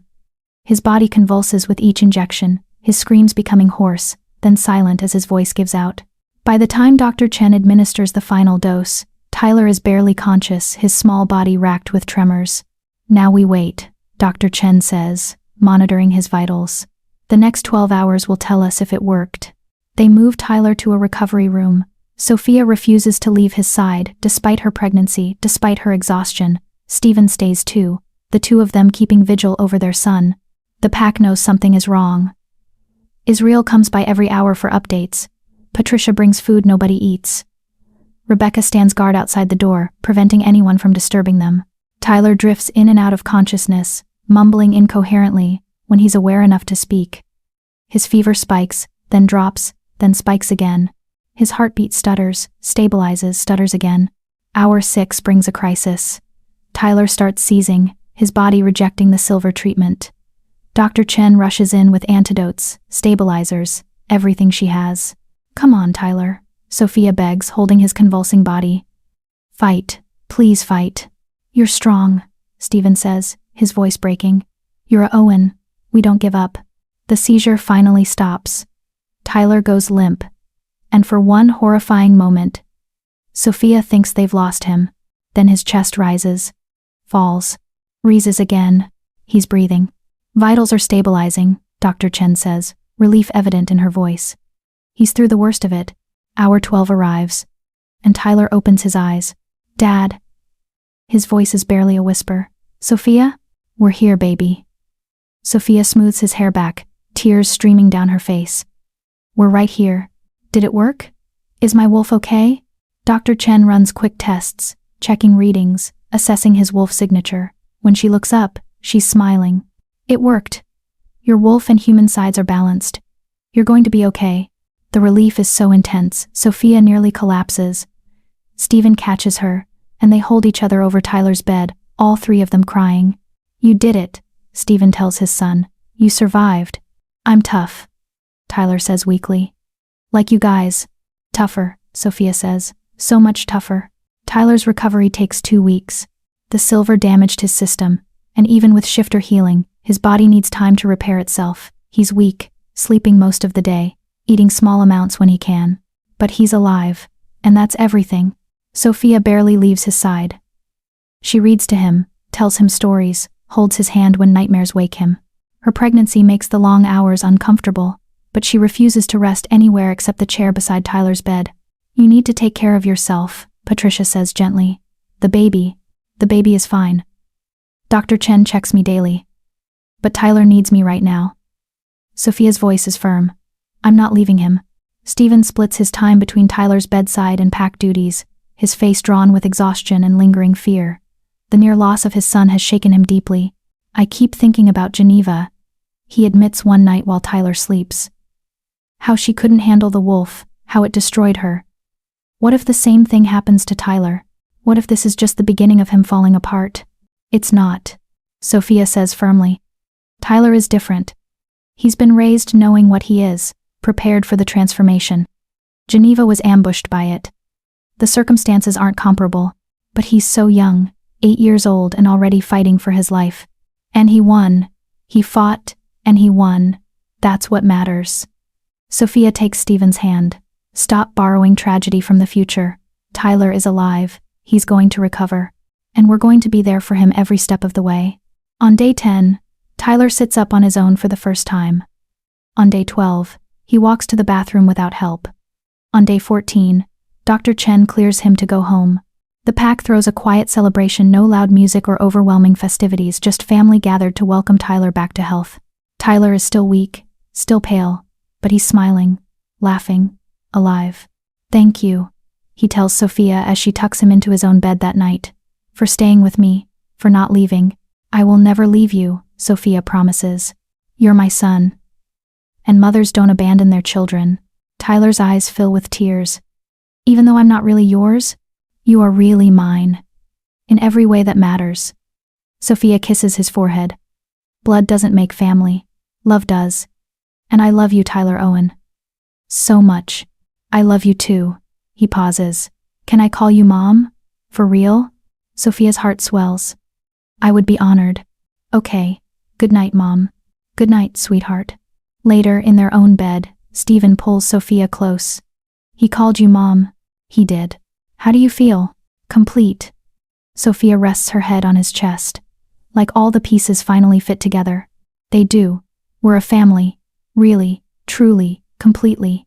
And soon we'll be bigger. Sophia places Stephen's hand on her belly, where their baby kicks strong and steady. This little one can't wait to meet their big brother. Stephen's smile is soft and full of wonder. Neither can I, neither can I. Chapter 18. New Beginnings. 2 months later, Sophia is ready to give birth. At 6 months pregnant by shifter standards, the equivalent of 9 months human. She's enormous, uncomfortable, and according to her, ready to meet this baby yesterday. Stephen finds her situation both adorable and terrifying. Every movement she makes, every grimace of discomfort, sends his protective instincts into overdrive. Stop hovering, Sophia says without looking up from her book. She's in their bedroom, propped up by a mountain of pillows, her belly so large she can barely see her feet. I'm not hovering. You've circled the room 4 times in the last 5 minutes. That's hovering. I'm patrolling, making sure everything is ready. Everything has been ready for 3 weeks. The birthing room is prepared. Dr. Chen is on call. The pack knows the protocol. There's nothing left to prepare. Sophia sets down her book, meeting his eyes. You're scared. Terrified, Stephen admits. What if something goes wrong? What if… Stop. We're not doing the what if spiral again. Sophia extends her hand. Come here. Stephen sits beside her, and she guides his hand to her belly. The baby kicks immediately, strong and insistent. Feel that? That's our baby saying, I'm fine, Dad. Stop worrying. I'm allowed to worry. Childbirth is dangerous, especially for shifters, especially for turned shifters. Dr. Chen says my body is handling everything perfectly. The pregnancy has been textbook healthy. I'm strong, the baby's strong, and we're going to be fine. Sophia's voice softens. I need you to trust that. Because when labor starts, I need you calm and present, not panicking. I'll try. That's all I ask. Tyler bursts into the room, Storm at his heels. Mom, Dad, Israel says there's a weird smell outside. Should we be worried? Stephen's protective instincts flare. What kind of smell? Like, I don't know, different. Not pack, not redwood, not anything I've smelled before. Stephen is on his feet immediately. Stay with your mother, lock the door behind me. Stephen, Sophia starts. Probably nothing, but I need to check. He kisses her forehead. I'll be back in 10 minutes. Outside, Israel is in human form, nostrils flared, sniffing the wind. What do you smell? Stephen asks. Shifter. Definitely shifter. But not wolf. Israel frowns. Cat? Maybe? Big cat. And something else. Magic? Rebecca emerges from the trees, her expression wary. There's someone on the border. They're not crossing. Just waiting. Waiting for what? You, apparently. They asked for the Alpha by name. Stephen exchanges a glance with Israel. Armed? I don't think so. But they're powerful. I can feel it from here. They approach the border carefully, finding a figure standing just outside pack land. As they get closer, Stephen makes out details. Female, tall, with dark skin and silver-streaked hair. Her eyes glow amber but not wolf amber, cat amber. Stephen Owen, she says, her voice rich and melodic. I'm Kara, Alpha, of the Mountain Cat Clan. I come in peace. Mountain cats are rare shifters who turn into cougars instead of wolves. They're solitary by nature, rarely forming packs, even more rarely interacting with wolf shifters. What brings a cat to wolf territory? Stephen asks, keeping his voice neutral. A warning, and an offer. Kara's expression is serious. There's a hunter organization operating in this region. They call themselves the Silver Order. They hunt shifters, wolves, cats, bears, any of us. And they're very good at what they do. Stephen's blood runs cold. Hunters. Here? They've been tracking activity around Owen territory for 3 weeks. They know about your pack.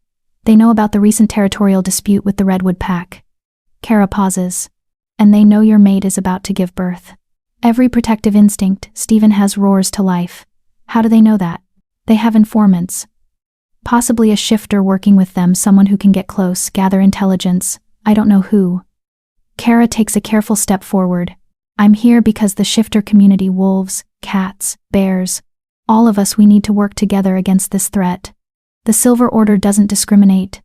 They kill all shifters equally. What do you want from me? Alliance. Information sharing. Coordinated defense. Kara's eyes are earnest. I have 3 families in my clan. 12 adults, 6 children. You have a pack of 23 adults and several young ones. Together, we're stronger. If the Silver Order attacks, we stand a better chance united. Israel steps forward. How do we know you're telling the truth? This could be a trap. You don't know. You have to trust. Kara pulls a folder from her jacket. But I brought proof. Documents stolen from a Silver Order outpost. Names, plans, target locations.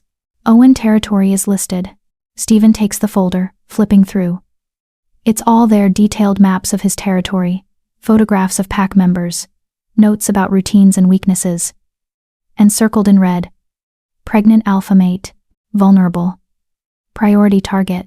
Rage burns through him. Someone has been watching his family, planning to hurt Sophia and their unborn child. When? He asks, his voice deadly calm. We don't know. Soon, probably. They prefer to strike when targets are most vulnerable. A birth would be the perfect opportunity. Stephen finishes. Pack distracted. Alpha mate unable to fight. They could take out multiple wolves in one attack. Exactly. Kara's voice is grim. I'm offering to station my clan around your territory. Extra eyes, extra protection. We'll handle perimeter security while you focus on your family. Why would you do that? Cats and wolves don't typically cooperate. Because if they destroy your pack, mine is next. And then the bears, and then every other shifter group in the region. We stop them here, together, or we fall separately. Kara extends her hand. What do you say? Alpha Owen. Can cats and wolves work together? Stephen looks at Israel, who nods slowly. She's telling the truth. I can smell it. And if hunters are really coming, we need all the help we can get. Stephen shakes Kara's hand. Welcome to Owen territory. Let's coordinate defenses. Back at the house, Stephen finds Sophia pacing despite her size and discomfort. Hunters? She demands before he can speak. Tyler heard through the pack link. Hunters are targeting us. How much did he hear? Enough to know we're in danger. Sophia's hand rests protectively on her belly. How bad is it? Stephen shows her the documents, watches her face go pale as she reads, especially when she reaches the section about herself. They're planning to kill me and the baby. They're planning to try. They won't succeed. Stephen's voice is hard. I've called an emergency pack meeting. We're going full lockdown. No one leaves territory without armed escort. Kara's clan will provide additional perimeter security. And you're staying inside until after the baby is born. Stephen, no arguments. You're the most vulnerable target. I won't risk you or our child. Sophia's jaw sets stubbornly. I'm not helpless. I can still shift, still fight. You're 8 months pregnant by human standards. Fighting could trigger early labor, endanger the baby. Please, Sophia, just this once, let me protect you. She searches his face, seeing the fear he's trying to hide. Finally, she nods. Okay, I'll stay inside. But Stephen, you need to be careful too. You're just as much a target. I'm always careful. No, you're always brave. There's a difference. She pulls him close. Promise me you won't take unnecessary risks. This baby needs their father. I promise. Both of you need me. I'm not going anywhere. The pack meeting is tense. 23 wolves packed into the main house, all reading through the hunter documents, all understanding the threat. We increase patrols, Stephen announces. 4 wolves on rotation at all times. Kara's cats will handle outer perimeter. Anyone sees anything suspicious, you report immediately. What about the children? Patricia asks. Should we evacuate them? To where? If the hunters know this much about us, they probably know about our safe houses too. Stephen's expression is grim. We keep everyone close. Safety in numbers. What about a fence? Rebecca asks. We know they're coming. Why wait for them to attack? Why not strike first? Because we don't know where their base is. The documents show plans and targets, but no location. Israel points to the map. If we go hunting for them, we leave our territory vulnerable. So we just wait, sit here like prey? We prepare, Stephen says firmly. We fortify. We protect our own.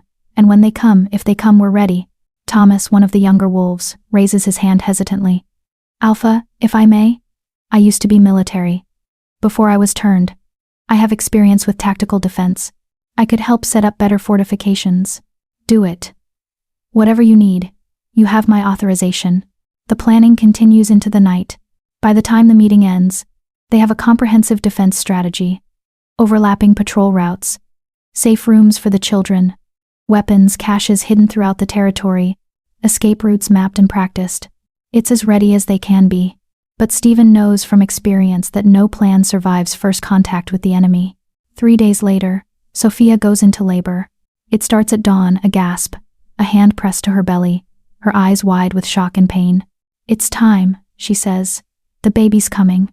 Stephen's carefully maintained calm evaporates. Now, the hunters don't care about our timeline. Yes, now. Another contraction hits, and Sophia doubles over. Get Dr. Chen. And Tyler. He wanted to be there for the birth. Sophia, with the hunter threat, having you vulnerable, is no different than it would be any other day. I'm giving birth whether it's convenient or not. She grips his hand hard enough to bruise. Now go get the doctor before I have this baby on our bedroom floor. Stephen has never moved faster in his life. Dr. Chen arrives within minutes, immediately taking charge. The birthing room specially prepared for shifter births is ready. Sophia is moved there. Tyler holding her hand. Stephen hovering anxiously. How long? Stephen asks. Shifter births are faster than human. Maybe 3 to 4 hours. Dr. Chen checks Sophia's vitals. Everything looks good. The baby's in position.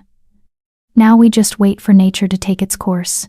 3 to 4 hours of being completely defenseless, Stephen mutters. I can hear you, Sophia says through gritted teeth. And I'm not defenseless. I'm giving birth. There's a difference. Right. Sorry. Israel appears in the doorway. Perimeter is secure. Kara's cats report no unusual activity. How's she doing? In labor. Going to be a few hours. I'll keep watch personally. No one's getting through to this house. Israel's expression is fierce. Your family is safe, brother. Thank you. The next 3 hours are the longest of Stephen's life. Sophia labors with strength and determination, Tyler holding one hand, Stephen the other. Dr. Chen monitors everything, calm and competent. Outside, the pack maintains vigilance. Every wolf is on high alert, ready to defend their alpha mate and the baby she's bringing into the world. At hour 4, as the sun climbs high, Sophia gives one final primal scream, and their daughter is born. She's perfect. Tiny, pink, howling with healthy lungs. Dr. Chen quickly checks her over, then places her on Sophia's chest. A girl, Sophia breathes, tears streaming down her face. We have a daughter. Stephen can't speak. Can't breathe. Can only stare at this tiny miracle, this perfect blend of him and Sophia, this new life they created. Hi, baby girl, Sophia whispers. We're your parents. And this is your big brother, Tyler. Tyler leans in, his eyes huge. She's so small. You were this small once, Stephen manages, finding his voice. Welcome to the world, little one. The baby, their daughter, opens her eyes. They're amber. Bright. Clear. Undeniably shifter. She's a wolf, Tyler says with wonder. My little sister is a wolf. Dr. Chen finishes the examination. 10 fingers, 10 toes, healthy heartbeat. She's perfect. Congratulations. Sophia looks up at Stephen, her face glowing despite exhaustion. What should we name her? They've discussed names for months but never quite decided. But now, looking at their daughter, the answer comes to Stephen immediately. Hope, he says. Her name is Hope. Hope Owen. Sophia tests it. I love it. Hope it is. Israel howls from outside announcing the birth to the pack. The call is picked up, echoed, until the entire territory rings with celebration. A new Owen has been born. And despite the threat looming over them, despite the danger still lurking, Stephen feels nothing but joy. His family is whole. His daughter is healthy. His mate is strong.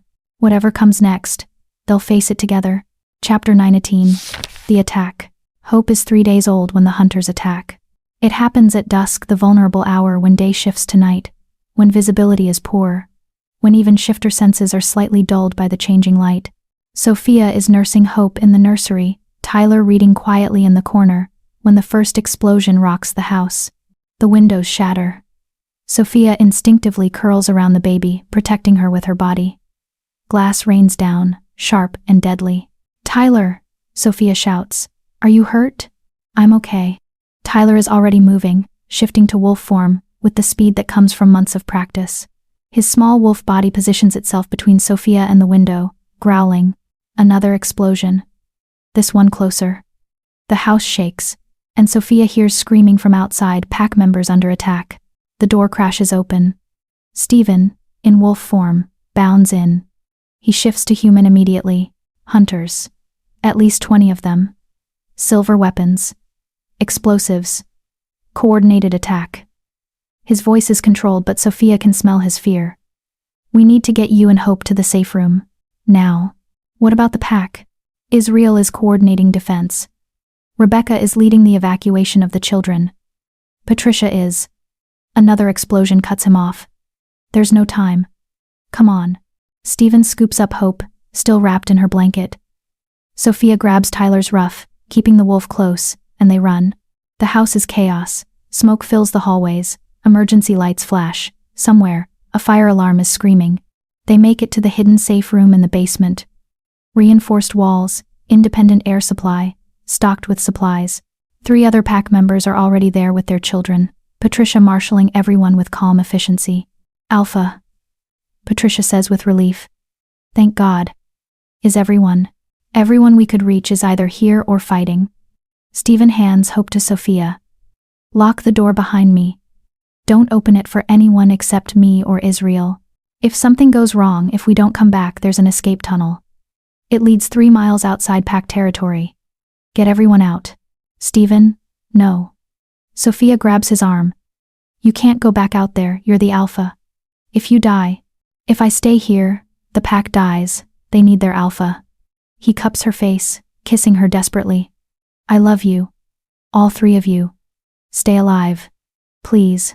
You stay alive too. Come back to us. I will. I promise. Tyler shifts back to human. Dad, I can fight. I'm strong enough now. No. Stephen's voice is absolute alpha command. Your job is to protect your mother and sister. That's what big brothers do. Understand? Tyler's jaw sets, but he nods. I understand. Good boy. Stephen shifts back to Wolf. And Sophia watches through the closing door as he bounds back up the stairs toward the fighting. The door seals. The lock engages. And Sophia is left in a reinforced room with her newborn daughter, her son, and 5 terrified pack members. While above them, their family fights for survival. The sounds of battle filter through even the reinforced walls. Explosions, gunfire, howls of pain and rage, the acrid smell of smoke and something else burning flesh. Hope nurses, oblivious to the danger. She's so small, so fragile, so perfect. 3 days old and already facing death. Tyler paces in wolf form, agitated and scared. Sophia can feel his need to fight, to protect, warring with his promise to stay. The other children huddle with their parents. One little girl, maybe 5, is crying. I want my daddy. Where's daddy? He's fighting to keep us safe, her mother says, voice shaking. He'll come back, they all will. Sophia hopes it's true, prays it's true. But she's seen the hunter documents. She knows how organized they are, how well equipped. 20 hunters with silver weapons against 23 wolves, the odds aren't good. Another explosion, bigger than the others. The safe room shakes. Dust falls from the ceiling. That was close, Patricia says quietly. She's the calmest one here. Years of experience keeping her steady. Too close. Tyler whines, pawing at the door. I know, baby, Sophia says. Even though he's not really a baby anymore. I know you want to help. But we have to trust your dad and the pack. The lights flicker. Once. Twice. Then go out completely. In the darkness, Hope starts crying. Sophia shushes her gently, rocking, trying to keep her calm. But her own heart is racing. Fear threatening to overwhelm her. Stephen, she sends through the mate bond. Please be okay. Please be alive. She feels nothing back. The bond is there, but muted, like he's too focused on fighting to respond, or too injured to. No, she won't think like that. Mom? Tyler's voice is small, young, scared. He shifted back to human, huddling against her side. What if they don't win? Then we run. We use the escape tunnel. We survive. Sophia wraps her free arm around him, holding both her children. Whatever happens, we survive. That's what your dad would want. I don't want to run. I want to fight. Being brave isn't always about fighting. Sometimes it's about knowing when to retreat, when to protect those who can't protect themselves. She kisses the top of his head. You're being brave right now. Taking care of us. Emergency lighting kicks on dim red bulbs that cast everything in eerie shadows. And then they hear it. Footsteps above. Heavy boots. Multiple pairs. Moving methodically through the house. They're inside. Patricia whispers. One of the mothers stifles a sob. Her children cling to her, sensing their mother's fear. The footsteps get closer. Voices filter through, not pack voices. Human voices with cold, clinical tones. Basement level. There's gotta be a safe room down here somewhere. Use the thermal scanner. It'll pick up body heat through the walls. How many targets? Intel said 23 adults plus children. We've confirmed kills on 8 adults so far. 8 pack members dead. Sophia feels sick. These are people she knows. Friends. Family. Gone. Here. A voice right outside the safe room door. Heat signatures. Multiple targets. At least 6 adults. Several children. Perfect. Plant the charges. We blow the door. Throw in the gas grenades. Anyone who doesn't die from the explosion dies from the gas. Sophia's blood runs cold. They're going to blow the door.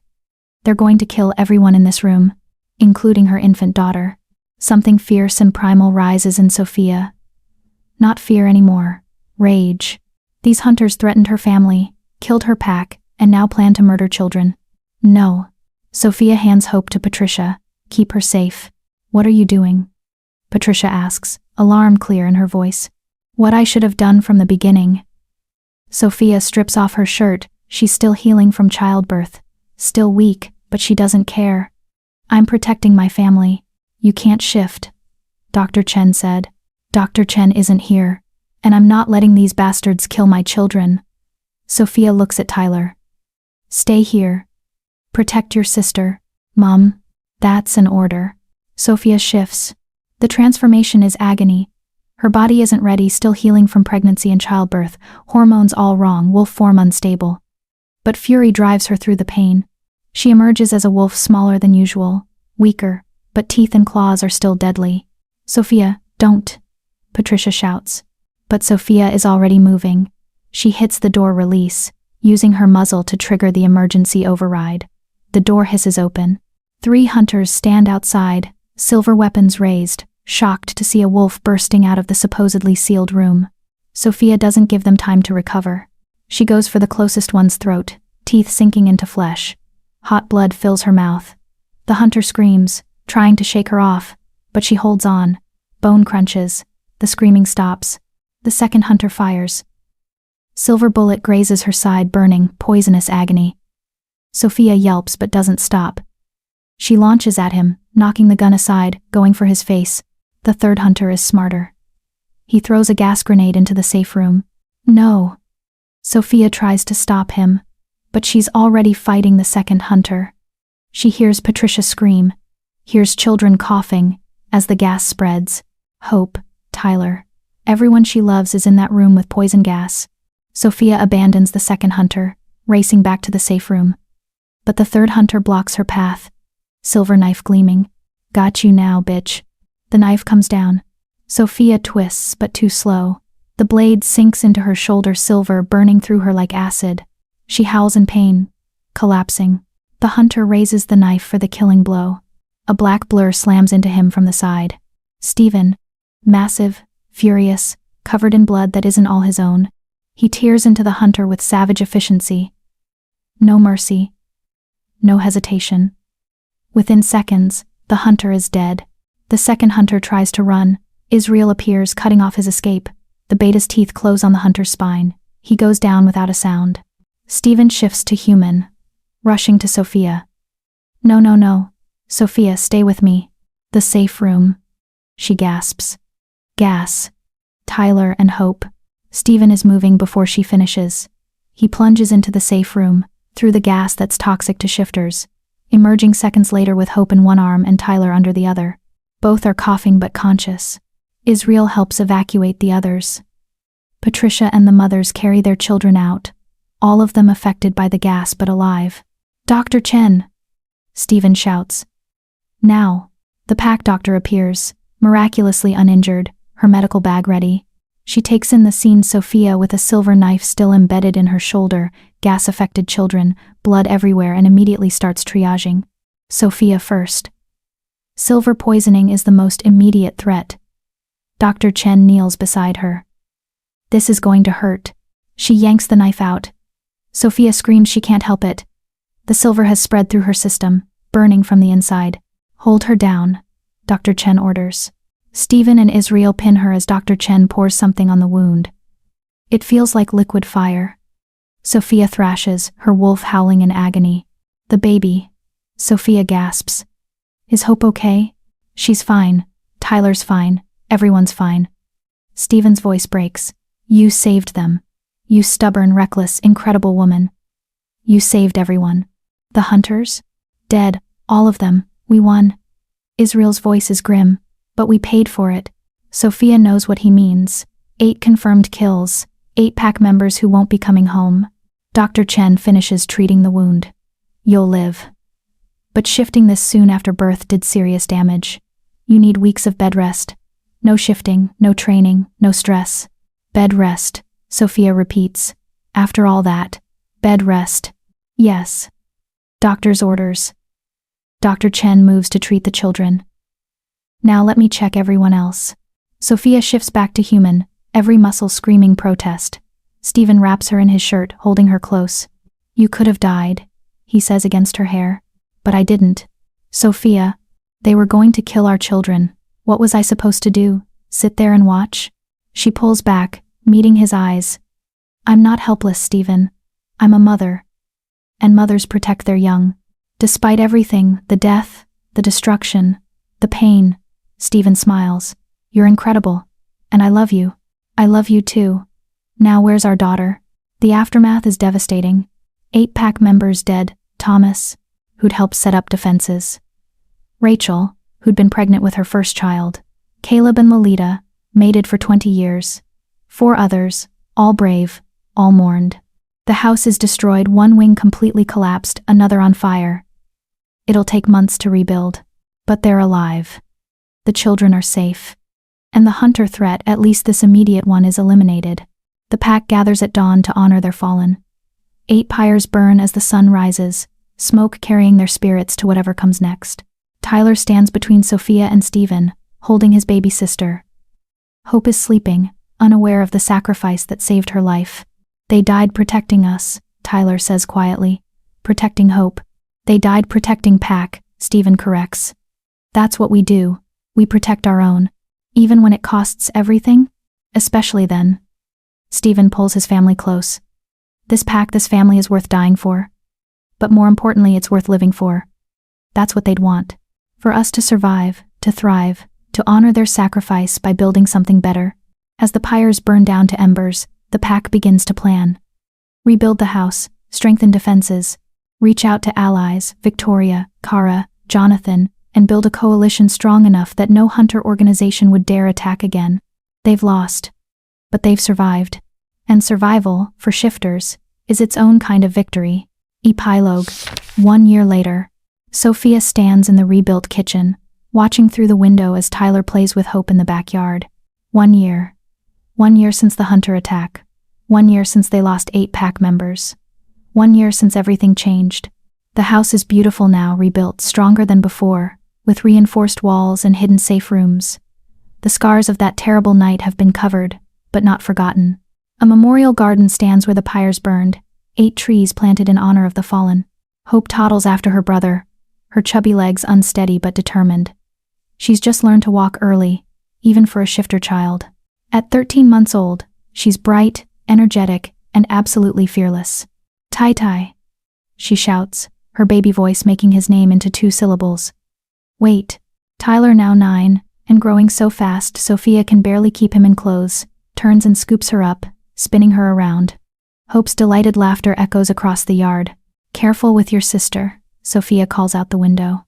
I'm always careful, Tyler calls back, but he sets Hope down more gently. Strong arms wrap around Sophia from behind. She leans into Stephen's warmth, breathing in his familiar scent. They're good together, he murmurs against her hair. They are. He's so patient with her. He's had good teachers. Stephen's hand splays across her stomach, still flat, but not for long. How are you feeling? Nauseous, exhausted, emotional. Sophia turns in his arms, smiling despite her symptoms. Pregnant. They'd found out 2 weeks ago, another baby on the way. Sophia is barely 8 weeks along, but already her body is responding to the pregnancy. This time, though, she knows what to expect. This time, she's prepared. When should we tell Tyler? Stephen asks. Soon. I want to make sure everything is stable first. Last time. This time is different. You're stronger now, experienced, and Dr. Chen says everything looks perfect. He kisses her forehead. But we'll wait until you're ready. The back door bursts open and Tyler runs in, Hope toddling behind him. Storm follows, his massive wolf dog body barely fitting through the doorway. Mom! Dad! Guess what? Tyler is breathless with excitement. Hope shifted. Just for a second, but she did it. She was a puppy. Sophia's eyes widen. She shifted? Already? Just her hands turned to pause, but still. That's shifting. Tyler is practically bouncing. Dr. Chen said, most kids don't show signs until at least 2 years old. Our daughter is an overachiever, Stephen says dryly, but his eyes are warm with pride. Hope babbles something incomprehensible and holds up her hands. They're human now. But Sophia can see the faint glow of amber in her daughter's eyes, the wolf just beneath the surface. That's amazing, baby girl, Sophia says, picking Hope up. But let's not shift again until you're bigger, okay? You need to learn control first. Control, Hope repeats seriously, then giggles and buries her face in Sophia's neck. A knock at the door interrupts the family moment. Israel pokes his head in, grinning. Sorry to interrupt, but we have visitors. Victoria and her pack just arrived. Already? Stephen checks his watch. The summit isn't until tomorrow. She said she wanted to get here early, see the new house, spend time with the pack. Israel's grin widens, and she brought someone with her. Someone you'll want to see. They walk outside to find Victoria's pack unloading from several vehicles. The Crescent Moon Alpha looks exactly the same, steel gray hair, ice blue eyes, commanding presence. But it's the woman standing beside her that makes Sophia gasp. Lydia? Lydia Redwood, or whatever her last name is now, looks transformed. Gone is the tired, trapped woman they met a year ago. This Lydia is radiant, her hair loose and wild, her eyes bright with happiness. She wears casual clothes and a smile that reaches her eyes. Surprise! Lydia opens her arms. I joined Victoria's pack 6 months ago. I'm officially Crescent Moon now. Sophia hugs her, genuinely delighted. You look amazing. Happy. I am happy. For the first time in 20 years, I'm actually happy. Lydia pulls back, her eyes taking in Sophia's family. And you look at you. A daughter, a son, another baby on the way, if I'm reading the signs right. How did you? Sophia starts. Shifter knows. You can't hide pregnancy from us. Lydia winks. Congratulations. More vehicles arrive, Alpha Caleb and Alpha Lolita with their packs. Then Kara with her mountain cat clan. Then, unexpectedly, Jonathan Redwood with several of his wolves. What is this? Stephen asks. looking around at the gathering shifters. Victoria steps forward. This is the Regional Shifter Summit. Your idea, remember? After the Hunter attack, you proposed forming an alliance: wolves, cats, bears, anyone willing to work together for mutual protection. I remember. I just didn't expect everyone to actually show up. You united us, Stephen, Jonathan says, approaching with his hand extended. You showed that cooperation is stronger than isolation. Every alpha here owes you a debt. I don't want debts. I want partnership, equals working together. Then that's what we'll build. Victoria gestures to the gathered shifters, over 100 wolves, cats, and other shifters, all standing together on Owen land. Welcome to the first meeting of the Regional Shifter Alliance. Let's make sure what happened here never happens to any of us again. The summit lasts 3 days. Alphas gather to discuss strategy, share intelligence about hunter organizations, establish communication networks. They draw up treaties, set boundaries, create a framework for mutual defense. It's political, bureaucratic, and occasionally contentious, but it's also hopeful. Sophia watches from the sidelines, hope on her hip, as shifters who've been enemies for generations shake hands and make peace. As old grudges are set aside in favor of survival and cooperation. This is your legacy, Patricia says, joining her. You and Stephen did this. We just survived. Everyone else is doing the real work. You survived and then built something better from the ashes. That's leadership. Patricia smiles. The pack is thriving, Sophia. More than thriving. We're growing. 3 new members have asked to join in the last month. Really? Word spreads. About the alpha who married a human-turned-shifter. About the pack that defeated hunters and then forged alliances instead of seeking revenge. About the family that chooses love over tradition. Patricia's eyes are warm. You've changed what it means to be Owen Pack. Sophia looks around at pack members mingling with other shifters, at children playing without fear of attack, at Stephen standing with other alphas as equals rather than rivals. This is what she chose, what she fought for, what she nearly died for, and it's better than anything she could have imagined. That night, after the summit activities wind down, Sophia finds herself in the memorial garden. 8 trees stand in a circle: oak for strength, willow for flexibility, pine for endurance. Small plaques mark each one with a name and a brief inscription. Thomas, defender and friend. Rachel, mother and warrior. Caleb and Lolita, mated in life, united in death. Sophia runs her fingers over the plaques, remembering. These people died so her daughter could live, so the pack could survive. I wish you could see what we've built, she says softly. The alliance. The peace. You'd be proud. They are proud. Sophia turns to find Tyler standing behind her, his young face solemn. How do you know? She asks. Sometimes I dream about them. They tell me they're watching, that they're happy we survived. Tyler moves to stand beside her. Do you think that's real? Or just my brain trying to make me feel better? Does it matter? If believing they're watching gives you comfort, then believe it. Tyler nods slowly. Mom? Can I ask you something? Always. Do you ever regret it? Becoming a shifter, joining the pack, all the scary stuff that's happened. Sophia considers the question seriously. The transformation pain, the territory war, the silver poisoning, the hunter attack, nearly dying, watching pack members die. No, she says finally. Not even for a second. Really? Really. Because all of that, all the pain and fear and loss led me here. To you, to Hope, to your father, to this family and this life. She puts her arm around Tyler's shoulders. Some things are worth suffering for. And you 3? You're worth everything. Tyler leans against her, and they stand together in the memorial garden, honoring the past while looking toward the future. Later, in their bedroom, Stephen finds Sophia standing at the window, watching the moon rise. What are you thinking? He asks, wrapping his arms around her from behind. That 3 years ago, I was a lonely tutor in a tiny apartment, wondering if I'd ever find a place to belong. She leans back against him.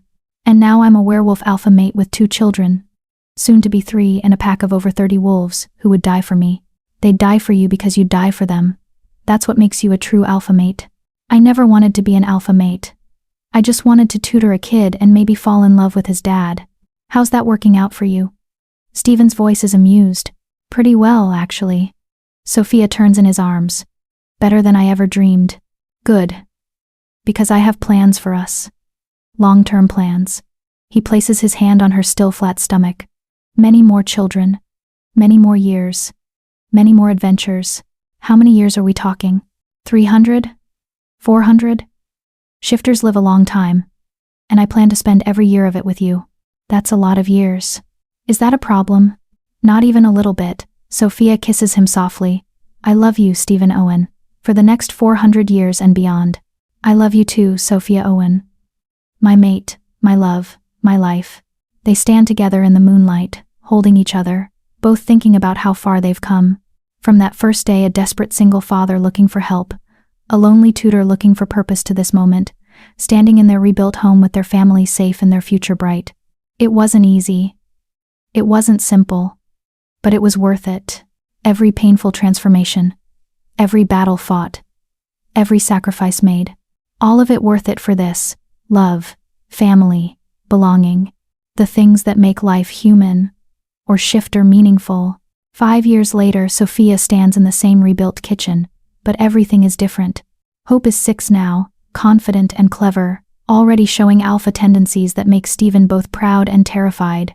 She bosses around her younger siblings, 4-year-old twins, Elliot and Geneva, named for the uncle Tyler never met, and the mother he barely remembers, with the authority of someone born to lead.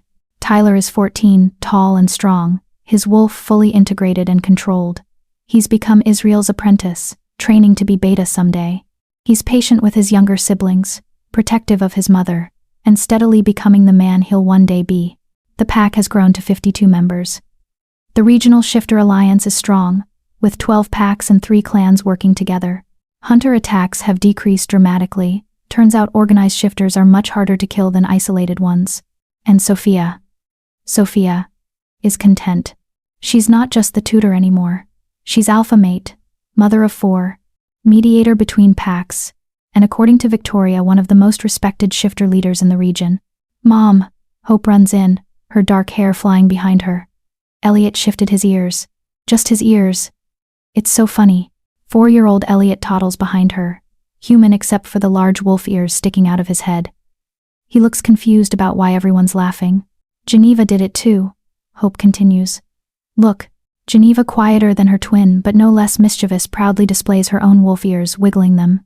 Partial shifting already? Sophia shakes her head, amused. You 4 are going to be the death of me. Nah-uh, Geneva says seriously. We're shifters. We're really hard to kill. Stephen enters through the back door, covered in dirt from working in the memorial garden. Is it chaos in here? It sounds like chaos. Always chaos, Sophia says, but she's smiling. The twins are partially shifting. Of course they are. Nothing in this family is ever simple. He surveys his children, Hope, teaching the twins how to shift just their hands. Elliot and Geneva, concentrating so hard, their faces scrunch up adorably. We have beautiful chaos, though. The best chaos. Tyler appears in the doorway, looking serious. Dad, Mom, there's someone here to see you. Someone unexpected. They exchange glances. Unexpected visitors can be good or bad. They walk outside to find a young woman standing at the edge of their property. She's maybe 18, with pale skin, dark eyes, and an uncertain expression. Alpha Owen? She says nervously. My name is Jenna. I'm from the Eastern Ridge Pack. Or I was. They kicked me out when I told them I didn't want to mate with the Alpha's son. I heard that Owen Pack accepts wolves who don't fit in elsewhere. Is that true? Stephen and Sophia look at each other, a whole conversation passing between them in a glance. Yes, Sophia says, stepping forward with a welcoming smile. That's true. We accept anyone who's willing to work hard, treat others with respect, and contribute to the pack. Really? Jenna's eyes fill with tears. You'd just let me join? Even though I'm not related to anyone? Even though my old pack rejected me? Family isn't about blood or acceptance from those who don't value you, Stephen says. It's about finding where you belong. And if you're willing, Sophia adds, you belong here. Jenna starts crying in earnest now. Thank you so much. Hope tugs on Sophia's shirt. Mama? Is she going to be pack now? If she wants to be, yes. Good. Then she can meet Elliot and Geneva. They need more big sisters. Hope marches over to Jenna with all the confidence of a child who's never known rejection. Hi, I'm Hope. Welcome to Owen Pack. You're going to love it here. Sophia watches Hope take Jenna's hand and lead her toward the house, chattering about pack rules and training schedules and the best places to run in wolf form. Another lost soul finds home. Stephen murmurs. Just like I did, Sophia says, just like all of us did. She looks around at her family, her pack, her life so different from what she imagined that day she drove up to interview for a tutoring position. She'd been looking for a job. She'd found a destiny. By day, she'd been hired as a tutor. By night and every hour since, she'd become so much more. Alpha mate. Mother. Leader. Protector. Wolf. And most importantly, home. She'd finally found home.